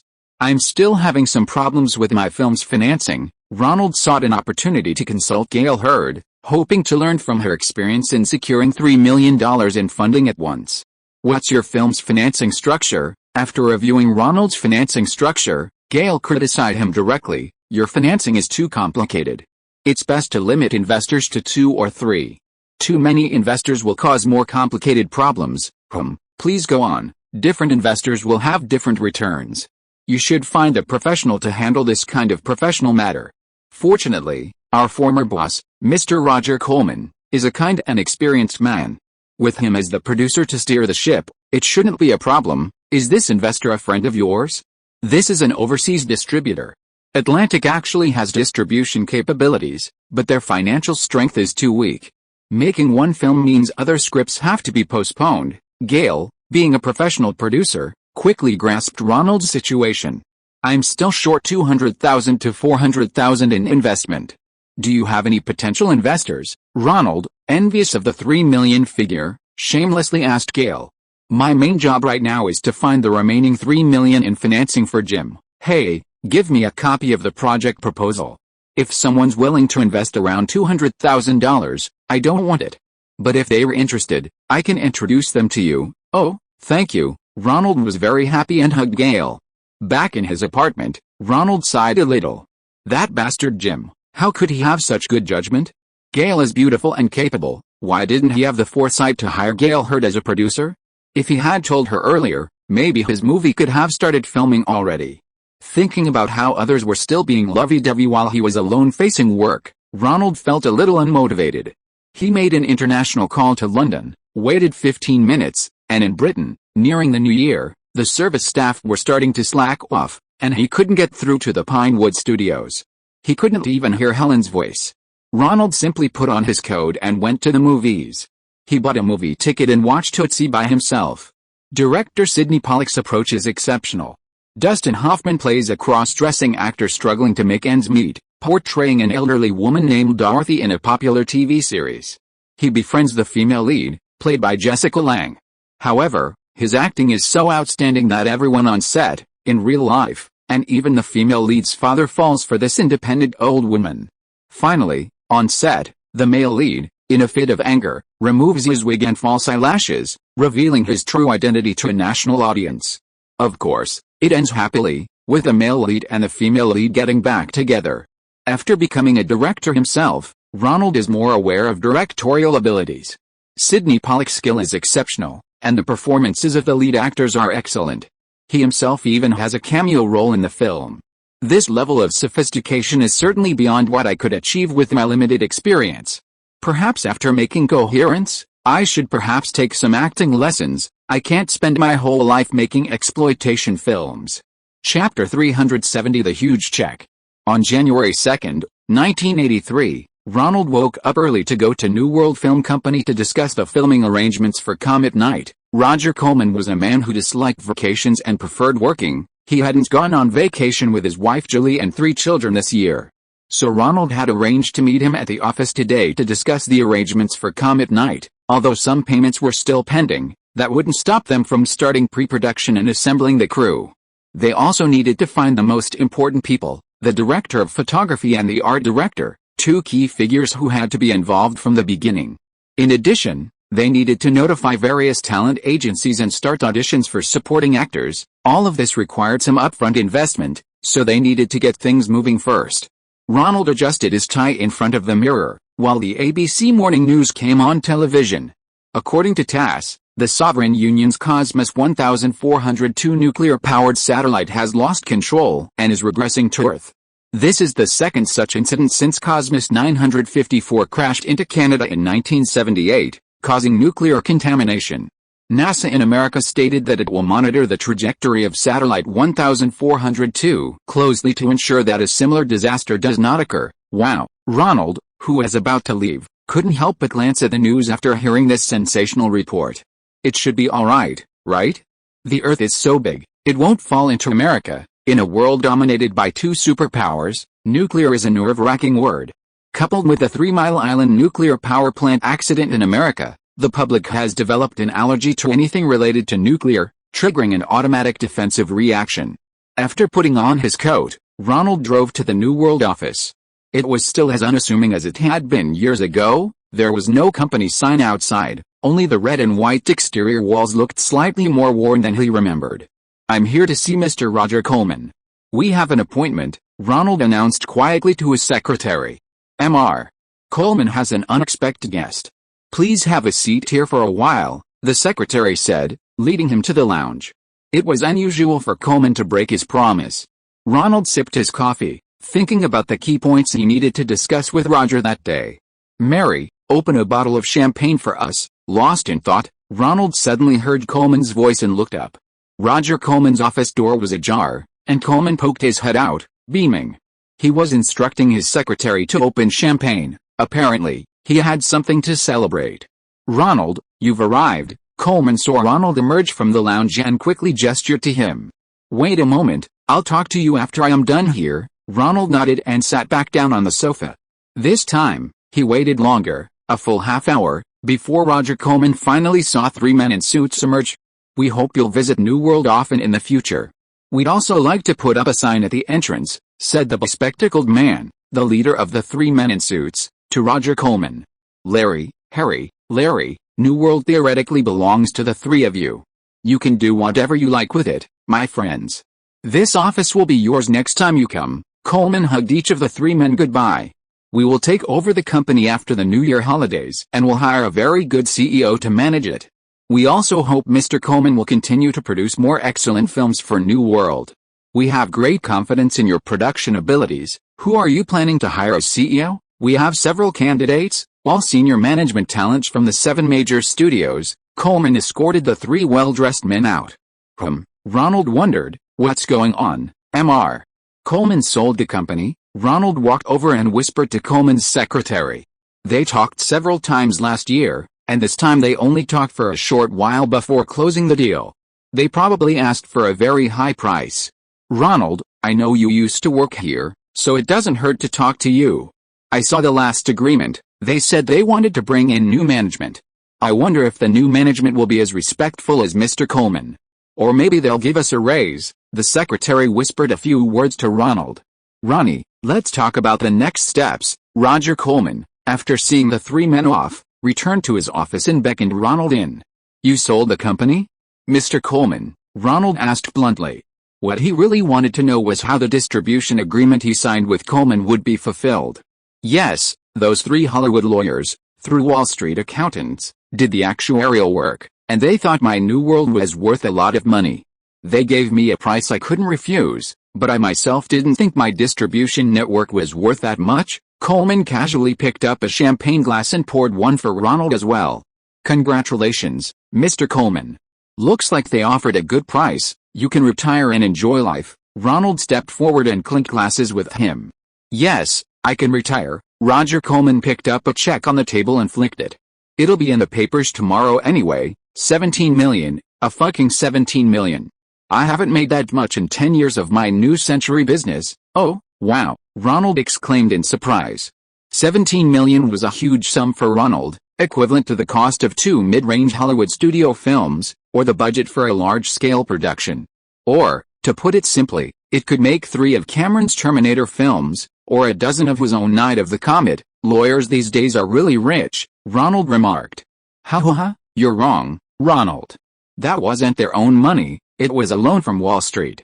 Last summer, the Fed lowered interest rates very low, and with low inflation now, many banks are willing to lend money to lawyers who know the business to invest in the film industry. Coleman put his feet on the desk, his joy evident.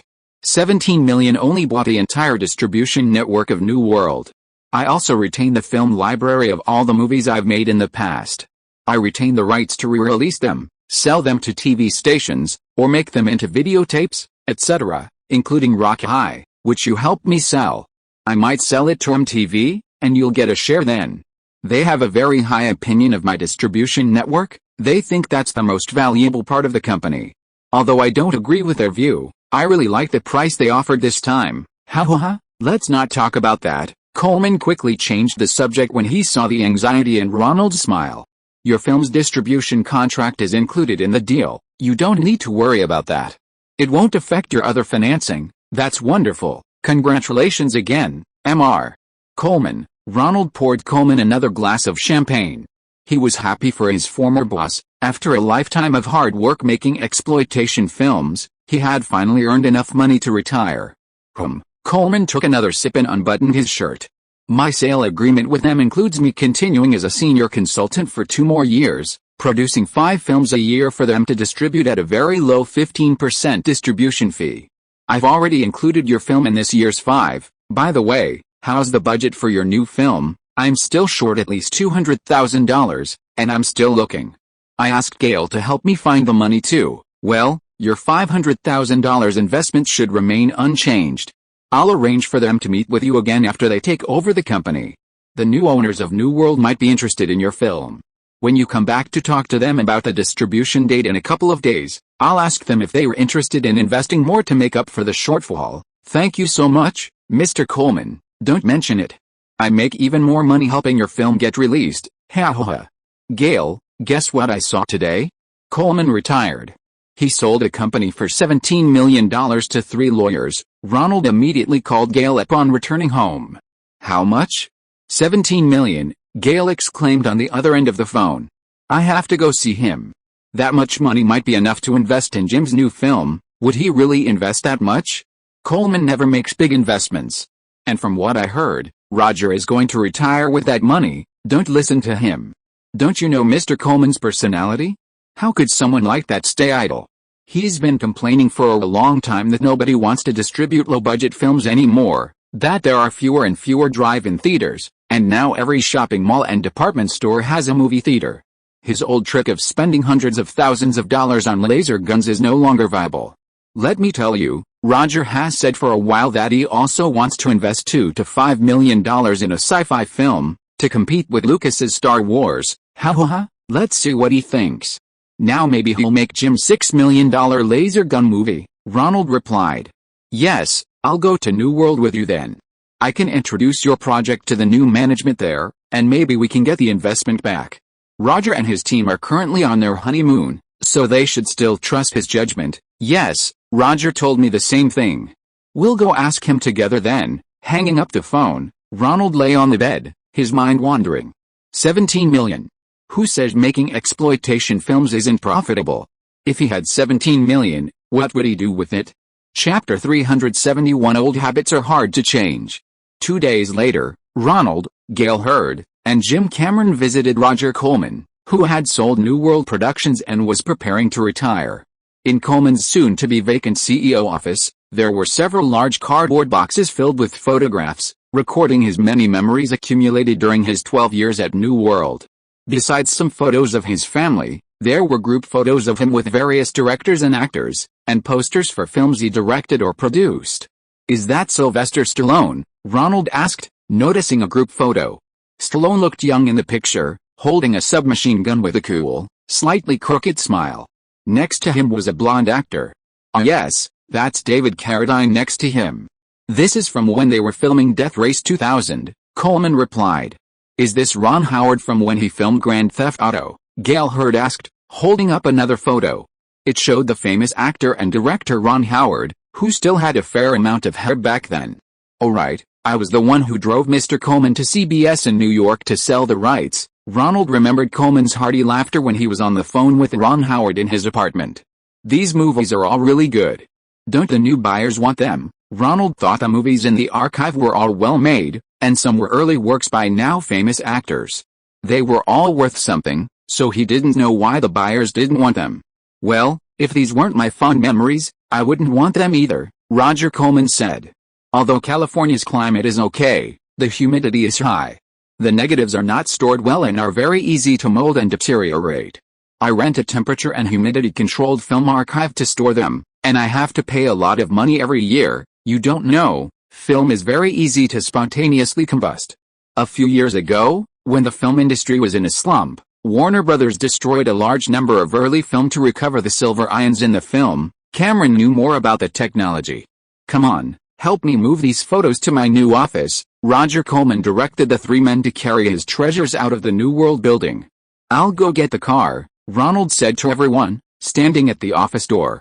No need, let's walk. Roger Corman led everyone across the street to a newly built office area next to the theater named after the late actor Henry Fonda. Tada! Welcome to my new office. Roger Corman opened an office door, revealing a large room furnished with second-hand office furniture. His secretary was already cleaning and preparing. Mr. Corman, is your office ready? Ronald asked his former boss. Put these photos here for me. Corman instructed three former subordinates to set up his office. Mr. Corman, when did you find an office and register the new company? After placing the photos, Ronald looked around. It was even more spacious than the old New World office, only the small screening room was gone. Haha, after you left that day, I sat in my office grinning for ages with that check. But the next morning, after I ate the breakfast Julie prepared and went to get my car, Julie asked me where I was going, and that's when I realized I was unemployed. I stayed home all morning and realized I couldn't live without working. That aimless morning was even worse than that money-losing movie I made, The Intruder, so that afternoon I called a lawyer and started a new production company. Anyway, the distribution business can be handed over to the new owners of the New World.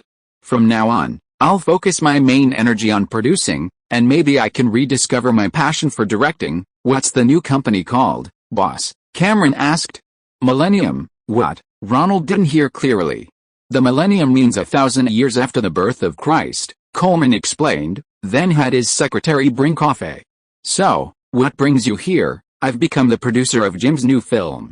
We've secured investment and distribution commitments from Orion, but we still need $3 to $3.5 million in funding. Gail Hurd began presenting the project proposal to her former boss, Coleman. Cameron unfolded the character and storyboard images for Coleman to see. "What about your television broadcasting rights?" Coleman asked directly after hearing the presentation. "They're with Orion. They haven't been sold yet, Gail. I'm afraid I can't invest. You know, all my film projects are based on distributor pre-sales and television prepayments. If I invested in a film and waited for the final box office revenue sharing, I'd probably be bankrupt by now, but this is..." Gail tried to negotiate. "Your script is indeed good, and it fits the low-budget film approach, but I can't violate my business principles." "I'm sorry, Gail, Jim, old habits die hard," Gail muttered under her breath. Mr. Coleman, why did you say that relying on box office revenue sharing would lead to bankruptcy? Ronald didn't quite understand this statement. He also received revenue sharing for the films he made for Universal. Sigh, my new world isn't mine anymore. It's not a big company anymore. Those theater managers always drag their feet. 9 times out of 10 they'll drag it out for a year. It's not that they don't have the money to pay me, they just like to delay. Several times, I've threatened to sue them, and they always give me the check a few days before the court hearing. My lawyer always tells me, Mr. Coleman, just consider it supporting the film industry. Those theater owners aren't doing well either. With a year's interest on this money, they could renovate the seats and upgrade the popcorn machines. But I always want to collect that interest myself. A $6 million production is actually quite risky. I won't play that game. Without advance payment guarantees, a small company like mine can't afford to take the risk. But have you always received payment up front for your films? Ronald asked. That's a long story. When I was making films for AIG, I had a fixed income. I'd provide the film idea, and AIG would give me a price, say $50,000. If I could make it on a budget of $30,000, I'd make a net profit of $20,000. This allowed me to quickly turn over my money. I could use the money to buy film and rent equipment, and pay the actors and cinematographers. Then the distributors would make money and order films from me. Unlike the big studios that need a year to recoup their investments, I could get the money before filming even started, so while they made one film, I could make 12. Later, AIG wouldn't tell me what to do and edited my films haphazardly, so I set up New World to handle the distribution myself. I targeted drive-in theaters and theaters with outdated facilities, and I could use the old method of collecting advance rental fees from them.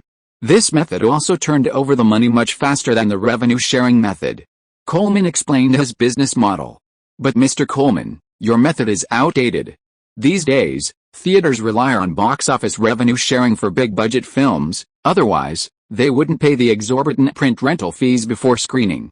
Many theaters couldn't afford to rent prints for E.T. the Extraterrestrial, so they had to secretly show pirated copies or wait a year to rent second-run prints from other theaters that had finished showing, Gail countered.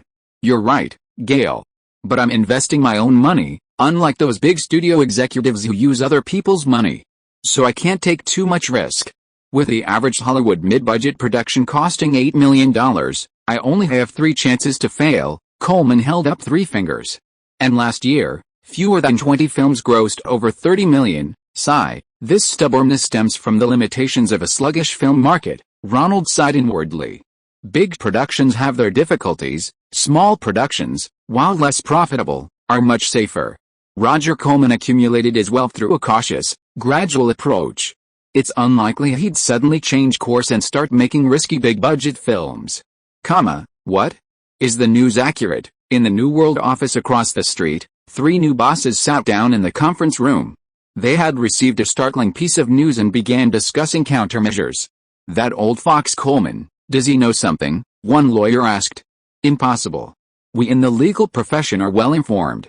That's how I knew in advance that Justice John Paul Stevens' minority opinion was written in the tone of the majority opinion.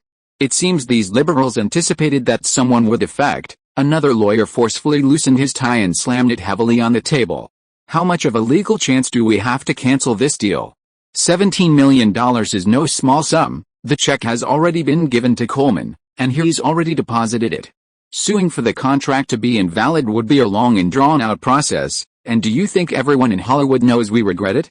Then we'd have even less chance of selling. We have to operate with confidence for a while, and only when our finances improve will we have a chance to sell. So what do we do? These theater operators aren't having an easy time either. They often cut corners on box office revenue just to earn some interest for seat renovations. It seems the original plan didn't take this into account. Operating theaters will definitely become increasingly difficult. We need to find someone who not only knows how to make films that appeal to the market, but also how to manage theater revenue collection to manage the company. Then we must find an executive from one of the 7 major studios. The original candidates either only know production or only know theater distribution. The 3 lawyers seem to have second thoughts about borrowing money to buy Coleman's New World. But the die was cast, and they had no choice but to find an executive with expertise in cost control and production and distribution to serve as CEO. Let's get headhunters to invite those executives who were fired by Universal and 20th Century Fox. We need to get this done as soon as possible, so the media will report our good news. Otherwise, once the Supreme Court's new ruling comes out, the capital market's confidence in the film industry will be insufficient.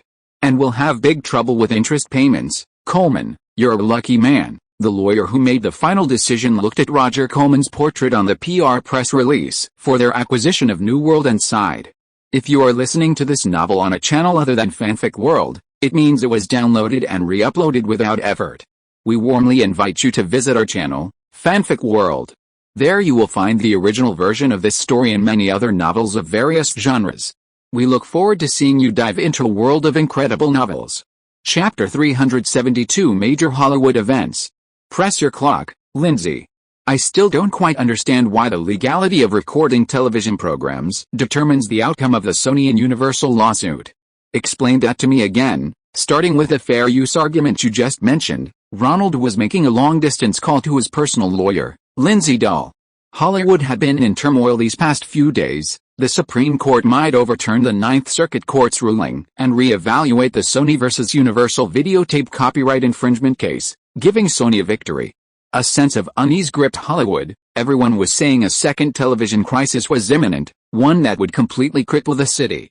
Ronald had heard rumors but was completely confused and unsure who was right, so he decided to call Lindsay Dahl for advice. Okay, Ronald, let me explain. First, in 1976, Universal Studios sued Sony, arguing that their VCR technology was being used to pirate movies and requesting the court to rule Sony eligible for automatic remedies. This meant that if Universal discovered VCRs were being used to pirate Universal's films, they could automatically seek compensation from Sony and other VCR manufacturers. I understand, Ronald nodded. Legally, if an automatic remedy ruling was upheld, film studios would no longer bear the burden of proof, and Sony and other Japanese companies would be automatically considered jointly liable for piracy. If someone was found using Sony's VCRs to pirate movies, Sony would automatically have to pay compensation. This would essentially kill off the VCR product in the American market.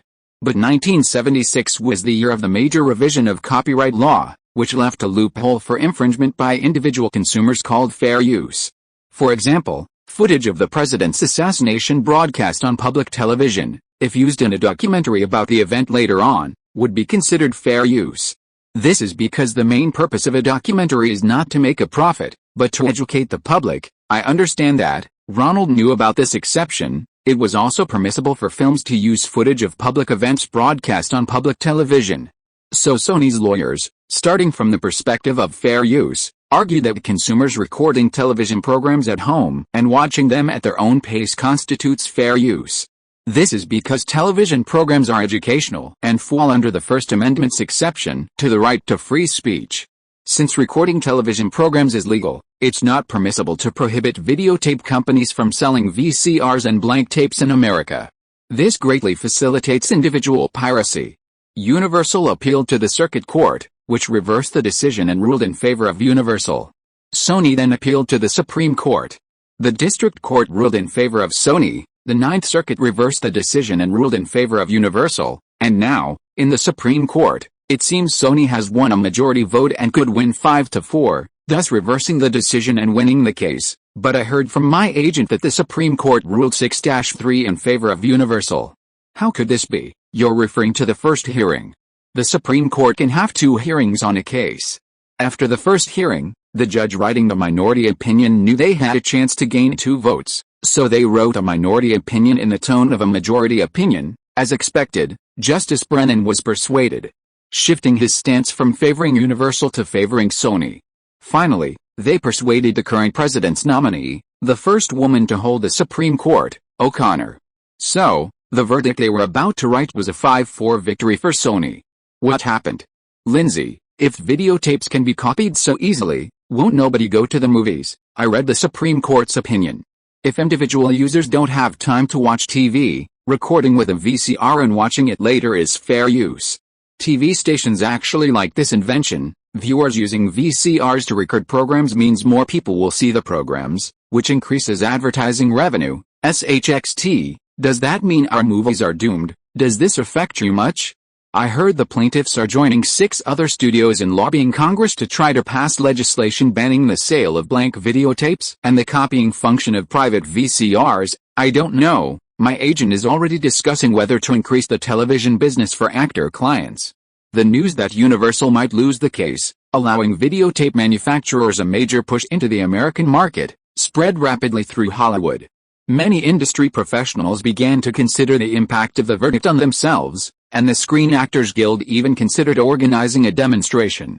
Shirley Lansing, who is producing the film Footloose, also began to adjust her production strategy accordingly. Hasn't Michael Cimino come back yet? Lansing asked her assistant. His agent said Cimino has been in Oklahoma doing research, and his new script has been sent out and should arrive soon. Call his agent, make sure he gets through. Don't think I don't know the tricks he's playing at United Artists. I bet he didn't even go to Oklahoma. He's having a good time at some strip club in Los Angeles right now, and then he'll send me a bunch of bills worth tens of thousands of dollars. Tell his agent that if he wants me to reimburse those bills, he'll have to get his fat ass over here. Should I tell his agent exactly what he said? Relay the exact words. Shirley Lansing waved her assistant away. Sigh, Lansing sighed, rubbing her forehead. The Supreme Court's ruling couldn't have come at the worst possible time.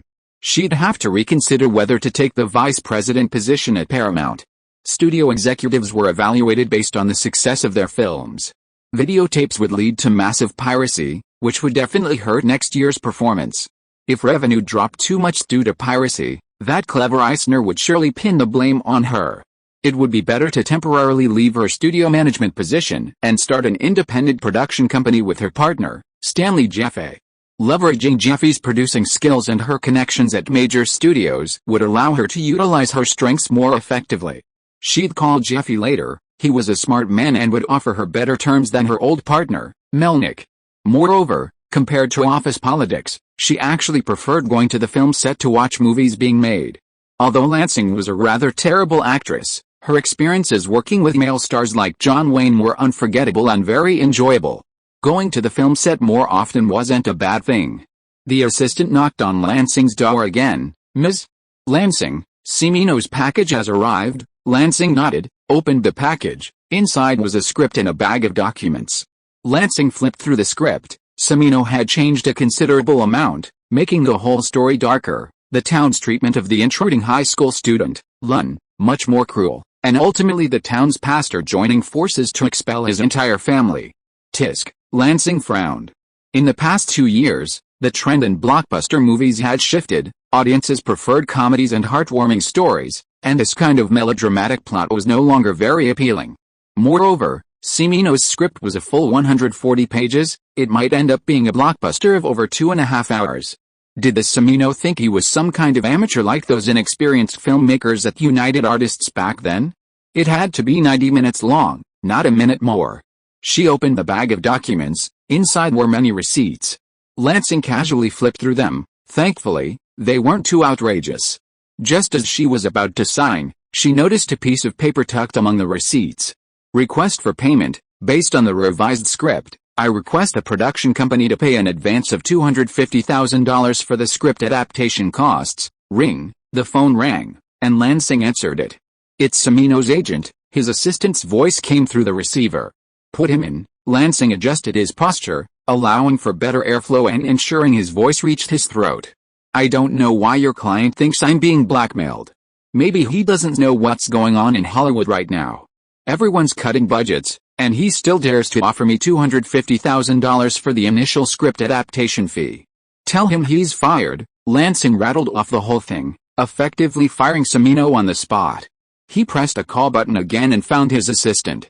"Get me the phone numbers of two agents, director Ron Howard and actor Tom Cruise." Not everyone, upon hearing the Supreme Court's ruling, reacted like Lansing, immediately by cutting production budgets to prepare for an even more sluggish film market next year.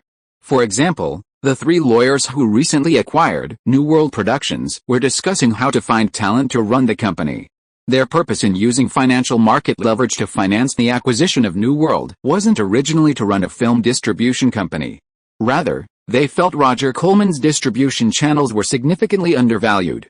They wanted to buy it, break it up, and sell the production and distribution capabilities separately to investors interested in Hollywood. As for the exploitative film library, they considered it worthless and let Corman take it. However, the Supreme Court's ruling dashed their expectations, and New World can't be sold for the anticipated price anytime soon. The three lawyers are now forced to find a knowledgeable industry insider to run New World. If they're lucky enough to produce a few blockbuster films, they can sell it later. What did Tom Mount of Universal say? One lawyer was asking another lawyer who had contacted Universal. He has distribution guarantees from Universal. All the films his own production company has made in recent years have been distributed by Universal. And it seems he's found a partner and is preparing to raise funds in Japan, so Mount isn't interested in becoming CEO of New World. What about Paramount, which you contacted? Katzenberger is very comfortable at Paramount. He's unwilling to risk coming to New World. What about that woman from Fox? Lansing wasn't up to par. She was fired by Fox's new owner. She also turned down the headhunters' offer. The three continued to name several high-ranking executives, but the headhunters didn't get any good news. It seems these former presidents and executive vice presidents who wield considerable power won't come to New World. They're all production and distribution companies. I really don't understand why they look down on New World. It seems we'll have to look further down the hierarchy. Among the vice presidents who report directly to these candidates, are there any suitable candidates? Chapter 373 The Right to Final Cut. The Godfather is 2 hours and 55 minutes long, and The Outcast is only 1 hour and 55 minutes. I don't see a problem with that. But if we cut any further, classic scenes from Hutton's novels will inevitably be cut. The audience will be disappointed.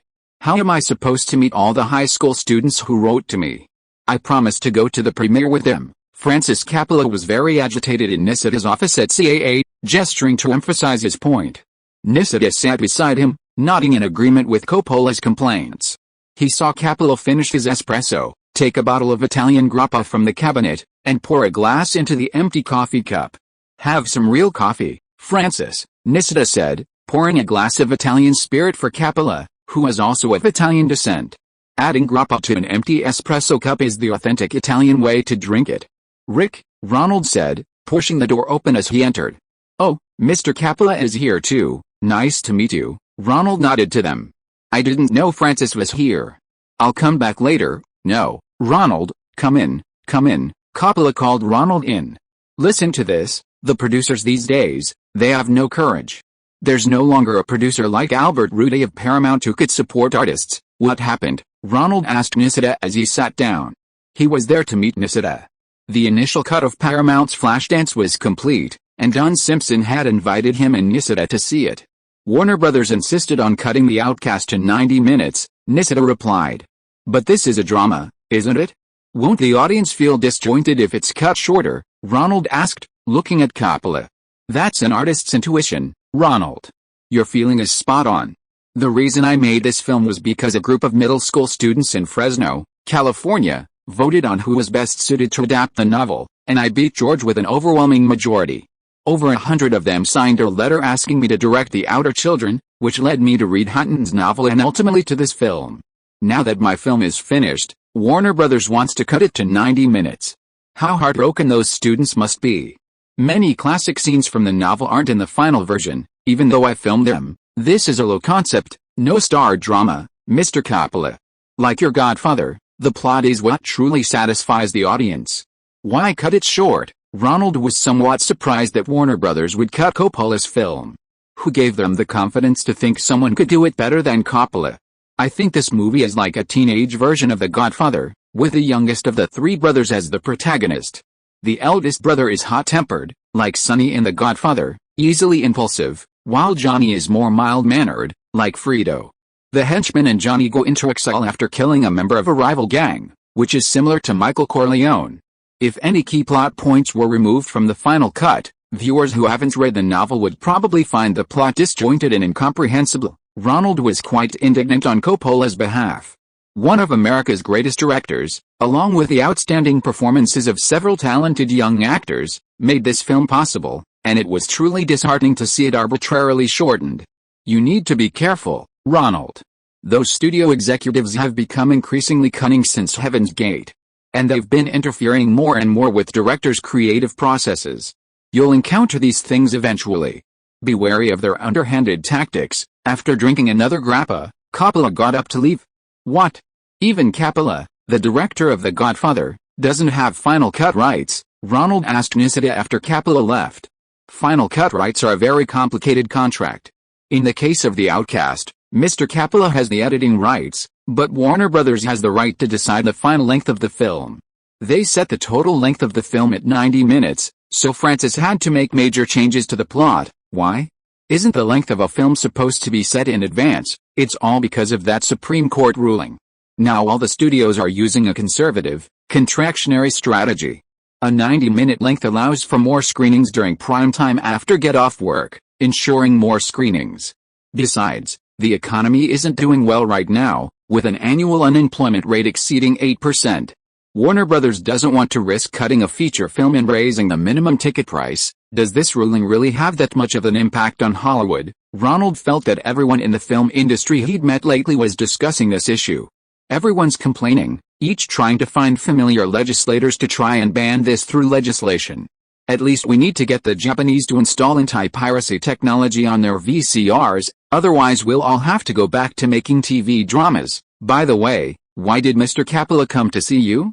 Could your CAA help him restore the film's length? That's impossible. Warner Brothers has the right to decide the total runtime in the contract. There's nothing we can do. He came to take on a new film, you know, his mirror company. Ronald nodded in understanding. Coppola's company was still in financial trouble, just waiting for the two back-to-back films, The Outcasts and Rumblefish, to save the day. Let's go to Paramount. Don Simpson invited you this time. He's going to upgrade your assistant producer title to co-producer, Nishida said. Don Simpson was very satisfied with Ronald's help with the filming in Pittsburgh, and this time he proactively invited them to see the sample footage, saying he would promote Ronald to producer level. This co-producer title is usually reserved for those who make significant contributions to the filming. By the way, when does your Night of the Comet start filming? Is there anything I can help you with? Aside from the fact that agents can't invest in films, I can help you with anything. Thanks, Rick. Now I'm just waiting for the new CEO of New World to take office. I'll go talk to him about production in a couple of days. This film might be New World's first production after Roger Corman sold the company. Haha, Roger is a lucky man. Now Hollywood calls him Lucky Roger. He sold a company for a good price before the verdict came out. The two arrived at Paramount's screening room. The edited sample was still a working copy, not the final version. So what Ronald saw was the working copy used for editing, with tape covering each cut, causing a slight pause during each shot transition. Even non-professional directors and editors would be distracted by these cuts, so this screening was only open to insiders. Only after the production company finally confirmed the copy would they edit the negatives in the order they were supposed to, and then print a version called the response copy. This copy, without the tape creating an editing gap, can be shown to the audience for a test screening. If the audience has any feedback, the working copy can be disassembled, re-edited, and a response copy produced. Major studios typically repeat this process 2 to 3 times during test screenings and re-edits, until the film's theatrical release. Why is the cut-off so short? I wouldn't even notice it if I wasn't paying attention. Although the internal test screening of Flashdance used a working copy, the cut-off was extremely short, estimated by Ronald to be only about 5 or 6 frames, much shorter than the normal 18 frames with tape on the working copy. The fleeting pause was almost indistinguishable from the response copy. Director Adrian Lane replied, "We use the new type of editing tape. It has a small adhesive area, but the adhesion is similar to the old 3M tape, just a bit expensive, $20 a roll. However, working copies can be shown to audiences now, which is much cheaper than reprinting. So I bought a batch after seeing it at a friend's place." Oh, What brand is this tape? Enviso. If you want it, I'll have my assistant give you their phone number. They make them by hand, you can call them in advance to order. The Paramount opening credits ended, and a Pittsburgh morning appeared on the screen. The bustling cityscape was rendered very well, and the theme song, What Is This Feeling, with lyrics and vocals by Aaron Cara, perfectly captured Alex's struggles as she cycled to work in Pittsburgh each morning. Ronald stopped talking and focused on the movie. The film was 2 hours and 30 minutes long, and Ronald thoroughly enjoyed it. Alex, a self-reliant welding worker, experienced a complicated love triangle with her boss Nick and his ex-wife. The story also includes the tale of Sunny, a best friend who, after her boyfriend leaves, suffers a setback in her skating career and becomes despondent. She eventually gets accepted into a ballet school in Pittsburgh, achieving her dream, and reconciles with her boyfriend Nick. Adrian Lane's greatest strength isn't the plot, but rather the seductive scenes. Jennifer Beals initially appears at home watching TV, wearing a t-shirt with a ripped neckline, subtly revealing her shoulders, incredibly sexy. Then, in a restaurant, in front of Nick's ex-wife, she takes off her coat, revealing only a backless dress, and uses her stockings to tease Nick's legs, uttering the line, "I'm going to get your brain out," which drives the ex-wife away. Ronald feels a memory being awakened, and unconsciously crosses his legs to ease the discomfort in his pants. Add to that the seductive dance in the bar, and Ronald feels the film could attract considerable word of mouth even without a plot, just by retaining these seductive scenes. The most brilliant part is Alex's dance sequence, where she wears leg warmers throughout, with several close-ups. Isn't that free product placement? Ronald was secretly pleased. "So, did you see your name at the end?" "Co-producer," said Don Simpson, a burly, fleshy producer, as he put his arm around Ronald's shoulder. "Don, why didn't I see Marlene Jahan's name?" Ronald asked seriously. He had read all the credits but hadn't found Jahan, Jennifer Beals' dance double. Even the breakdancing master Crazy Legs, who did the breakdancing for Jennifer Beals, was credited. Yet Jahan, who performed most of the moves, wasn't. You noticed? This was Mr. Eisner's request. He thinks Beals will become a sensation because of this movie, and to avoid shattering the audience's image of this pretty-faced, successful dancer, we decided to keep her name anonymous, not promote her, and not disclose her to the media. Beals also has a dance double, this? Then you have to compensate Marlene Jahan a little, right? Besides, this movie isn't entirely about dance and sexy scenes. Alex's love story with her boss Nick, Alex's own struggles in her dance career, and her love story with the supporting characters are also very touching. I don't think the audience will think Jennifer Beals' acting is bad. Come here, Don Simpson pulled Ronald aside. Mr. Eisner means to cut a movie down to 90 minutes. All those scenes have to be cut, leaving only the simplest plot framework so it doesn't affect the audience's understanding. All those sexy dances have to be kept. Oh, poor Adrian. Is this going to be a high-concept movie? Sexy beauties, welders by day, strippers by night, is that it? Ha ha ha, you're very clever. Mr. Eisner is about to summon Adrian Lane. You know, the Supreme Court's verdict is coming out soon, and we're at a disadvantage. We have to prioritize breaking even. Oh, no, director Adrian Lane let out a scream. He had learned the bad news from Jerry Bruckheimer that Eisner insisted on shortening the film. Chapter 374 I Don't Like You. Mr. John Muto, my idea is to make Night of the Comet a post-apocalyptic zombie film with a romantic comedy feel. The two female leads are valley girls who yearn for romantic love, and even after the comet destroys the world, they don't give up on the spirit of modern civilization, a combination of romantic comedy and zombie exploitation. Sounds like a comic book, pretty much. Another name for this film might give you more inspiration: Comet, Girl, and Zombie. Ronald smiled and continued to explain his ideas for the overall visual style of the film. That's much easier to understand. The comet is a dark red that destroys the world, the girl is a bright color, and the zombie is a grayish-brown. Muto took out a disc covered in colors and pointed to a few colors for Ronald to see. That's exactly what I wanted. Muto was introduced to Ronald by Cameron and Gale as the art director. He had served as the art director on Destroy the Galaxy and worked well with Cameron, who was the special effects supervisor, and Gale, the assistant producer. Ronald was immediately drawn to the charming artist after meeting him. Their philosophies aligned, and given his modest salary demands, Ronald signed him after only 2 meetings. When do we start location scouting? The most important scene is an empty city. Are you using a studio set or shooting practically? Another handsome middle-aged man asked Ronald. Arthur Albert was the cinematographer Ronald had found. Unlike art directors, who are relatively inexpensive, good cinematographers, especially those with special effects experience, are not cheap. After searching around, Ronald's agent, Nisida, recommended someone with a reasonable price.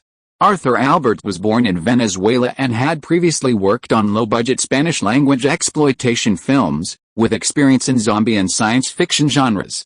He was new to the English-language film market, so his price was reasonable and he was experienced. Ronald appreciated Arthur's practical approach. Although born in Venezuela, Arthur came from a well-off family, received an English education, and communication was not a problem. This is the biggest unresolved issue. I need to meet with the new CEO of the distribution company today before I can tell you. Ronald shook hands and said goodbye to the two crew members who had arrived early. The handover process at New World wasn't finished yet, and the two men were paying their salaries out of their own pockets. This afternoon, he was going to meet with the new CEO of New World. If they provided sufficient additional investment, they would use a better approach. If not, they would have to find a way to smooth things over with the Los Angeles Police Department and film a scene on location with the roads closed. Nisida had already agreed to help if necessary. However, due to budget constraints, they could only select key shots to film. The final product would depend on the outcome of the meeting with the new CEO. Ronald saw the two crew members off and returned to his CAA office. Nisida had agreed to lend Ronald his office to meet important people. Although Nisida couldn't invest in himself due to legal restrictions on agents, he had been a great help in other ways. Hey, look who's here. Are you jumping ship from William Morris to CAA? Rick Nisida stood up to greet his fellow Italian-American colleague, Ed Limato, a senior agent at WMA. Don't talk nonsense, I'm here to see Ronald. Is it convenient for us to talk? Limato waved his hand like shooing away a fly, making Nisida disappear so he could talk to Ronald. This is Nisida's office, Ed. Ronald laughed heartily. Go ahead, I have nothing I can't tell Nisida. Okay, it's about Nick. He's been chosen by the director of Paramount's Racing with the Moon to play one of the main characters alongside Sean Penn and Elizabeth McGovern. Rehearsals are scheduled to begin at the end of February, and filming will start in March. Will your movie make it in time? Oh? I should be able to. My movie only takes 2 weeks to shoot, and with the pre-production rehearsals, it can be finished by mid-February. There might be some reshoots, seeing that it was the schedule of the male lead, Nicolas Cage. Ronald took out his notebook and calculated that there might be a day or two needed for reshoots after the film was completed. That's alright, a day off. Okay, Nick has a lot of scripts going on right now. Yes, he's going to be filming Birdie after that, directed by Alan Parker. What, you don't like him? Limato noticed Ronald's discomfort upon hearing Alan Parker's name. I don't get along with him, then I'll sign Nick. He's worried about scheduling conflicts with yours. It won't interfere with his new film. Alright, since it's settled, I'll be going now. Every minute I stay here with Nisida, another person will spread the rumor that I'm jumping ship to CAA. Limato hurriedly left again. Let's go too. I wonder what the new CEO of New World is like. It won't hurt to go early. The biggest change at New World was the new sign at the entrance that read New World Productions. It seemed the new boss hadn't maintained Coleman's low-key style. The new CEO was working in Roger Coleman's old office. Ronald and Nisida waited outside for a while before being ushered into the office by the blonde secretary. Mr. Raimi, Ronald Lee, the director of Night of the Comet, has arrived. Come in. A familiar name, a familiar voice. Ronald looked up and saw a tall figure sitting in a chair with his back to them. Raimi then turned the chair around to face Ronald. Ronald, we meet again. Hello, Mr. Raimi. Ronald sat down casually, crossing his legs. He recognized the voice immediately. It was Robert Raimi, the former vice president of Universal. This man had accused him of moral depravity and indecency at a screening at fast-paced Richmond High School. If young Americans grow up watching movies like this, will they be okay? That's his exact words. And Raimi and Tom Mount were on the same side, voting against a fast-paced release. Robert Raimi, with his fleshy face and squinted eyes, is a common Hollywood figure. They mostly hold leadership positions in sales departments, and regardless of their appearance or style, they're like bulldozers. They constantly exploit and squeeze their subordinates, while being subservient to clients, only concerned with selling the film. When Ronald saw that New World had hired him as CEO, he knew that the production of Night of the Comet would be in trouble. Since he was already there, he might as well make the best of it, sitting in his chair with his legs crossed, looking at Raimi nonchalantly. Calm down. If it doesn't work out, I'll find you other distributors. Don't start arguing here. Agent Nisita was also taken aback, then whispered some advice to Ronald. He knew this client was a good wrestler, and that he just shouldn't fight with a leader like Raimi, who often threatened his subordinates with his body. Robert Raimi squinted at Ronald, a surge of hatred rising in his heart. Tom Mount's failure with both Spielberg and Ronald's films led to his removal from Universal, dragging down Raimi, a staunch supporter. Mount had a golden parachute, securing excellent terms to leave Universal. Raimi, having only been with Universal for a year, didn't have such favorable severance pay. After spending over a decade working for small-budget film companies, he never expected to be ousted so quickly after his first senior management position at a major company. This young director was partly to blame. I've read your script, and it has some serious problems, so I'd like you to make some revisions, and then New World will discuss the filming schedule with you again. Raimi grabbed a baseball bat from the nearby bookshelf, holding one end in his right hand and banging the other against his left, providing accompaniment to his words. What problems? Ronald asked casually, glancing at the room's furnishings. This Raimi's taste was far inferior to Coleman's. The originally simple and tidy office was now cluttered with leather furniture, completely clashing with the otherwise modest interior design. The values are problematic.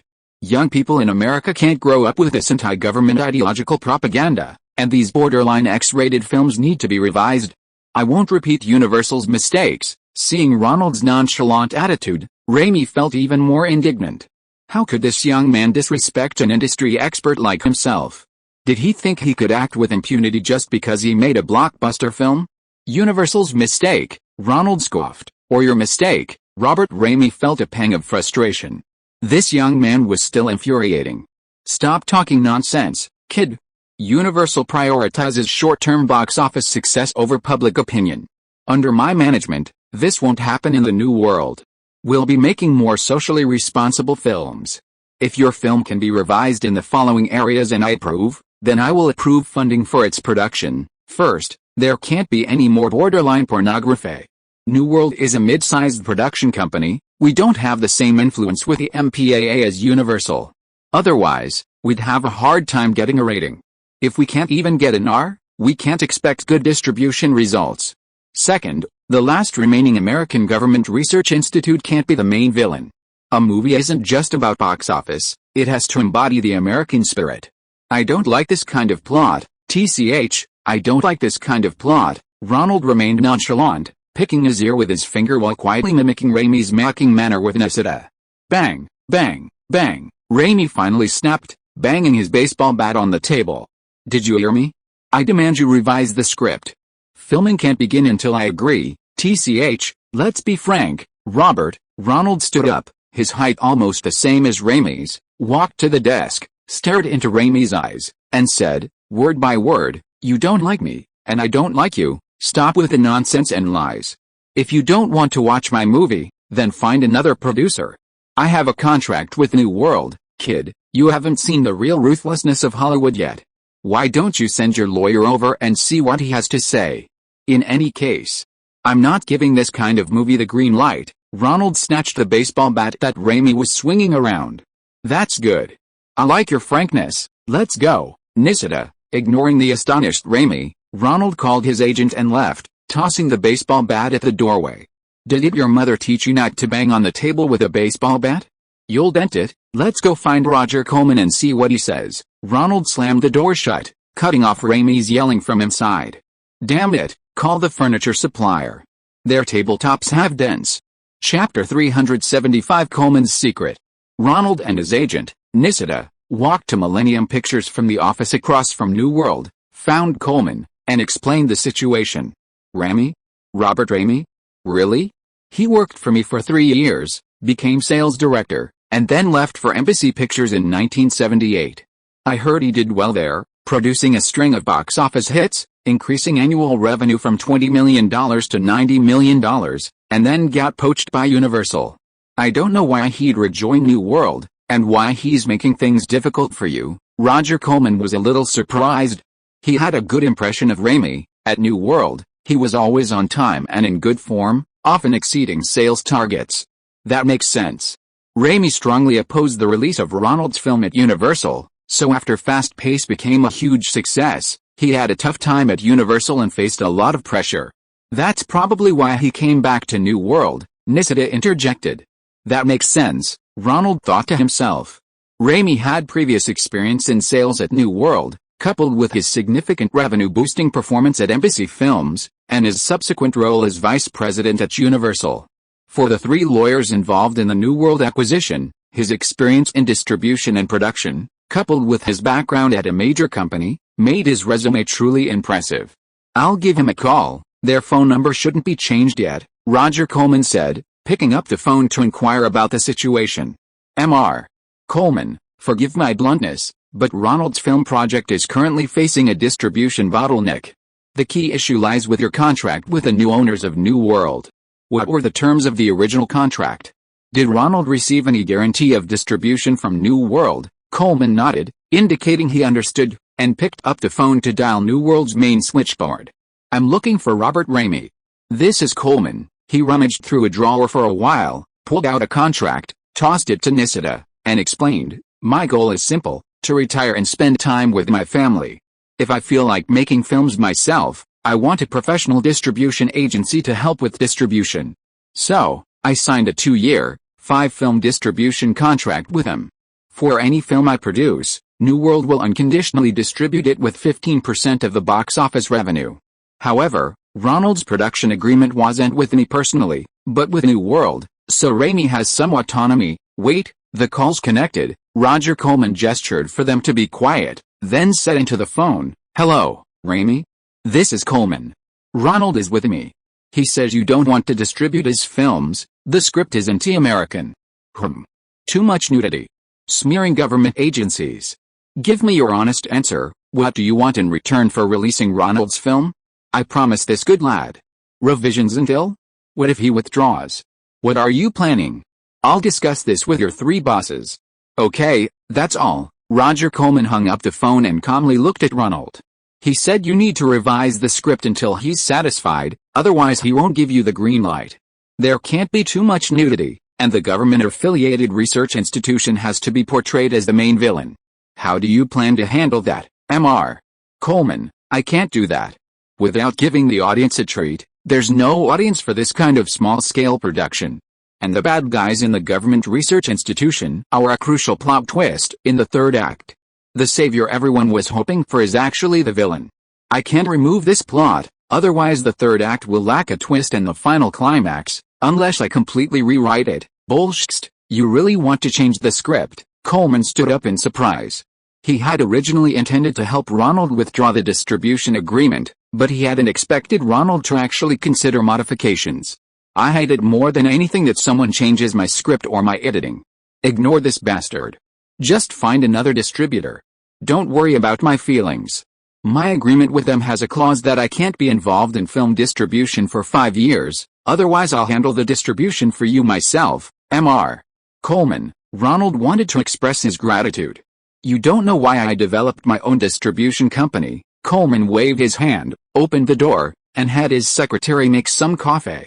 Back then, I had just finished filming and editing America's first film dealing with psychedelic themes, The Trip. At the end, I had the protagonist, Peter Fonda, honestly tell the audience about the effects of psychedelic on him and that he would never try it again. But that son of a bitch Samuel Arkoff at American International Films, the genius who invented the Arkoff formula, arbitrarily re-edited the ending of my film, giving Peter Fonda a mirror-shattering effect, freezing the protagonist in a state of mental fragmentation. In a fit of anger, I ended the collaboration with them and started from scratch, building my own distribution network. A film director who doesn't even have the courage to stick to their own ideas should be in this business, Mr. Coleman. I wonder if your financing amount is sufficient. Nisida interrupted Roger Coleman, wanting to discuss Ronald's financing with him. Coleman downed his coffee in one gulp. I understand. Distribution companies generally want to maintain control, so unless you can secure over $1 million in investment from them, They won't allow other investors to reach a limit of $500,000. I've talked to Raimi, he'll allow you to withdraw your distribution contract, get your $500,000 investment back, and then we'll have nothing to do with each other.